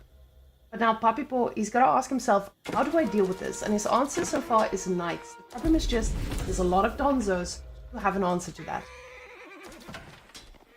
Sulfur raids now coming in once again as well.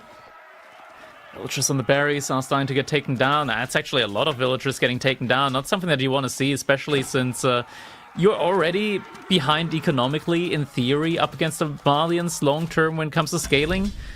Just courtesy of all of those cattle ranches. And yeah, this is now the point in time where Vortex is starting to overtake Puppy Paw on the food income. Puppy Paw did just reinvest a lot into Spearmen now, so does have a pretty decent front line, I want to say, now, up against what Vortex has. Crossbows can still very easily be taken down, though, by those javelin throwers. Now, this is a pretty sizable army walking around the map. Now, the question is just, is this going to be enough to do that sizable damage that he needs? Oh, already a farm transition coming out of Malians as well, with 2,300 food per minute. That's a lot of food, Crackety. He's going to be making a lot more units. He's even getting scouts as a mix as well. That's good eating right there. Healthy army. Well fed.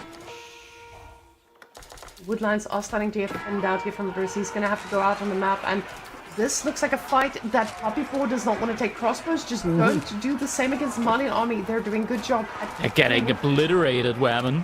Oh, yes, the javelin throwers perfectly shift-clicked onto them. But the men-at-arms here at the front, they are tanking up quite a bit. The spearmen also doing some good work, but again, the crossbows, they just step a little bit forward and they're already dead. Javelins have to be careful not to go too far, or rather too far into the front line here. Knights still also just trading out rather well. Crossbowman still mostly alive. Vortex, actually, he doesn't have that much army remaining. Puppy Paw also still actively reinforcing. So has to be very careful, though. Needs to keep those crossbows alive. Javelin count is getting pulled forward, though, and there's still so many spearmen now, as Puppy Paw is rallying his entire army across the map now behind this.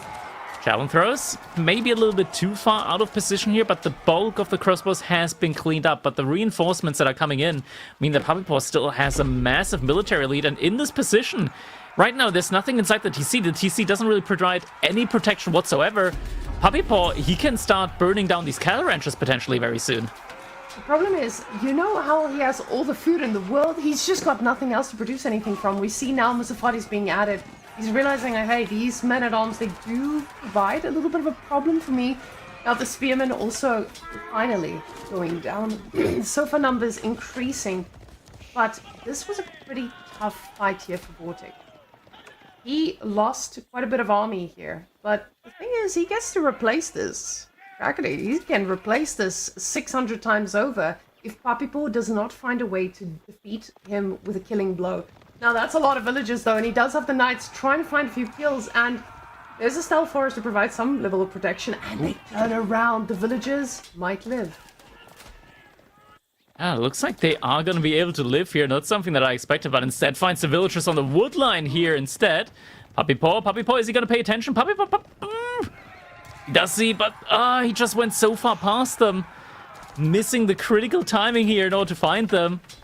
And Vortex, he needs the wood behind this. Look at how much wood he's got in the bank. Nothing at all. And so he can't even do like an arch transition, which you really want to do against your opponent, who's just massing up more and more spearmen at this point in the game.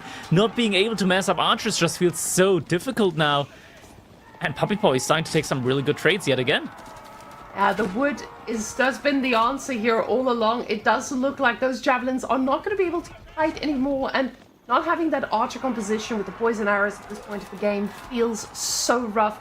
Those villagers are running for their lives, and the rest of the reinforcements are standing at the base, ready to take this fight, though. He's going to turn around, and he should be able to do a significant chunk of damage here. Puppy Paw needs to be careful. This is still a very dangerous game. You are still against Malians that has all this passive food, and you didn't do a lot of economic damage. So he needs to be careful. He cannot overcommit, but at the same time, he needs to find some damage. Yeah, I mean, speaking of having to be careful, Puppy Paw also reinvesting into knights and some men-at-arms doesn't feel good when Vortex now has a lot of these Musafati warriors. Instead, very few Dunzos. I think now is the play to remass into horsemen. Puppy Paw starting to add in some more horsemen now as well. Looking good there. Farm transition also mostly done, I want to say, in the back of Puppy Paw's space. So food income should be looking up here at the moment.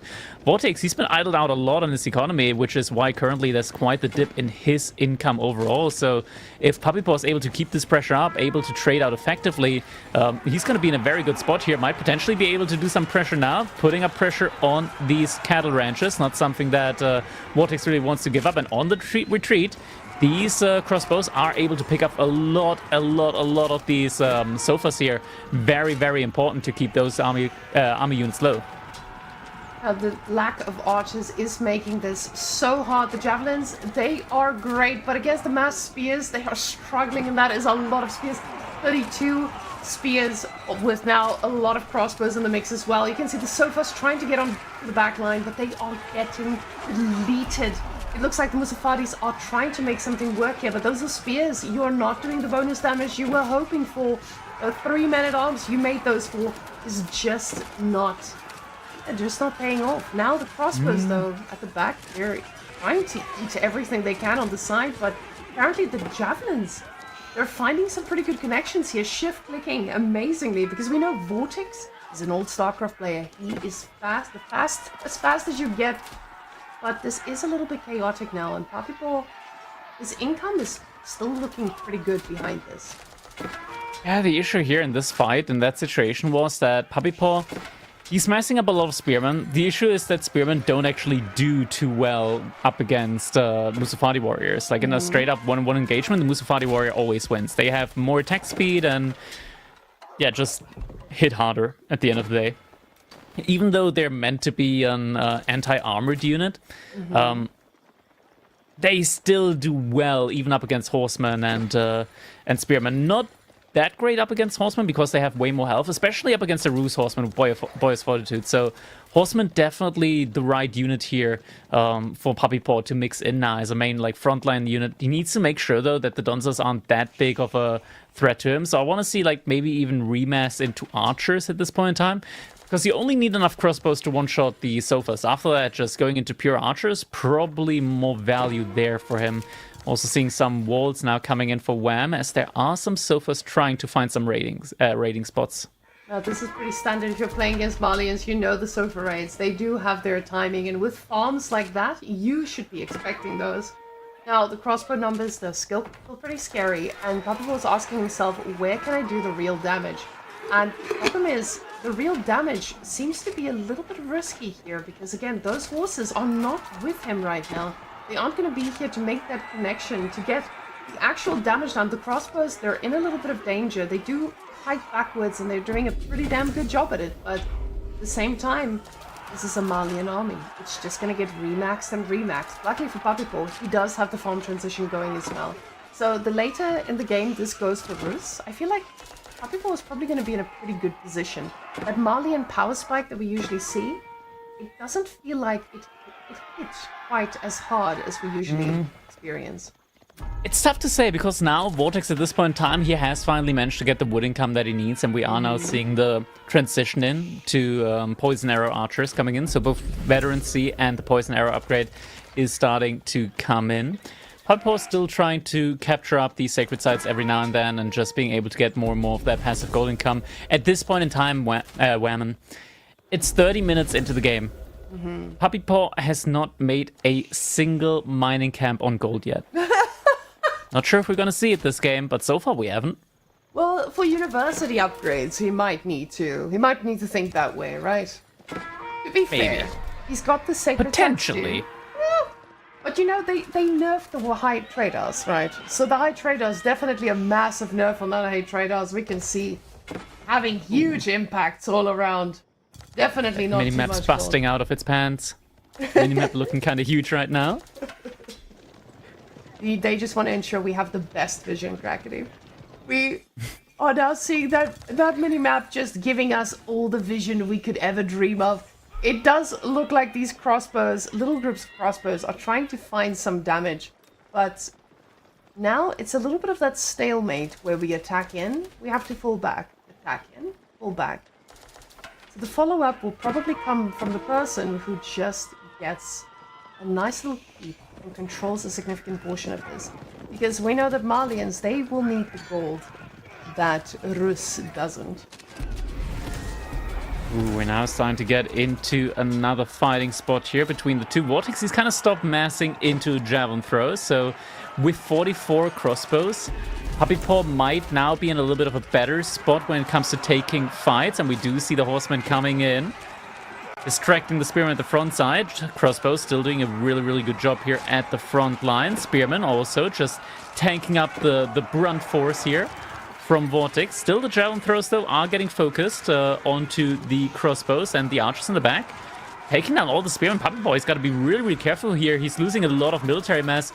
Crossbow count already halved at this point in time. Still, the javelin throws mostly untouched. Only just now a couple going down. Sofa count is looking low, but so is Papipo's army count now. It seems like those poison archers actually paid off. Maybe the focus on them just was not hard enough. But the javelins at the same time, he's got a handful, but they have their eyes on a specific target, and they're hitting it perfectly every single time. So fast now, breaking on through the horses. Ooh, just gold not... gathering. Oh, finally! Oh my gosh, Crackety! Rus found gold! That's kind of weird. Why would you do that? Anyways, fight still going on. Horsemen trying their best here, but not too many remaining. Javelin throwers still picking apart the remainders here of these crossbows. We're seeing some more men-at-arms coming in, more horsemen in queue as well, but not quite on the field where they're needed at the moment. And Papipo doesn't really have any defensive structures to fall back onto. It does seem like Papipo is now on the back foot, even with that amazing food economy behind this. He's just not able to get the units he needs to actually stop this. The villagers are now safely tucked away in that TC. We can see he's trying to kite, he's trying to fight in these little choke points, but he doesn't have the siege that we usually see out of Rus, especially when you're faced against the Malian player. You know that those groups of units are going to be clumped up, but at the same time, Vortex is microing perfectly. He's targeting every single unit he can. You can see every bit of APM going into those javelin throws, ensuring the crossbows get kicked off instantly so the sofas can reign supreme. And there's just this big mass of red dots right now moving towards Puppy Paw's base. He's trying to reinforce inside of his base, but units are just immediately engaging combat the second they get out onto the field. But maybe Puppy Paw's able to stay here for the time being. Vortex is regrouping outside of the choke points now. It's gonna be enough though. There's still just a significant army lead at the moment for Vortex. The armored units, though, aren't going down as quickly anymore, and there aren't any more Musafati warriors out in the field. Now, the army numbers are not looking like they're going to be replenishing any time for Puppy Paw. He's going to need to get some pretty sneaky stuff to make this work, because the thing is, he's on 4 relics. He's got his farm transition going. He's got an insane income. But at the same time, he's just not able to close this out. Now, the question is, would Siege make this a little bit easier to do? And I feel like maybe a little bit earlier, but with the SOFA numbers we have now, I feel like Vortex is in a position where he could easily rotate and do damage to that. But Vortex has to ask himself now, how do I actually do damage to this? Where is he getting resources from? There's a big chunky gold there at the top, but he knows he's playing against Rus, and Rus would never be on gold. Never. Right? Never! Right. Yeah. We do say that as Puppy Paw is on a large gold vein on the other side of the map. Yes, exactly. That was the irony, Crackety. It was, I was supposed to catch Twitch short off guard, and he's gotta keep Crackety! He wants that gold! He's securing Gotta it, get these keeps in. And Puppy Paw is still having a rough time when it comes to massing up units. Vortex at the moment still sitting at that, like, almost 100 unit mark currently.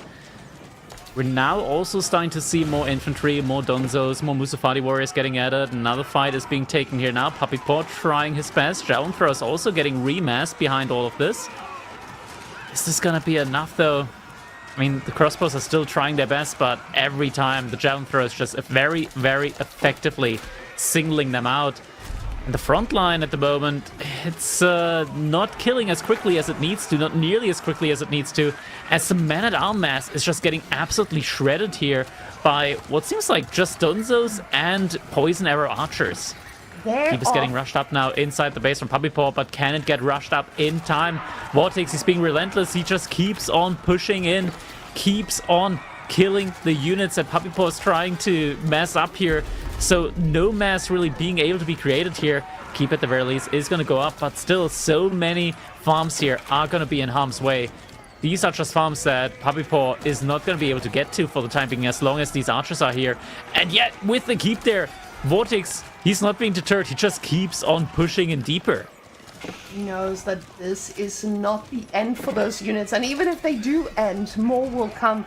As we see, he now gets siege engineering as well, so he sacrifices a few of these lands to try and get that push to be final. He asked himself, where can I do damage?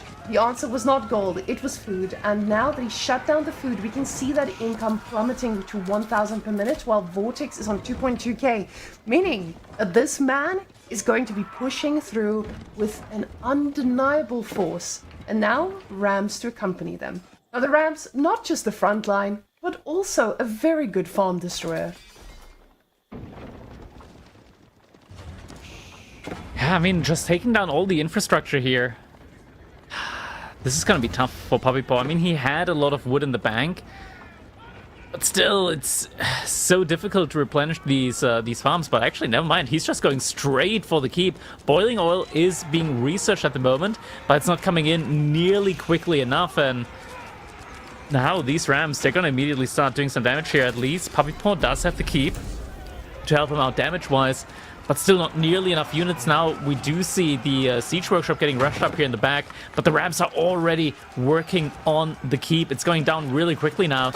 And yeah, this looks like Puppy Paw cannot hold on much longer. We do see a raid coming in onto these cattle ranches, but maybe that's just a tad bit too late, as Vortex is just starting to overrun Puppy Paw's base now. Villagers getting out, trying to burn down those Rams, but it is just not enough. Vortex able to take game number 1. This was a drawn-out game between Wus and Malians, but in the end, just this absolute reinforcement mass here from Vortex, and the economy just being there as well, winning him the game.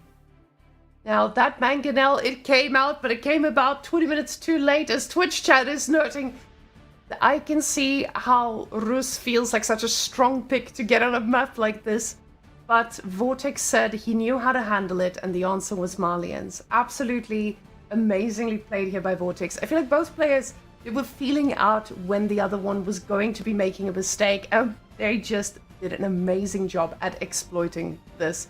Now, taking down a civilization like Rus on Gorge before 45 minutes, may I add, this feels pretty good for Vortex. The thing is now, there's a Mongol versus Aeobids waiting for us, and honestly, I feel like this could be a pretty tough one. Either way, because Mongols, they are definitely favored, theoretically, based on their win rates recently, but Aeobids is of course like technically a counter to them, because every unit that you get out of the Khaganate Palace is just a horse, you know, or a palace guard. So Or an SOB. Or an SOB, yes. So in theory, with all the horse archers and the Mangudais and the knights, you do have a lot of answers in the Aeobids' pocket, but it's still pretty tough. They also do get to go for military wing, though. Yeah, this is going to be an interesting one in the end, right? Like, the Mangudai as well, they aren't that great up against the Desert Raider, at least for a good while. But once you get up to Imperial Age, there are a ton of upgrades which actually make the Mangudai a lot better than the Desert Raiders in the end. They just scale a lot better with the attack speed that they have, and once you get the +2 bonus damage upgrade with the improved upgrade for the Mangudai, combine that with Incendiaries, with all the +1 damage upgrades and the bonus range and whatnot, you get a Khan Hunter in there as well, and suddenly the Mangudai, even with the 20% damage nerf, they're still going to be doing like 13 to 14 damage with every single shot. And against a unit like the Desert Raider, which doesn't have Pierce Armor, they absolutely shred them. And just being a mobile raiding unit, it's very, very valuable. Now, Baltoon is saying that Max Desert Raiders is better than Max Mangudai. The thing is, Mongols is pretty I think good. I think he's fake. I think he's just fake backseating. Well, when we get to that point of the game, but usually I don't feel like they allow you to get to that point on the Mongols, of course. But on Scandinavia, we will see who reigns supreme on the water and try to secure the other one. But it looks like our game is ready to start. Oh my goodness! Already. We saw our faces for a second, Crackety, but there's already the water shenanigans on the field. Vortex, he's going for a dock, ladies and gentlemen. What a surprise! This is Scandinavia. Some good old water shenanigans coming in here. What do we have here? Puppy Paw, of course, with the Mongols in the color yellow. Do already have that Ubu out, and you know, this is one of those Mongol spawns where you look at it and you're like, where's my gold? Where's my stone? Where did it go? It's very far out. It's very, very far out. Now, the question is Puppy Paw gonna be going for a dock early on? It does appear to be the case, so we will be getting a dock from both sides here very early on in the game. Now, seeing Mongols again, now going for a dock, I mean, it makes sense on this map, right? You're not necessarily going to get enough spearmen out to actually burn down your opponent's dock by the time you do. And we'll see now what the answer is from Aeobids, because I know that some people prefer to go for the military wing, some people prefer to go for the eco, and some people even go for industry in this case. But of course, a favorite is your dervishes, ensuring that you do get those dervishes out. Now, that's my question to you, Crackety, because you are basically our high-level consultant here. What is the wing that you go for in this matchup? Typically, if your opponent's going for aggression on your dock, you're going to be going for the advancement wing, just because then you'll be getting the age up in quickly enough in order to react to anything that's going on there. But looks like Vortex did scout out the dock that's coming in from Puppy Paw as well, so we'll know, okay, he can take his time with the age up. So I think right now, probably something along the lines of economic wing growth, or maybe even logistics could be the case, getting some additional dervishes in and then just utilizing them for a play in feudal age as well. Could be the case. Either those two wings work. I don't think we're going to get a reinforcement wing in immediately. Yeah, I think probably like economic wing growth or logistics. I think that makes the most sense here in this situation. Now, both of these players are going to be a little bit delayed as we edge up now, as is normal as we go onto the water. But the Khan is an annoying man who's just screeching with his falcon, hitting villagers left and right. Definitely not a man we want to be fighting at this stage of the game. Vortex's villagers taking it like champions, and eventually we'll be backing off to the TC. That villager, though, he's out for blood. He's going to kill that sheep right in front of the Khan. He says, Revenge. enough! And he's taking one of the sheep. And, ooh, we actually don't get economic ring growth. Instead, Vortex switches that one up to industry wing. So is going to be getting an immediate boost to his wood income.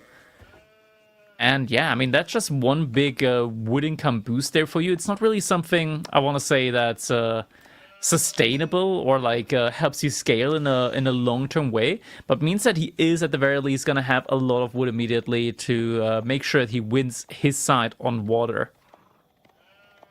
Now, Papipo does have quite a bit of sheep he needs to bring back to base. He doesn't want any more victims to be slain there next to the gold mine. But after dropping those bad boys off, he's definitely going to go and harass just a little bit more. But we do see with the deer stones, we know what this usually means. And now, of course, deer stones is the choice that we see out of people here. But the dock from Vortex is on the water. And we had an interview with Vortex last week, and he said he was born, or he lives very close to the water. So he was born next to the water. It's his language. He knows how to handle this. And this is also something that I think a lot of people usually don't do. They don't want to play water against someone like Vortex or Lucifer. So let's see if he is going to be able to show us the proper commanding Vortex action on this pond. Now, I would love to see if Papipo decides to go for a second dock on the other side as well. But honestly, it would probably just be the safer choice to try and keep this one lake going. So we do see something being built around the Uwu there, though, and I am excited to find out what that could be as a stable. Ooh, he's going for Kashix. Krakeny, we've been seeing a lot of Kashix today, and no Mangadai. And Papipo also scouting out the stable that is coming, not the stable, the second dock that is coming in here from Vortex, is putting up his own second dock now. And he does have a lot of stone in the bank, so can be putting up some naval emplacements here as well. And with the Age of Vortex immediately getting a big boost to his wood bank, immediately able to queue up some ships there. Papipo, though, should be able to get this dock up in time. Now the Khan is being a little annoying. That villager taking a little bit of a beating here as well. Does need to return. But with the double dock, he's going to make this a pretty difficult battle on the water. Papipo investing in that Kashik, though. If you do get the double Kashik out, it makes land a lot harder to handle. Now, considering that Aeobids do not have the opportunity to move their TC, that just means a wood line that does become a lot harder to control. But Papipo is not investing too much just yet on this water. He is getting his first galley. We'll see if he queues up another military ship. But for now, that looks to be another fishing ship coming out of that dock. Oh no, never mind, it's just emplacements. Oh my goodness, I missed it. Naval Aeroslits now coming in, going to be able to do some damage with those. Papipo being very active here, making sure that his fishing ships are going to be able to stay alive. Yeah, for the time being, Papipo is looking pretty solid here on water, able to bide his time and maybe able to come back with a military force there as well. Not quite over yet, though. He does still need to be quite worried. Need to worry about what's coming next. Might need to make some more ships. Currently, it doesn't look like his economy is too focused on water, as we do see Kashix potentially trying to go for some raids in the wood line there as well. Able to pick off one of the villagers there as well. Now, it does look like with those Kashiks, he's going to have that ground palace, but the Desert Raiders ×2 is coming on out. He does not want this to be a regular occurrence, but with the Khan's arrow, he's able to see, he's able to charge. Then does he connect?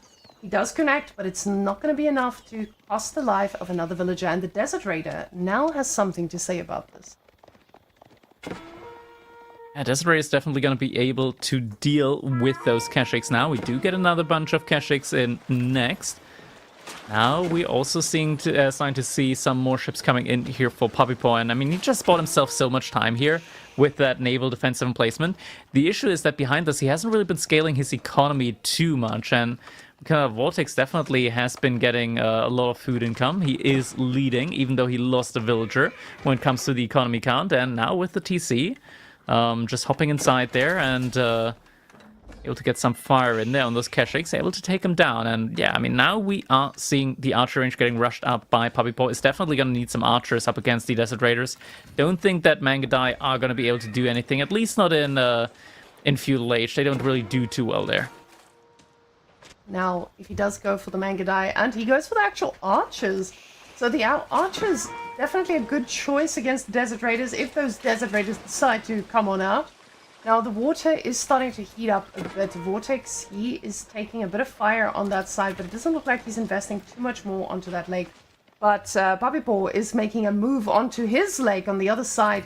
So that's going to mean that those ships do not just get to be there for free. If we can take a look at that, yes, the boat has been chased. Ooh. The boats have been chased off the fishing, and this will delay Vortex's economy by quite a bit.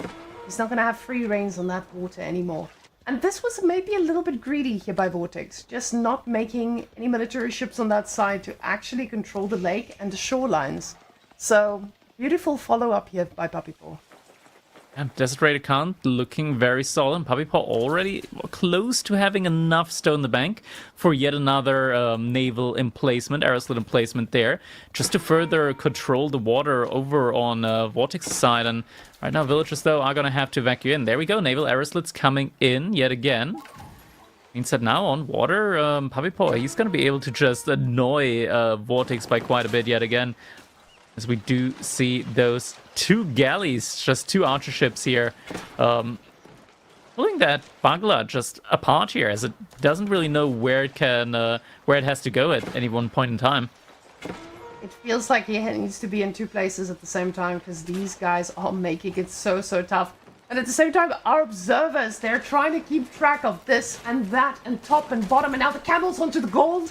So it looks like there is just a non-stop fight. Demo ship about to make a connection. Camels, they do not pick off a villager, but there's a lot of them, and they need to be careful. But the archers do make a pretty good target fire on these guys. And the Kashyyyks now running at the speed of Khan Arrow to try and catch up with these Desert Raiders. The eco is idle for Vortex right now, but it does look like he took a favorable trade on water. Now the Kashyyyks are going to be taking a fight. They do not love to take against those camels.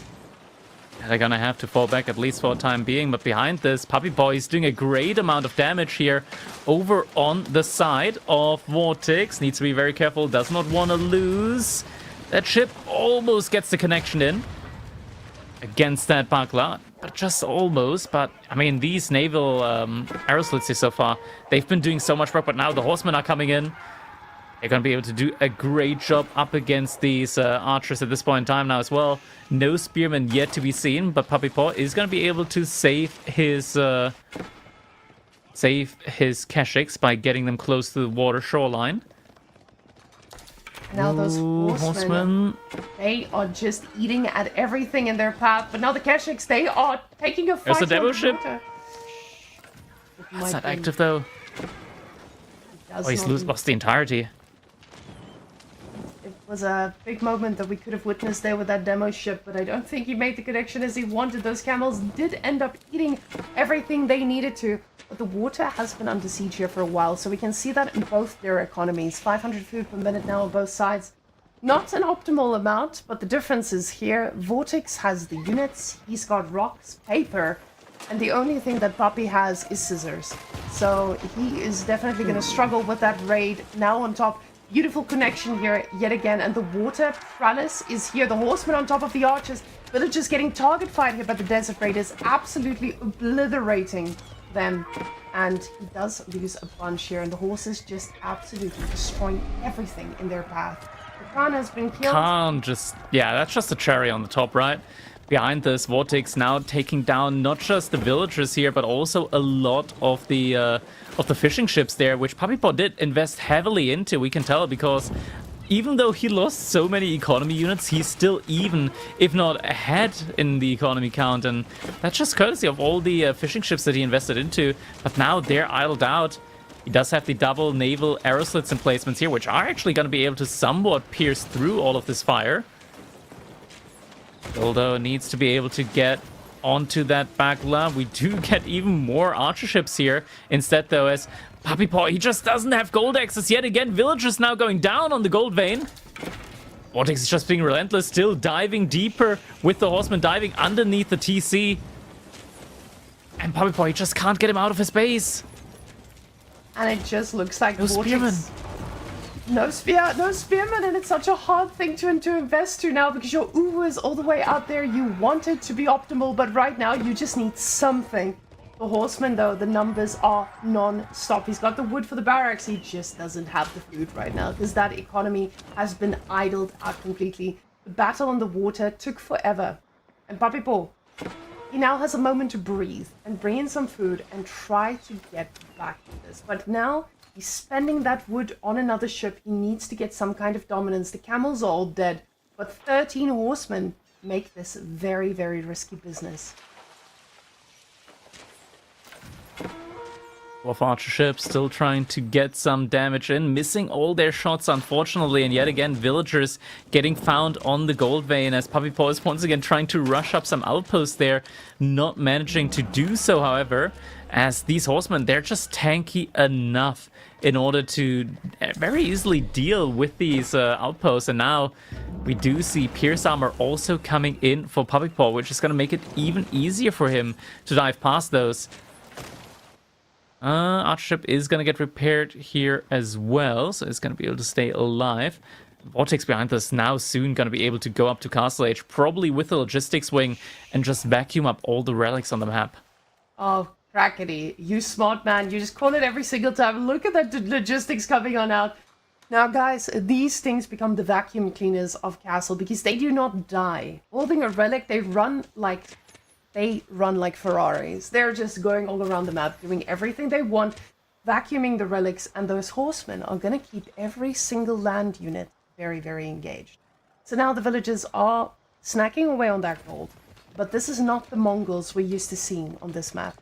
Now, those towers getting some emplacements as well, desperately trying to get the emplacements in time. But you can see him feigning this aggression, this I'm still making units, I'm still staying in feudal, I'm still trying to fight you, so that Puppy Paw invests into more units and delays his castle age even longer.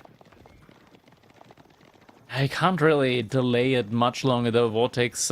It's only going to be a minute until he hits the age up. Now, Puppy Paw did manage to reinvest economic-wise a good bit, so economy count, somehow it's even at this point in time, but the income definitely doesn't feel even, as Vortex has a lot more villagers than Puppy Paw does, and it's mainly just the ships, but ships aren't that efficient compared to a villager at least. Now with Puppy Paw, he is fishing, and what I want to point out here, guys, when you have this many fishing boats on the water, it doesn't necessarily bode for, like a really good economy, because what ends up happening is you just end up overfishing. And those fishing ships will just go from little pond to little fish patch, trying to desperately get a little bit of fish that keeps on running out. So eventually, at some point, the amount of fishing ships is just not going to pay off. Like Rackety said, Vortex has more villagers, and that is going to prove a lot better the later this game goes. 5 seconds until that age up hits. He's got the gold in the bank. He's going to be getting those upgrades pretty quickly.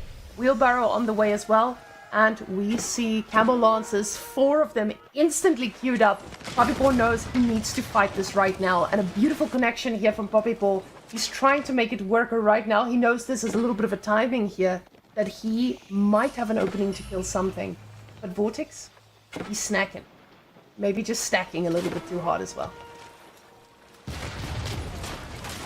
Oh, this is still dangerous. War Junk does go down here now at the front side, and it's so many Camel Lancers that are coming in now. Webben, and behind this, Relics just getting absolutely vacuumed up. The Cambulance is just running around, picking them up, loading them in, and taking them out for a hike. And behind this, I mean, Puppy Paw is doing his best massing up those spearmen now.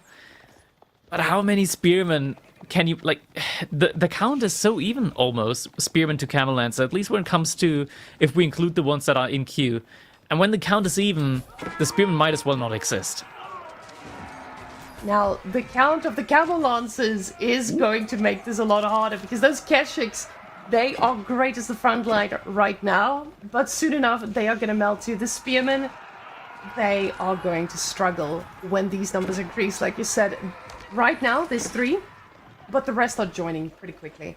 We already have 3 relics on the side of Vortex. He is trying his best to just keep that economy going and pumping. And Papipo, he wants to get castle, but if he ages up now, it feels like he's dead. If he doesn't age up, he's also dead. Because this army just keeps getting scarier and scarier, and Vortex slowly trying to get control back of the water, but he knows he's just invested, and he's slowing down for just a second. Now the villagers getting pulled off of gold here, but there's a pretty big army to defend them. Camels trying to make some things work, but they do get a villager who pay a pretty dear price. The archer numbers are quite significant here right now. And Papipo is able to get that timing for his own age up in. Don't think it's going to be a step out. Yeah, Kurultai it is. He needs army strength right now, so no real option other than going for the Kurultai now. Behind this, we'll most likely be seeing just more spear, more archers, but this is a tough situation. Vortex, he's getting in the 5th relic behind this. One of the sacred sites already taken as well, and now Vortex also transitioning into archers and mass camel lancers plus archers. Well, that's just a very, very strong army composition, but the Kurultai can still make things interesting here. Now, we do see the army numbers swinging very heavily one way, but the value, it tells a very different story. The archer numbers now increasing, archer upgrades coming as well, plus 2. Oh no, plus 1 ranged attack just coming on in. So this is a bit of a tech switch is going to give Papipo a little bit of breathing room, and all of a sudden he doesn't look so dead anymore. The Kurultai has to be respected. This is a landmark that makes sure that Mongols can take some pretty favorable fights here. Crossbows now joining that list of units that is going to be able to handle these Camel Lancers, but those Camel Lancer numbers, they're so scary. So many of them, but Vortex's eco on the water does seem to be quite lacking. Lacking at least in comparison. Veterancy upgrades now coming in for Papipo. We're seeing an army mixture here of crossbows and men-at-arms going to be the follow-up. We are also seeing Outpost preparing the next gold vein here now for him. Kurultai is moving forward, needs to deploy rather sooner better than later. Fight still going back and forth. Yama are helping Papipo out a lot here when it comes to the army repositioning and making sure that on the retreat, spearmen aren't going to be lost. He's trying his best to target fire these, but the villagers are now forward. The Camel Lancers, they have a new target, but they do need to back off. Respecting this army, Vortex is taking some very calculated risks. Now, as these archers are trying to focus fire, these crossbows, the spearmen, they need to be careful not to overextend. Under the Kurultai here, this feels so risky. This is very risky. Connection, Krakeny. Will there be a connection? The spearmen are just running back and forth. It feels like there's so much that he needs to focus on. So many archers already. More than 20 archers, 17 camel lancers. Papipo, he's just getting thoroughly outmassed now, and the army value, it's always just so far ahead for Vortex. All these archers are still just feudal age archers, no veterancy on them. So even with the Kurultai buff, they're not doing that much damage here. Emplacements on the outpost just doesn't feel like it's going to be enough. A second sprinkle emplacement is coming in behind this. Papipo diving deeper and deeper inside of his base, trying to seek some sort of shelter here, but it's not enough. Papipo, he is getting just completely massacred inside of his own base. There is nowhere left to run. Pretty much no military remaining now. And now Vortex, he can just take his time. The armored units just taking down building after building after building. And no way out now for Papipo. No safety, no way to remass the units. There's just no way back for him in this one. And Vortex, he's going to be able to take the second game in the set now. And this must feel pretty good for Vortex, because again, Mongols is a massive pickup, especially on this map. Manjanique now joining that army. He's going to be raining fire from the skies, just ensuring that these buildings all fall one by one. The water may have been taken over by Papi, but Vortex knew exactly where to execute it on land when it got a little tough. Papipo, though, it looks like he's trying to hold on to this. He's getting those towers reinforced as well. And there's a market. Now, I don't think we're gonna have time for a Coconut Palace, but Puppy Paw might be thinking he could live for a little bit longer, just getting the reinforcements up, more crossbows. He says crossbows might be my answer here, just maxing out as many as he can. And this is a tale as old as time. The mass manganique play now. Fire from the skies. All of these outposts, they're looking intimidating at the moment. Tons of sprinkled emplacements coming in. Puppy Paw buying himself some semblance of security inside of his base, but man, once those fiery rocks are being hurled at your base, these outposts suddenly don't look so tough anymore. Oh, that outpost, he is just gonna go on down. Guys, just like the professionals always say, everyone has a plan until there are, how many? 14 camel lancers in your base and 2 manganiques just firing at every single building you've ever owned. The villagers now, they are a little bit idle here at the back as the food is running low for Mr. Vortex, so he does need to move out and find some alternative arrangements. Manganiques a little far forward now, Vortex losing a little bit of focus here as one of these manganiques will go down. The camels charging in, trying to stop down any disrespect towards his manganiques, he says. Camels getting a great surround, but at the same time the archers have one thing in mind, and those are just the crossbows. Triple sprinkled emplacement here with the outposts right next to each other. It just doesn't feel enough. There's still a sacred site just ticking down behind this, as observers pointing out.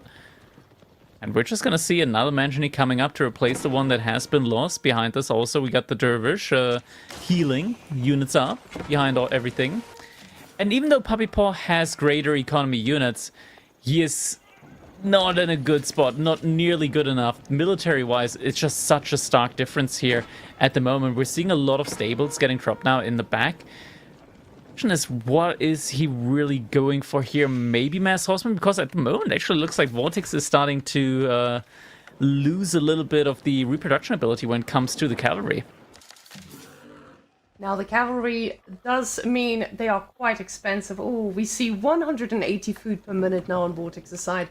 There's a little farm transition in his future, and it is going to slow down the push. Or actually, no, he says instead of farms, we'll just go for manganiques. I don't just need make to make units camels. that don't cost food. That's the big brain play right now. With the amount of units we see here on the sides on the water for Puppy Paw, the waters are going to not be allowed to be touched. But Puppy Paw, he's holding on to a dream. He's got the food, and he's got a dream. But that's all he's got. He has a Kurultai as well. That thing may provide some semblance of hope, but as these fishing ships are depleting, they are also going to be slowing down quite a bit. The Kurultai finding its place now. Manganiques trying to burn down everything in their wake. That's exactly what they will be able to do. And these manganiques, I mean, all the infrastructure here is in great danger now. You don't really even have the ability to repair these buildings because just the AoE radius of these flaming rocks, it is so large. Puppy Paw all behind this. He's been able to mass up a pretty good mass, actually, of horsemen now behind us. He does have very solid food income overall. The question, of course, is it going to be a Nath Khan out here trying to decap the sacred site? Does have some support coming in from those archer ships.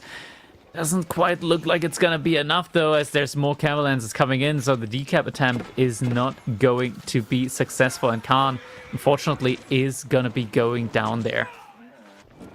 We didn't get a notification, maybe because it was in the water, he was swimming. Now, the rest of this does feel a little tough, because you have the Sacred Side timer just ticking away. Manganiques just firing away at the main TC. And I know that Puppy Paw knows he needs to make a move, and he needs to make it soon. We see that the horseman numbers are increasing so much. He knows this is a ticking time bomb. The towers now getting dropped forward. Vortex pushing his opponent all the way into the corner. He says, if you want to stay alive, you're going to have to work for it, but not on my map. I mean, Puppy Paw's always able to move his buildings, but how much further back do you really want to move, right? And yeah, it's just more and more of these manganiques coming in, and they're just destroying everything here at the front. all the infrastructure going down. The Kurultai now also catching on fire. You have to keep that one alive. It needs to be up there for the next fight. We're seeing villagers now getting pulled, trying to keep that Kurultai alive, and now the big mass of Papipor's army is moving out, but the Kurultai is still not deployed yet. The villagers are actually keeping it from being deployed. Papipor needs to move back, the building. It's not coming up. Is it? Oh god, it hurts to look at. It hurts to look at the AI, the building placement, new AI. It's not really a gracious move for them to move out like that. But there we go. Kurultai is up. Lots of shots though on the backline have gone through. Horsemen trying their best here at the front line, up against an armored unit though. Is this going to be enough from Papipor? It doesn't look like it. All the horsemen have been shredded. They're completely torn apart. Nothing left. Still so many camel lances remaining. And Papipor just cannot defeat this army.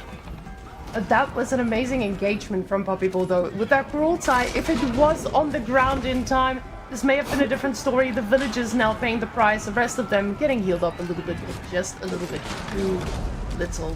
As these guys are just creeping forward. Mangonels firing back at the TC now. We have Landmark victory approaching. We have Sacred victory approaching. And we have the mental victory approaching because Vortex is tiring out Papipor. Papipor is giving it his all. Trying every angle he possibly can. Vortex now putting a keep up over here too. He wants to secure this, and Papipor, he's pulled the boys. The boys are going to try and decap this. Mangonels trying their best to try and to get that back line. These archers are doing work. They're struggling a little bit against all of these horses. But it does look like that keep will keep that Sacred victory going. And it's just 1 minute remaining. Papipor, he's got so many horsemen in queue. Vortex, he's on 0 food per minute. He is committed. We see every single... Never mind. For a second, I thought the villager pull was coming in, but no, they are just making some farms inside of his base. But there needs to be a move out now onto the Sacred side if Papi wants to stay in this game. It is such a tough spot for him at the moment. But maybe if Papipor just gets the decap in at the bottom Sacred side, we do see units moving towards it. At the same time, also, villagers moving towards it. A keep getting put up there. Sacred side timer stopped, at least for the time being. But the decap, it's not going to go through. The keep is going to go up. And it does look like these horses are going to be able to stand on here, get it a little bit decapped, and possibly be able to get that. No, the villagers are going to stand on top. No. They're going to pause that bad keep. Boy. Oh no, and this is going to keep on ticking, but now the main TC is down as well. You can see those villagers desperately trying to repair. The archers just making sure that this Mongol is not going to be seeing a Kaganet anytime this game. It's now 2-0. Vortex looking good. This was, I want to say, a classic Vortex game with just how absolutely all in the end was there. He was just like, okay, if the map doesn't have any more food, then I don't need any more food. And that was absolutely crazy. The all in there, in the end, able to completely just keep those two Sacred sides under his control. Even though he was about to lose the fight at the front side, the Sacred sides just ticking behind it all, winning him the game there. Now, this was a pretty pivotal fight as well. Just the fact that Vortex was able to ensure that this gold shall not be touched, and if you do touch it, you will die. Villagers dying left and right. The camels just target firing everything they can. Look at these beautiful horseman raids. But guys, we have a map that we don't get to see that much. Excavation. Lancaster versus China. And let me tell you, China, they are not as prominent on this map as Lancaster. So maybe Papipor is going to be able to pull this out so we don't get another 3-0 this series. Honestly, I think like China, they probably just won't play this map to its features, to say the least. Like, they'll probably just ignore the bonus stone income that you can get here and instead focus on just going maybe pro scout, getting knights out, and just trying to overwhelm the House of Lancaster. Meanwhile, House of Lancaster, they can play it to their strengths, but Yeah, it is going to be an interesting one to say the least when it comes to the timings, when it comes to see just how the spawns work out here now for these players. And Excavation, we do have some very interesting features here. So don't forget, Excavation, we do have a lot of these runes, excavation sites, where once you capture them up as a point of interest, you will be able to put a villager inside, and that villager is going to generate 60 gold per minute for, I think, a maximum of 300 gold gathered, stone gathered overall.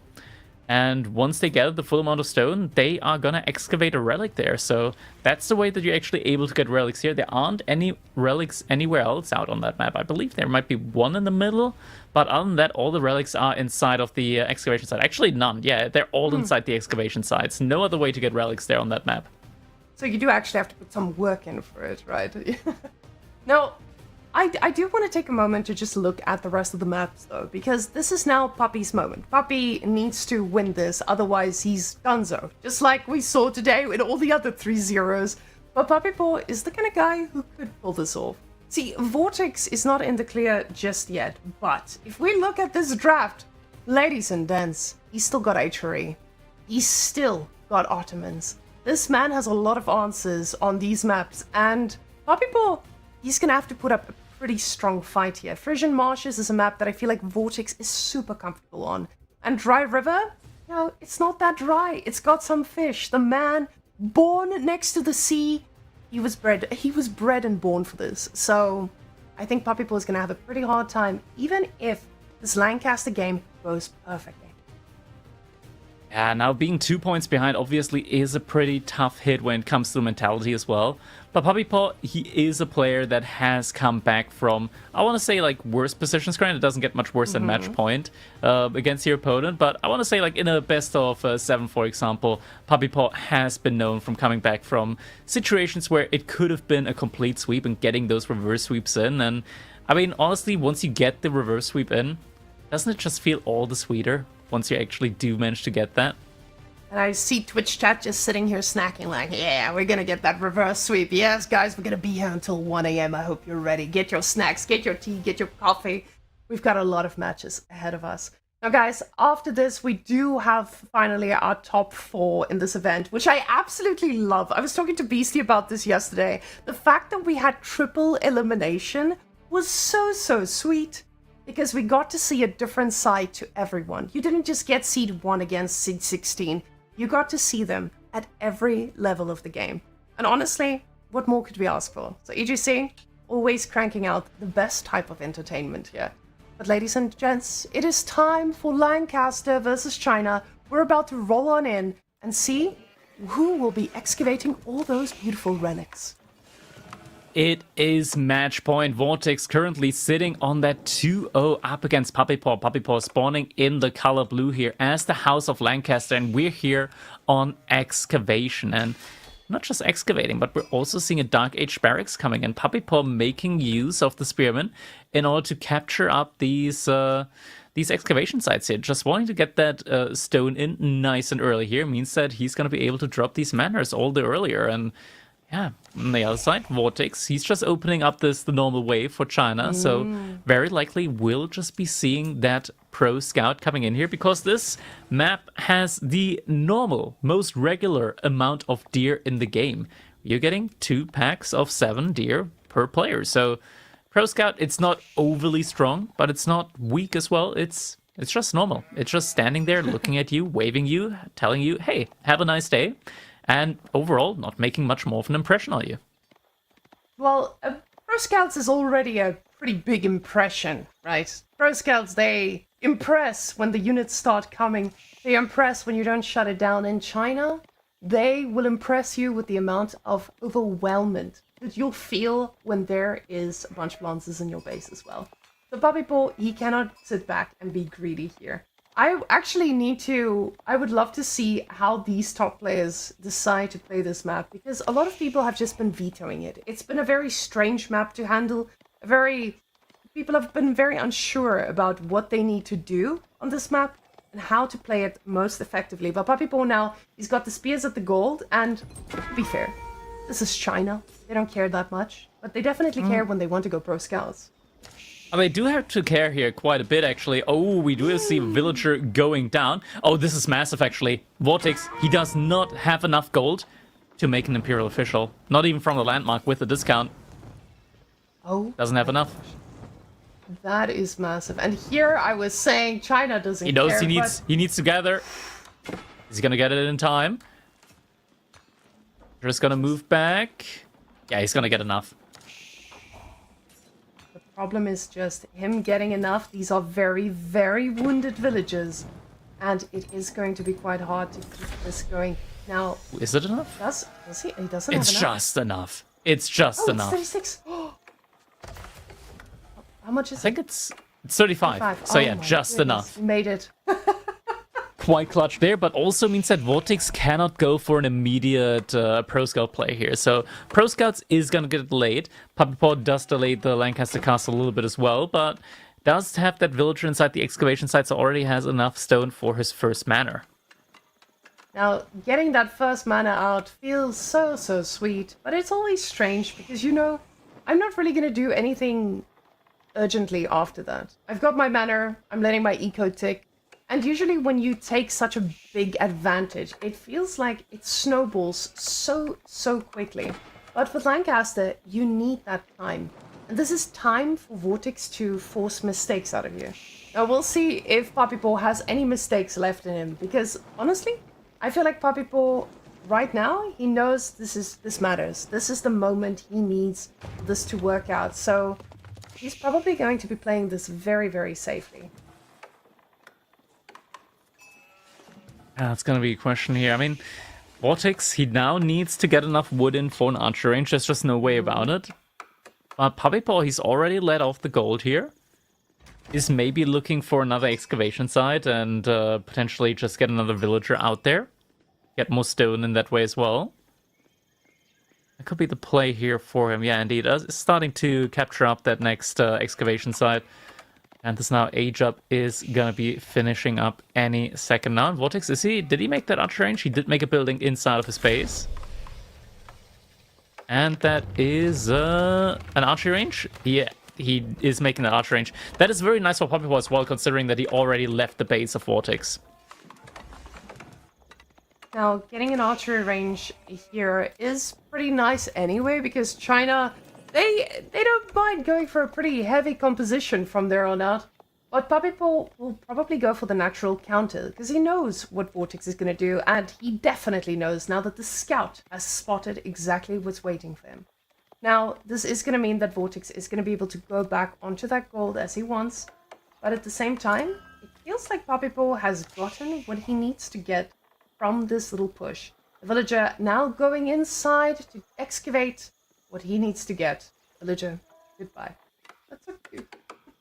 It just suddenly becomes so tiny in those little runes there. They probably climb down very deeply. So when we zoom in, oh my goodness, he's just sitting down on their knees. Oh my goodness.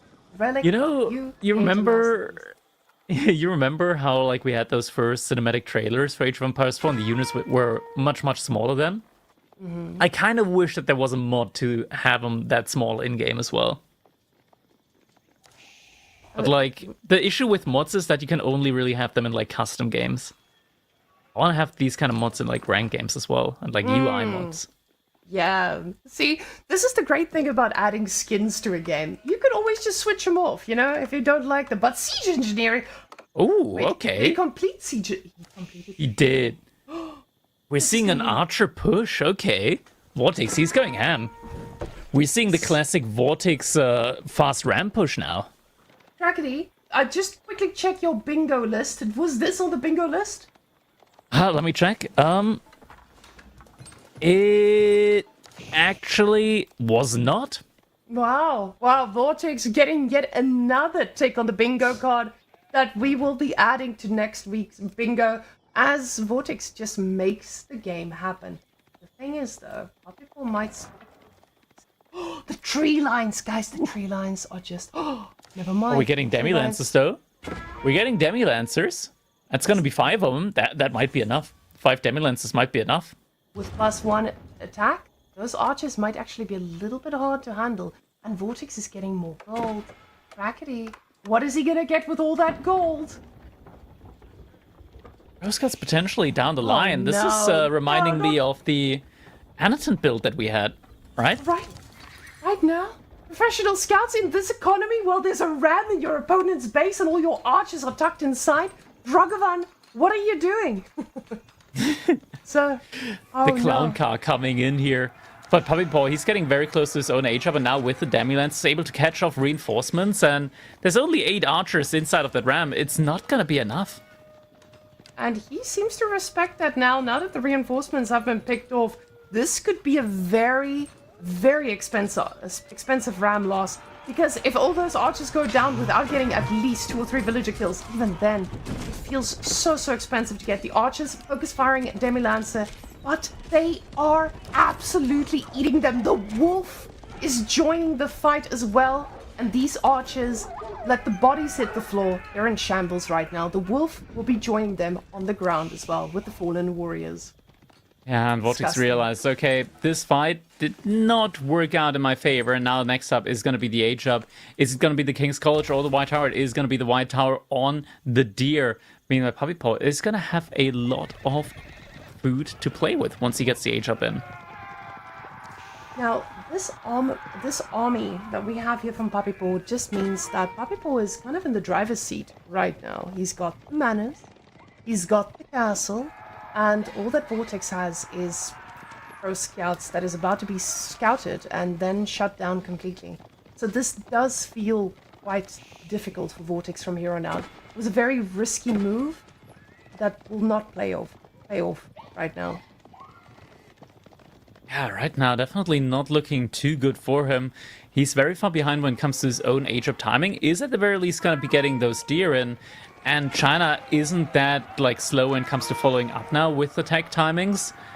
Still, you can't help but feel like so far this has not played out well for Vortex, considering that he did invest into that RAM, did invest into all of these blacksmith upgrades, and in the end didn't really benefit from him. Now we see Puppy Paw adding in his own Earl Scouts, not just the ones that he got from the White Tower, and a Knight as well. He's just going to start pushing forward with those units now.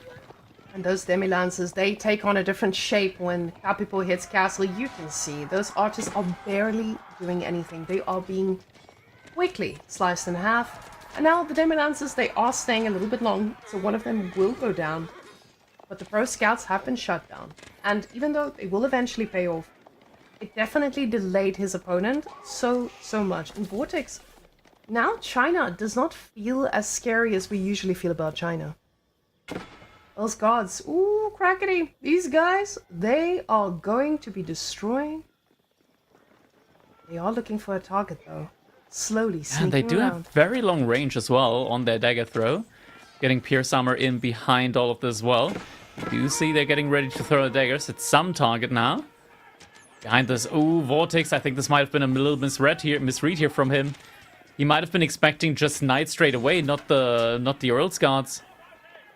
Get it in 2 barracks now in order to maybe get some spearmen in. But there aren't that many lances. It's mostly just going to be Earl's Guards coming in.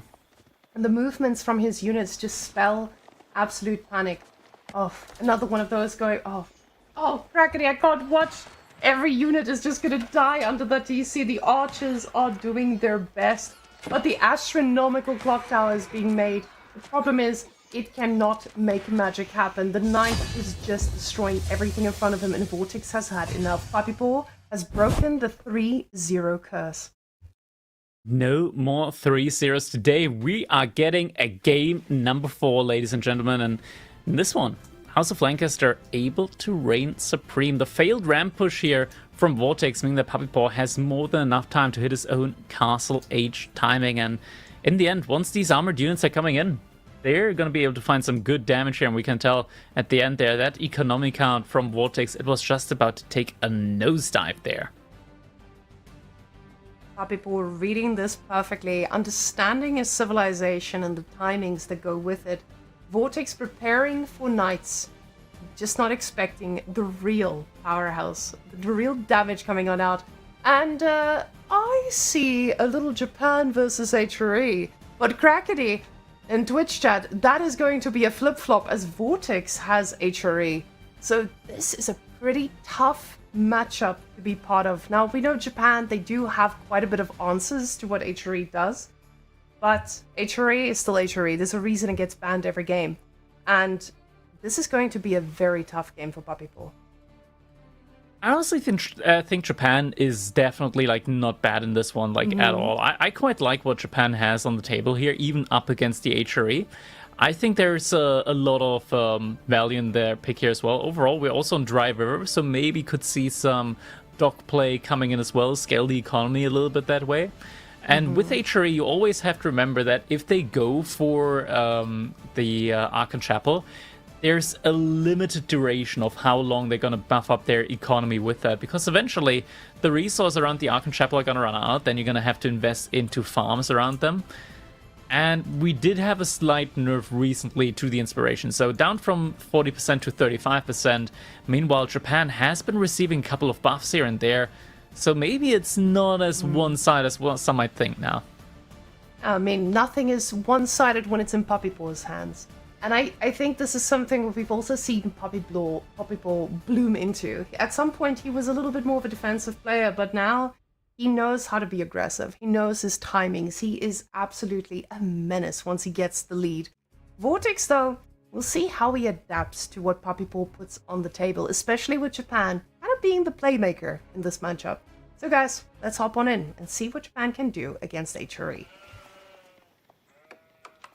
Jumping straight into our game number 4 now. Still match point though for Vortex. We are seeing the Holy Rome Empire for him in the color red, moving out immediately with the villager here. Very much intent on getting a dock up on one of these points. In the meantime, Puppy Paw looks like he is immediately moving out to gold. Means that he just wants to get that fast feudal age in as quickly as possible. House right next to the to his TC means that he is gonna somewhat hinder himself when it comes to the farming placement here later down the line, but at least doesn't have to move out that far to build that house. Now, this is pretty risky business because Japan, they do have a few answers up their sleeve this early in the game when it comes to any type of dock play. So if Vortex does invest a little bit too much here on the dock, it does spell for a pretty tough uphill battle for him. Now, Puppy Paw, he is a man who... Oh, and he's getting his upgrade early as well. He's playing this game at his pace. Puppy Paw definitely is not in a rush to get anything or any damage done just yet. But, oh, it is going to come in feudal. So, Crackety, is this a position where you age up with the Cocker Township? Or that's probably the only answer here, right? I mean, Coca Township is definitely something that you could go for. It's not necessarily the only option, I want to say, for sure. Shinobi are nice overall, but against the HRE, which do get access to archers with 1.38 hertz per second movement speed, might not be the best choice in the end, as the archers are going to be able to catch up to them, or at least keep up with them. And yeah, I mean, that's... it's a nice idea. I just think that overall, like, getting all of these free farms as well can long-term just set you up much nicer, especially in a transition period. And if you want to go for a fast castle play, you need a lot of food for Lancers or Mounted Samurai down the line, and just having all of these free farms coming in, it just helps you a ton throughout it all. And also just getting a couple more garrison slots for your villager, definitely nice to have. Especially when those raids start coming from the HRE. But now Puppy Paw is about to click up, and he goes for the Cocker Township. He says aggression over eco. And this is going to already foretell us exactly how this game is going to go. Puppy Paw going to be starting to do that harassment and not slowing down. With 2 villages on gold, he's going to be producing these guys for quite a while. And 6 villagers. Oof, crackety. This is going to be a tough one for Vortex. Because if he gets forced off of the gold after that dock gets, stopped at least, it is going to be a tough one. Now, he is over on gold already, so the age up will not be that long after. But he's definitely not going to want to spend 6 villagers worth of idle time to try and get this age up and running. Yeah, the question is, though, is he going to be able to really hit a timing here now with the Coca Township? Might be able to start harassing the dock a little bit, but in the end, the age up isn't going to get denied, and Vortex should be able to get his own age up in and potentially just react with archers. And we're actually getting the Minework Palace in now, so it means that he's also going to have access to very cheap and very quickly researched blacksmith upgrades, which can be very important when you're up against a potential Yumi archer transition down the line from Puppy Paw. Having very early blacksmith upgrades against them when they're already doing less damage makes it quite tough. Now, the Minework Palace with Seven means that he's not going to be that far behind, but it does mean that that dock is not going to be making any military ships. And not that Vortex was planning on it too much anyway. He does have a lot of villagers there on the wood, and you do see them all inspired and wonderful. The thing is, though, with those shinobis, they are going to idle this out, but in this case, you probably just want to be able to get your archers out to try and shut this down. Villagers now moving out. Is this going to be a counter dock? But no, that's just a boar. Oh my goodness. Crackety, Vortex, he's trying to body block. He's trying to body block here as well. Yeah, looks like Puppy Paw, he actually wants to get an outpost up there. And the Shinobi is going to be able to sabotage, so there's not going to be any immediate ship in queue here, meaning that this outpost most likely is going to be going up. 2 villagers pulled for that. It's quite a hefty investment here as well for Puppy Paw. Now, 2 villages all the way out here means that that is a lot of lost resources, but it could mean that he's going to be using those villages in another capacity as well. Trying to get them out to build a dock maybe after that. Problem is just now that the archers are coming, that feels like a pretty steep investment now. The archers already coming out of that archery range, the barracks follow up.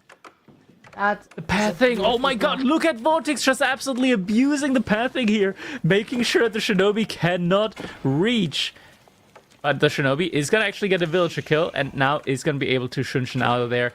Outpost also is getting complete, but man, I can't believe what I saw there. That scout just single-handedly blocking out that Shinobi from being able to sabotage that archery range. That was disgusting to witness.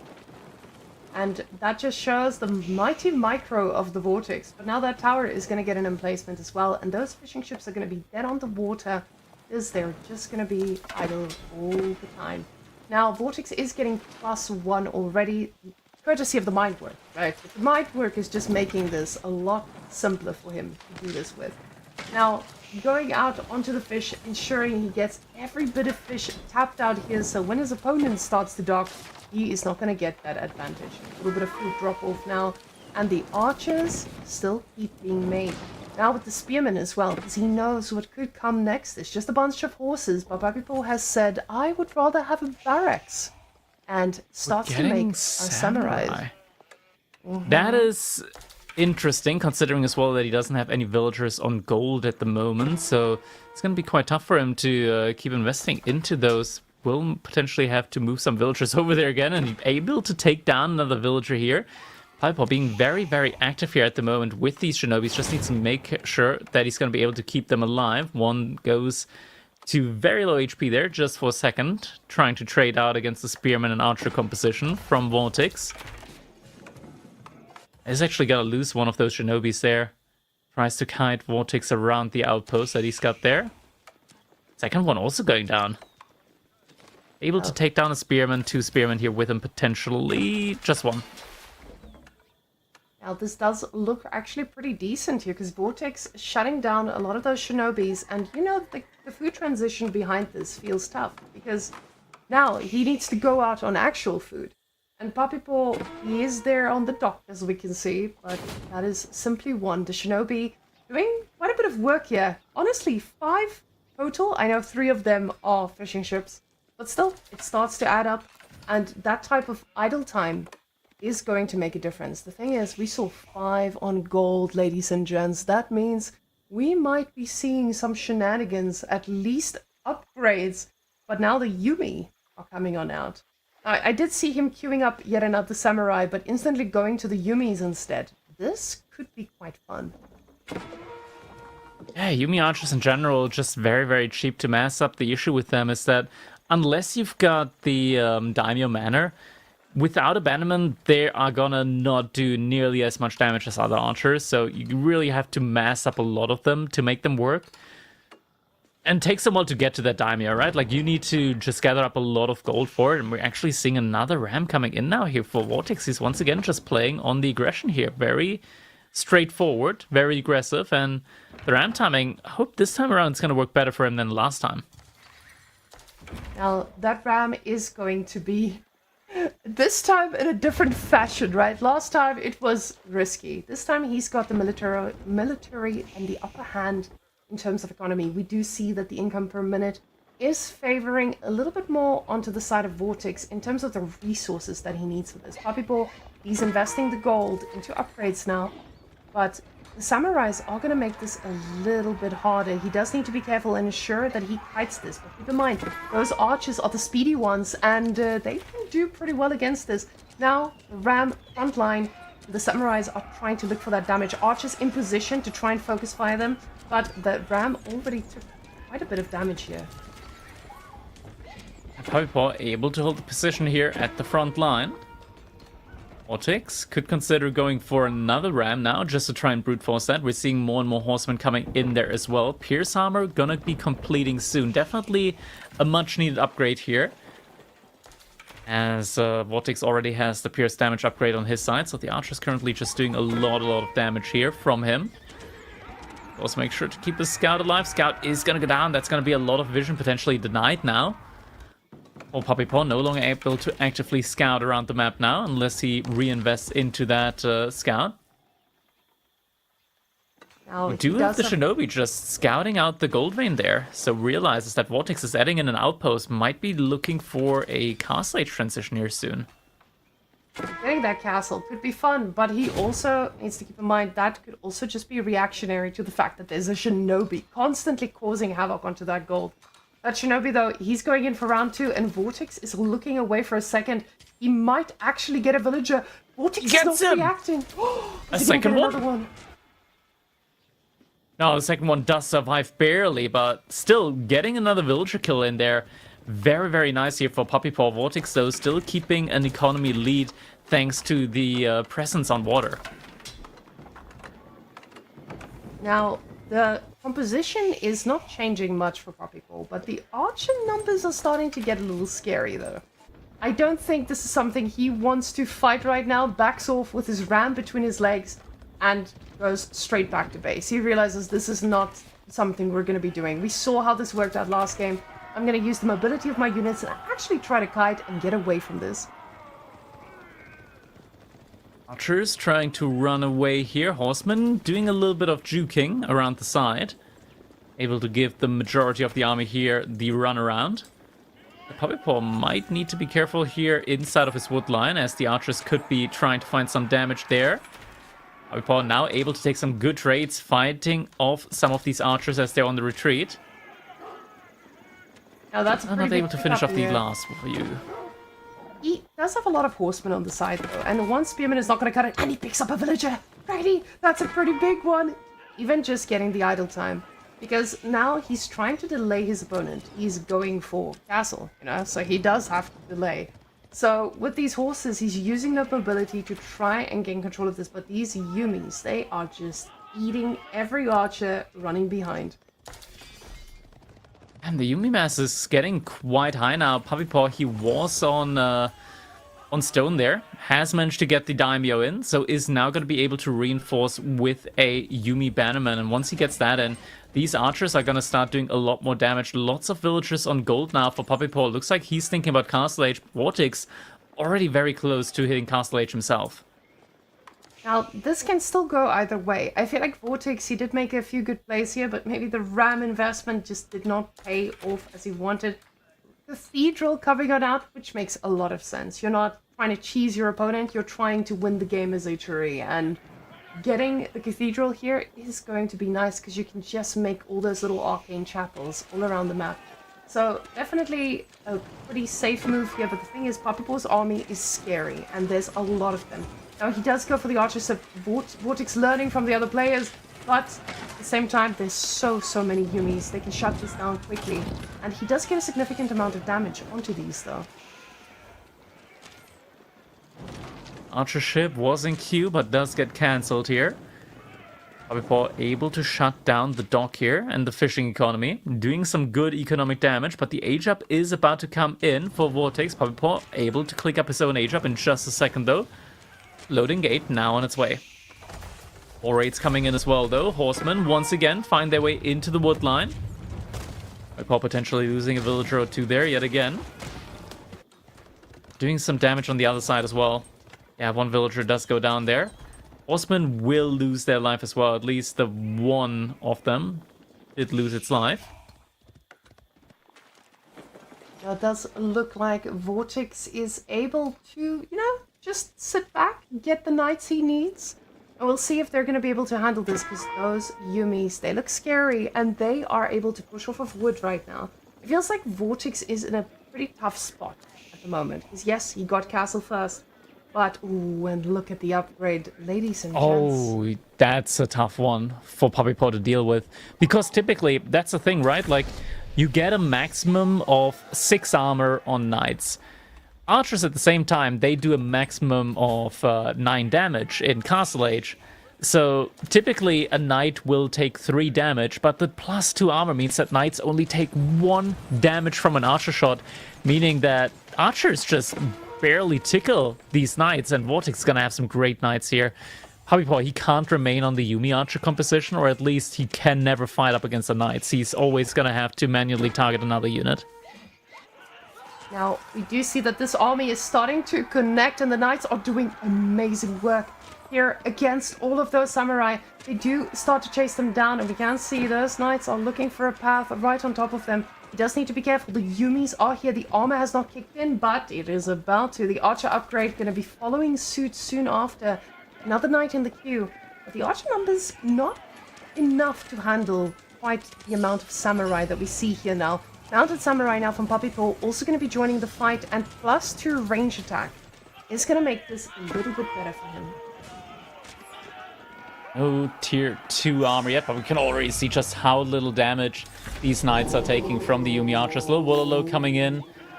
Isn't really going to survive 1,000 arrows to the face, though. Some Mounted Samurais in. Puppy Paw also adding in some Onimusha now, trying to get some counter units in against the knights. Also, I kind of feel like just more Mounted Samurai probably would do enough when it comes to just fighting off against these knights here from Vortex. Now, he is looking for a play. I'm kind of not certain how this plays out when they do collide here, though. Because, yes, those knights are quite spicy. But in a straight-up engagement with those Onimushas, they are going to make this so much harder. The archer numbers from Vortex also not that high, but at the same time, you're playing against Mounted Samurai. Those things, and Samurai, they are not going to take a lot of damage from your archers. He just does not have the mass to handle this. Prelate now in danger, does get off too. The Knights being now on the left side, he's going to try and find a little bit of damage, but you can see this is a very aggressive Puppy Paw. He's diving, he's read this, he knows this is his timing. The archers are trying to make this work, but it doesn't feel like there's enough of them. The Knights not colliding with anything just yet there in the base of Puppy Paw, but he needs to find some damage. This is a lot of idle time. He just hasn't done any economic damage just yet.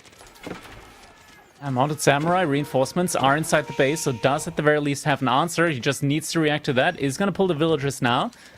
But behind this, Puppy Paw, he's doing a lot of damage inside the base of Vortex. No more reinforcements left right now, and Vortex, he has to call it. Suddenly, we're at a grand match point now between the two. 2-2 as Puppy Paw is able to even out the set. This might be a reverse sweep, Crackety. I cannot might just believe be. it. Ladies and gentlemen, may these guys give us all the plays we can ask for. HRE not looking as OP as we expected them to be, but Puppy Paw, honestly, he just showed us exactly how to play against the HRE champions. And yes, Puppy Paw, he set the pace of their game. He kept it going. The pushes, again, we saw that ram coming on in. It was a pretty expensive ram to make, but also just not paying off. Vortex might have to read this and say, hey, I need to think about these. These investments I keep making, where are they going to lead me? Yeah, and that's the thing, right? Like, investing into the RAM upgrade as well as siege engineering here, it's a lot of cost and gives your opponent time to mass up their army. And in the end, you might miss out on the timing. It wasn't a naked, just fast Castle Age play here from Puppy Paw, so it didn't work out that well. And this just mass big ball of Yumi archers they become so valuable with the H-up, with the Yumi Bannerman. Vortex not having Snites inside of his base there, not having enough of a force to push back, and in the end, I mean, we saw Puppy Paw just doing just an excellent play here, knowing his timing and pushing in when he saw that there is not enough units here from Vortex to hold this. Now, Vortex, he is going to have to pull out all the stops, but the stops include Ottomans. The thing is, Byzantines, they are not a civ that you can just dismiss. This is also Puppy Paw's Byzantines. He's very comfortable on this. We've been seeing Byzantines pull out some crazy plays, but Ottomans, we know it's a solid civilization. We've seen people just make magic happen on it. But guys, I do want to take a moment here and just call out these absolute chads who have been giving some subs to EGC. Johan Buck and King Smurf, thank you guys so much for supporting the channel. Because of people like you in the community, EGC can keep putting up these amazing events, and thank you again. For anyone else with a Prime lying around, don't drop it on EGC. There's still a little bit of entertainment coming along next weekend, and you don't want to be watching it through ads, do you? So it's the case, right? Like, always gotta make sure that you do have that sub going, because ads never fun there. And yeah, you talked about it. Ottomans. I cannot complain about Ottomans enough at the moment. I swear, Whammon. Sipahi, they hunt me in my nightmares. Like, every time I close my eyes and I see a Sipahi in front of me, I'm like, no, don't reach me with your like insane attack range, insane health, and it's crazy. It's crazy. But we're gonna have to see whether they're gonna be coming into play here, because Byzantines, they do love making their Limitani. It's gonna be an interesting one. I think Ottomans at the moment and Byzantines, they feel very similarly. Both of them are getting units for free. Both of them get some very strong units for free. Question is, who gets the stronger units? There's Frisian Marshals as well, so chances are that players are gonna be left alone for the first 5 minutes and just able to get their economy going. Maybe we do see some Dark Age aggression from the Ottomans against the Byzantines. Maybe not. We'll see. We're about to find out. Ladies and gents, let's go on in. Byzantines versus the Otto Chads. Who will reign supreme? Will it be our red Vortex with a barracks, not a military school? Ladies and gents, we've seen this. We've seen this time and time again. An Ottoman with a barracks is very dangerous. Very, very dangerous. And it's usually also just because people don't expect it as much. It was pretty common for a while there, but Puppy Paw, you know, this man has a very big brain. He's going to scout for this. He's not going to be taking any risks. He spots it. He knows what's coming. Who did Puppy Paw buy off in this game? Like, look at that spawn from him. We get the back berries as well, in between some very smallish wood lines as well. So, yeah, this is a pretty nice spawn here. Like, the berry's just very far away, and he's already gathering gold, meaning that by the time the Spearman arrives, he's already gonna have enough gold for the H-up. We do see Vortex also sending a villager forward, though, so this isn't just gonna be only Spearman. There's gonna be an outpost follow-up. Now, that is, again, a pretty big investment, but Vortex, he has been all about those big investments, and we need to see if that's going to be the same payoff as in the previous games, because that is not the type of payoff that he wants. Now, putting a tower there will deny the stone, and it will deny the gold, which is possibly a pretty good position to be in, but you see that's not what he's looking for. He sees the berries, and he sees that those berries are very hard to get at. Spearman taking some damage there from the TC and losing some health there. Puppy Paw sending more villagers over to Stone. Wants to get enough for the next Cistern in. Spearman moving in, but they have to be careful. One more TC volley. It's going to be able to finish off that Spearman. No villagers garrisoning though, and we do see outposts now coming in here from Vortex, so will want to deny that Grand Winery, at least for a start. Puppy Paw does see this one coming though. Now, what's pretty interesting about this is it still blocks the gold in a way. Once that tower gets upgraded as well, it's not just going to be a normal old tower. It's actually going to probably reach the gold. He could potentially put the gold mine on the other side. There's also another side gold mine that he could go on to. But now this is starting to be very aggressive as Vortex has made 5 spearmen. And this is no longer just like a, oh, tra-la-la, I'm going to tower rush you. It is more of a, oh, I'm going to burn stuff down alongside this. This is not going to stop. Now, Vortex, he is... But he just not pulled ready yet. Ekrotoy. Does he have it on the villagers? He does! He does have it on the villagers. Outpost does get cancelled out. Age-up not coming in yet, though, for Puppy Paw, so this actually didn't really achieve that much, did it? Like, he can just reposition that outpost. He needs a little bit more wood, though. Now, with the wood that he spent on this, he's ready to spend it yet again. And it does look like those villagers have another thing in mind. They just want to get all their wood inspired for great mining returns. So they do get a pretty nice position there on the cistern. Now, Vortex is edging towards the Age-up himself. And Papipo, he doesn't have any extra gold, and we do see a little bit of a repeat from earlier. The difference now is, this is not a Byzantines that has unlimited oil. This is not a Byzantines that can follow this up with longbows. This is a Byzantines that barely has anything for any other units that might come his way. So those spearmen, they're actually going to be a pretty good defense for the time being. To be fair, though, there's still berries on the other side of the base here for Puppy Paw, and there's also gold there. So, in theory, Puppy Paw, he can just, you know, do the Patrick Star move and be like, okay, let's leave and just go somewhere else. That is definitely an option here for him. He's just gonna need to gather up enough resources for this move out. Does have the gold there on the other side as well. So overall, this isn't the end of the world for him, but we do see the Spearmen burning down that first mining camp here. Instead, Puppy Paw, he's gonna have to replace it somewhere else soon. As a Byzantines player, Krakody, I can 100% say I do not have wood to throw around this early in the game, so that is a pretty big thing to pick up this early on, even if it's just a little old mining camp. Now, Vortex behind this, he's going to age up, he's going to be able to get that upgrade on the Spearman as well, so this does make it a little bit more complicated. Padrone now gonna be finishing up here, immediately getting some of these horsemen in. Villager is on his long way back after successfully putting up that outpost. Vortex now also moving out to stone, so most likely will want to get up a military school at some point. Barracks opening now also getting spotted out by a scout there from Vortex, so will have knowledge of that. What's the response gonna be? Just more spearmen for the time being. Well, no rush, clearly. Vortex says, I will age up with Bull, I have my time, I'm taking my time, but Puppy Bull says, I need my gold.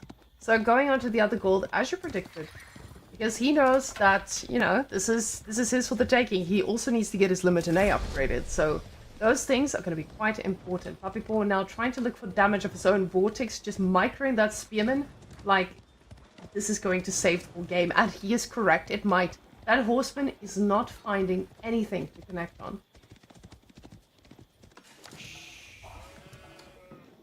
What's the play now behind this? We are seeing the emplacement coming in on that outpost, so is going to be able to deny the gold there as well. Puppy Paw, though, has moved out with another cistern and is going to be able to get the influence range there on the second gold and the second berry patch there as well, so isn't really going to be too impacted by this outpost at all for the time being. He can be very fine with that, and right now he's keeping the majority of Vortex's reinforcement spearmen inside of his base. Or do you actually see a troop of the spearmen moving out inside of the base from Puppy Paw right now? The 5 spearmen that were inside the outpost have just come out, and there is a villager with very low HP. Actually, both villagers going down here. Vortex picking them off one by one. That is a massive pickup here for Vortex. He must be pretty happy with this trade, and there might be more victims along the way. No, Puppy Paw pulling him back just in time, but these villagers are going to be taking quite a bit of damage too. The horsemen here, that is a massive pickup at this point of the game. The villagers do have their Acrotoid. They are putting up a pretty good. Now, I would like to know that Vizier point, though. Could we get a look on that Vizier point? Was it just cheap? do want it hasn't been used yet. There we go. Now it has been used. Sheep is coming in. But I do want to pull your attention towards the villager count because actually Puppy Paw and Vortex, they're even. Dead even. Even though Vortex just killed 2 villagers, so there must have been some idle time at some point in time for him. Did he get textiles in? The power of being a raider, especially if Puppy Paw can idle that out. But oh my goodness, Puppy Paw doing amazing work here at microing against those spears. Now Vortex though, he's going for archers, especially against those spear numbers. That's going to be great. Problem is, there's a lot of horsemen accompanying those guys, so it is going to be quite hard to handle. Now he does need to get these guys to safety because this is a pretty large chunk of his army. The Mechter is out as well, but it does look like Puppy Paw is not going to overcommit here. He knows his limits and he does not want to risk anything. Now the slow farm transition here from Puppy Paw is going to mean the oil will eventually add up alongside those berries he's been snacking on, and soon enough he'll be able to afford his first pile of mercenaries. Getting a couple of Lombos in would definitely help him here. Vortex now also adding in Sipahi though, and at 155 health Whammon, these Sipahi, they can take a couple of additional hits from the Limitani, which actually does add up and is quite massive, meaning that the Sipahi are very, very strong meat shield. Even when you have the spearmen at the front line, they just don't go down fast enough for the archers to just take down all of the spearmen that you have at the front line. But Sipahi actually moving out without the scout, getting trapped by the spearmen there, will get taken down. Puppy Paw behind this, just running around, running some circles around his opponent, and just making sure that he always knows where his opponent's military is. Now, these guys are not taking any crazy risks like we saw in the previous games. Vortex is trying to calculate this. Yes, he sacrificed a Sipahi, but it was just because Puppy Paw sacrificed one of his horses earlier. These guys are keeping it neck and neck, and I just cannot believe how even this game is up until now. We now see the blacksmith back here for Puppy Paw also coming on in, and longbows, his first pile of them, have been queued up. This is going to be making it a lot harder for those spears to just be poking right through the horses, but the 2 Sipahis, they are still going to be something that Puppy Paw has to focus on. 10 horsemen though. I feel like Puppy Paw's army is in a pretty good position. Yeah, 100%. We do have double military schools though for Vortex, so slowly but surely those are going to start paying off. And now Puppy Paw also able to burn down the outpost that Vortex put inside of his base. No longer are there any spearmen inside, so that outpost is going to go down rather fast. No fortification on that one as well. And yeah, Horseman and Limitani just going to be able to burn that one down very quickly. I do believe Vortex got a glimpse of the mercenaries that just came out though. Now, the problem is here, he doesn't have a scout with this army, and this is very risky. You cannot run into the stealth forest without a scout. Scout has arrived. He realizes this might be a little bit of a problem. The thing is, this is not an Ottomans with that usual feudal age aggression where you have your imams healing up the whole army. This is a pretty risky fight either way. Now the Spahis, they do get onto the back, they get another village, 2 villagers going down, and a third maybe. Spahis going all the way through. Absolute destruction here. And Spahis Really take a good bit of unit. damage. But they're amazing. Those are the longest sticks in all of the lands. Sipahi just able to pick off more and more villagers there. Now Vortex finally getting that villager lead that he does deserve after just already killing 5 villagers in this point in the game. Puppy Paw now also sending some horsemen around, trying to find some villager kills, but the Vizier point at this point in time means that Vortex, he didn't really need to move out onto the map at all. He's still sitting just comfortably inside of his base and, yeah, still gathering off of the sheep there. Finally got his imams too, making sure that he wants to heal up those bad boys and not getting that army sacrificed. But these guys are in a little bit of a blind spot. They might make some connections, and that's exactly what he needs to do right now. He needs to find a little bit of eco damage. They're about to make a connection onto that wood line. They are sneaking right in. Villagers instantly reacting. Vortex is aware, and he's ready. He's got the wheelbarrow to follow this up with as well. Horsemen are gonna have to evacuate, able to pick off one of the Sipahi out there on the map. Vortex right now just scaling into more and more archers and spearmen. I'm kind of worried, Ram, because the horsemen from Puppy Paw together with Triumph, they become equally scary to Sipahi here, and that's the kind of issue with Sipahi, right? Like, you can use them as a frontline even against their counter, the spearmen. Osman trying to burn down the military school here, but we'll find that that one just has a little bit too much health to be burned down quickly enough. Now, this is baiting out a significant portion of this army, and you can see those horses, they're trading pretty well. Another villager, they're going down, 2 more going down on the side of Vortex is just absolutely picking off every single bit he can without sacrificing any of his own. Puppyball, his army is scary, but this is such a massive snowball situation that he's allowing to happen with this army composition. He does have a bit of longbows, but he's just not sure how to make this damage happen. The horse is now still looking for an opening, a little bit of damage, but they are not able to connect. Every villager staying alive for Vortex, and I'm touching wood right now because I'm a little bit scared I just jinxed it for him. We're still investing more and more into Horseman now at this point in time. He did move out onto the berries in the back. Does have that second patch of archers, and having 10 longbows means that he is going to be able to one-shot the spearmen as well. Horsemen are going to find some villager kills here. Do we have Exploratores in? We can't see it at the moment, but that is a good amount of damage coming in. You did get it earlier. I saw it in the upgrades tab. Yeah, there it is. And there we see tick-tock, That's tick-tock. almost 100 gold. He's gotten 60 gold there. Now, it still feels pretty good to actually get that down, but the problem is that was very expensive, 60 gold. Because now these units will be going down pretty quickly. You do see another horseman paying the price. The archers focusing now, getting another horse, maybe not another one. They do get one pretty low, but all of a sudden, when I said that Puppyball was in a good position, I did not mean minus 3 or 4 horses. This is starting to be a lot scarier.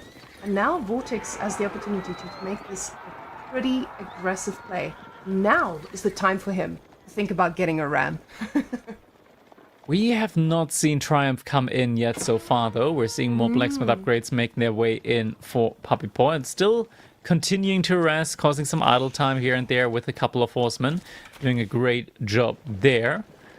This is going to be another outpost. Is getting rushed up now by Puppy Paw. He's going to get a full glimpse of the army. Is the outpost going to be coming up in time? Looks like it, but villagers are going to have to evacuate. Villagers, they're going to have to evacuate.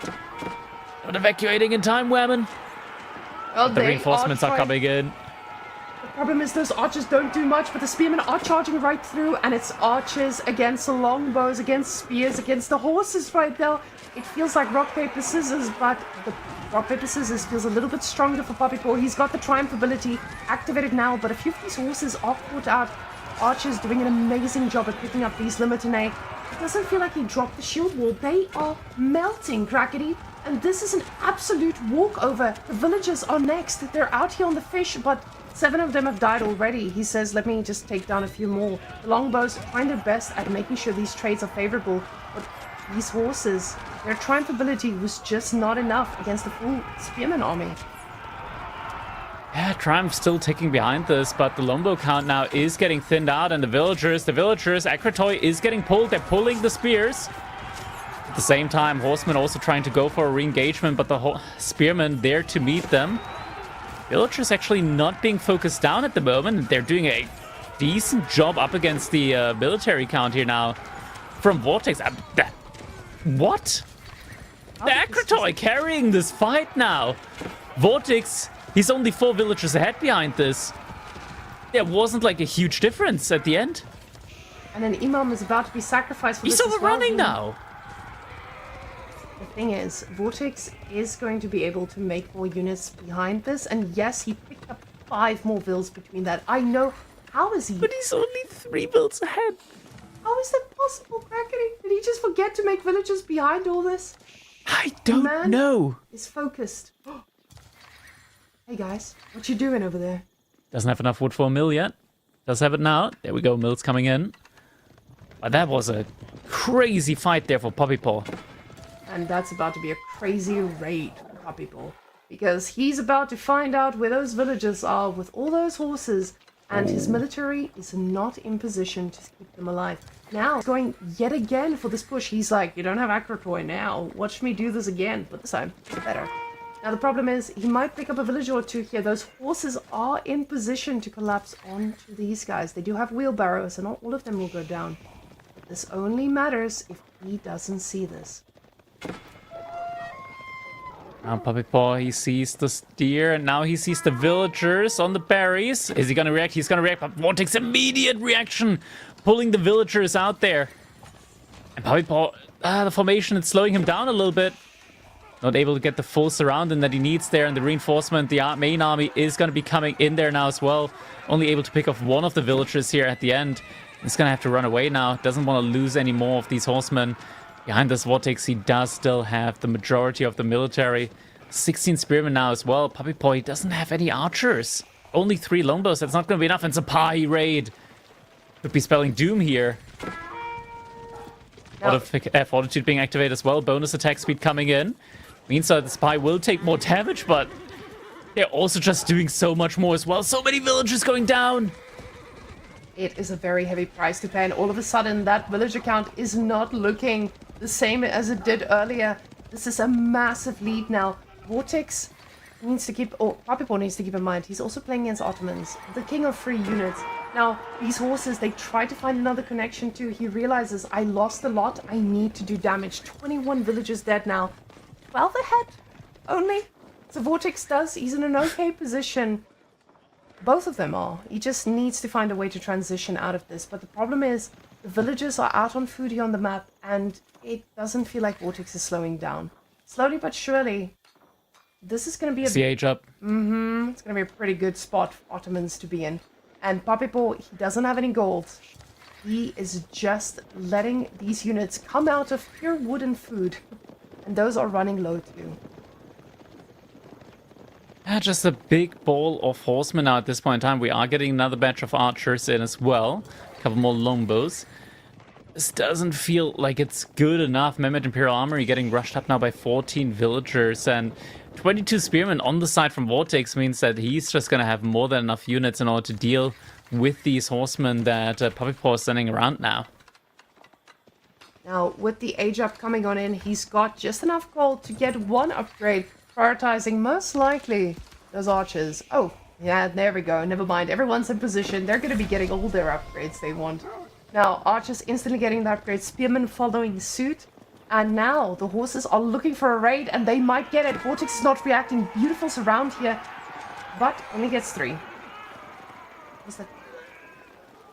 Was only 2. Every little bit does count, though. At the same time, though, Zapahi just immediately one-shotting one of the villagers there with their very, very long spears in hand. And this does ultimately still hurt Puppy Paw quite a lot. He is trying to follow up with his own age-up play behind this. Just needs to make sure that Vortex can't really leave his base at the moment, at least not with the majority of his military force. Veterancy upgrades coming in the meantime, though. Vortex gets a connection on this main army. It does spell for a lot of trouble. Puppy Paw needs to try and delay this by just being constantly active. He needs to get his own castle age. The problem is just if he does he have the income to support this? This is not the Byzantines we know, the Byzantines with the unlimited olive oil. This is a Byzantines on the back foot. There's only 2 farms from the get-go that are pumping olive oil into this economy. That is a very aggressive Golden Horn Tower.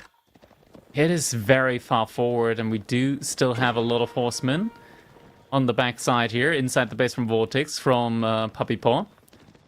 He's trying his best to keep him back, but now there's a big ball of units moving forward. Not too many spearmen, mind you. It might not really matter here, as at this point in time, there's just not enough of a military force moving out there from Puppy Paw. Just not trying to make their way back. Currency spearmen are getting a couple of pickoffs there. The horsemen do make their way out.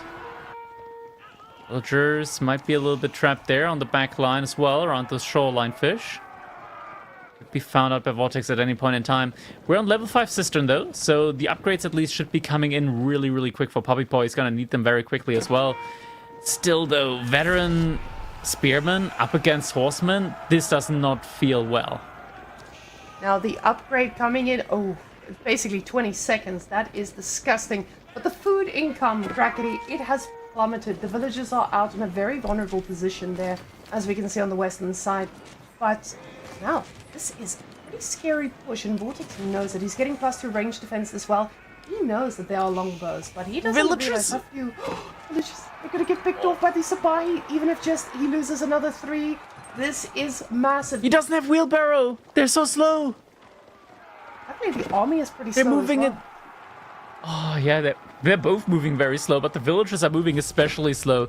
No wheelbarrow on them means that these are all gonna go down. Puppy Paw is just rallying everything. Wait. He's going for lamp. Puppy. Okay, he's lost his mind. No, Puppy Ball, what are you doing? He's pulling the vills as well. Oh no! He's going for everything. He's Just pulling the vills. He's pulling everything. Is there a scout? Does he have the scout upgrade as well? Does he have the scout upgrade? Can we check? Can we check the hippodrome? Does he have the bonus torch damage upgrade? There's already so many reinforcements. Lombo's trying their best. We do have it. Yeah, we do have it. So with a scout nearby, these guys do a lot more damage. Triumph coming in as well. Villager torching. They're just going for the Is the mangonel though. military gonna be there in time? All the villagers going down as well. That's a lot of gold generated, actually. Oh my goodness, it might just be crazy enough to work, although the army is circling and they're coming from the north. Guys, this might be a little bit of a distraction here because that is just the TC. There's 2 more to go and there's a lot of units here in the base. Not a lot in production though. Villagers getting out. They have 500 wood to repair with. They've got the time and all of a sudden this is a massive cleanup. No, it's back. Villagers still on the move around. Puppy Paw out trying to get them out there. He actually killed a lot of villagers over on Vortex's side as well. And looking at his gold bank, he suddenly has a lot of gold to play with. Just courtesy of the Explorator's upgrade here. But without wheelbarrow, these villagers are just sitting ducks and they're not going to be able to make it out alive. He does find some villagers here as well from Vortex, but yeah, wheelbarrow now coming in. It's just a little bit too late and the military force just not looking strong enough here. More villagers just running forward, running around. Gonna be able to find some villagers here on the gold as well, but doesn't really have the presence anymore. What a crazy wild game to end out the series, though, Waminen. Yeah, in this 2-2 set now between the two, it looks like Vortex is gonna be able to close it out and win this one. 60 archers, 40 spearmen. It's a good enough count here up against the 30 military units from Puppy Paw. You see another hurrah potentially though, but nah, there's no way. I love the fact that he's still getting wheelbarrows. Like, I just want these people to run faster. This is really frustrating. So now there's villagers hoping to get another shot at that wheelbarrow coming on out. But let's go. I just want to see his base. Are there any villagers in his base, or is he just rallying them forward? Like, you shall die. There's nothing. Oh, never mind. They're getting wood. Couple left on wood. Yeah, this is fine. This is fine. Look at all the gold that he's gotten, Whammon. So much gold. So much gold. He's going to have to buy himself something nice with all of that because the top 4 prize money will be going over to Vortex as he now makes it into the top 4, which is absolutely wild here. I'm so happy to see that Vortex could take down someone as predominant as Puppy Paw. Puppy Paw, he has been putting up a massive fight, and Vortex, he definitely gave us a great final game. This is how you want to end a weekend, Crackety. Gorgeous. Very, very gorgeous. Now the infrastructure is getting burnt down as well. And, I mean, Puppy Paw still finding some villager kills here and there. But there it is. GG comes in. Vortex able to win the set in a nail-biting 3-2 fashion. Almost making that reverse sweep, but the Spanish brother reigns supreme. He apparently did not just need water. He was fine on the land as well. Beautiful playstyle here. Vortex absolutely showing us that level of aggression, but Puppy Paw, we're seeing him in a few weeks in person, and I'm a little bit scared for a lot of these players. This man has a lot of tricks up his sleeve, but absolutely amazing way to end the series off with, and I think we have a lot of amazing games coming in next week.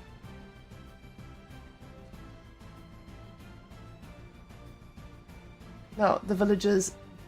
Oh. Look at that beautiful pool here. This was an amazing turning fight here. I honestly did not expect these villagers to take a fight like this. It changed the entire dynamic suddenly of the game. And honestly, Vortex didn't expect this either. He did not expect this to go so well for Puppy Boy. You could see that by the way he played. He was like, oh, those are just villagers. Easy. Yeah, I mean, it's just a follow-up, right? Like Puppy Paw, he was very much insistent on just making only horsemen throughout the entire game. I feel like maybe he needed to make like his own archers or go for the Castle Age transition just a little bit earlier. But it was a crazy play. At the end there, pulling all the horsemen, pulling all the villagers, getting the torch upgrade in as well. He actually killed so many villagers, and the villager pull was so convincing that I feel like if at this point in time, he somehow, with Wheelbarrow, had gotten his own villagers out alive, he might have even been able to win that game from there on out. But in the end, not quite able to do so. And man, this was just a crazy back and forth there. It's a desperation push for sure, but it's definitely one to remember. They gave us a show, and Puppy Paw going out swinging. He stayed in the game until the very end. He got his wheelbarrow out and ensured the villagers could run away for just a little bit longer. But that will actually lead us to looking at our final bracket, ladies and gentlemen. Are you guys ready?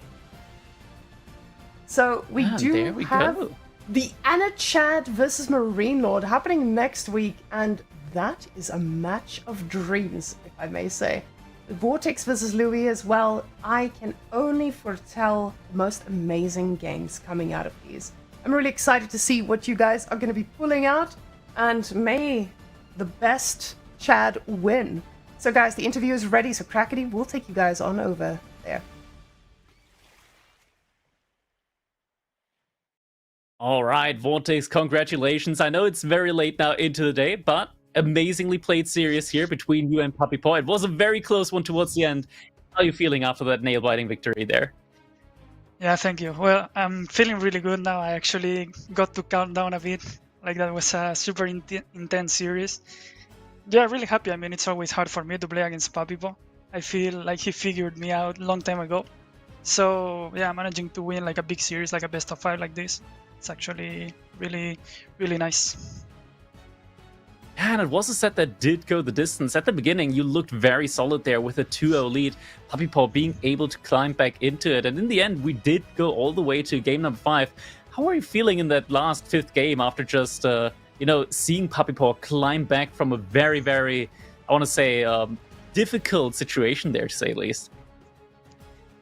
Yeah, I mean, I was feeling a little bit sleepy already. Like, the last 2 games, I was feeling a little bit tired. Also, the second game, I think, it was the Scandinavia one, if I'm not wrong. It was really, really intense. So I got a little tired after that. And going into the last game, I think the matchup is good for Ottoman. Even though Ottoman is not on like a very good place right now in the meta, I think the matchup is good. So I was feeling okay with the matchup. But then everything on the early game went so wrong. Like, his berries were super far in the back. For some reason, the TC was defending the stone, which normally doesn't happen. So yeah, the early game was a little bit rough, but I think I managed to keep it calm, get my villager kills, and kind of come back.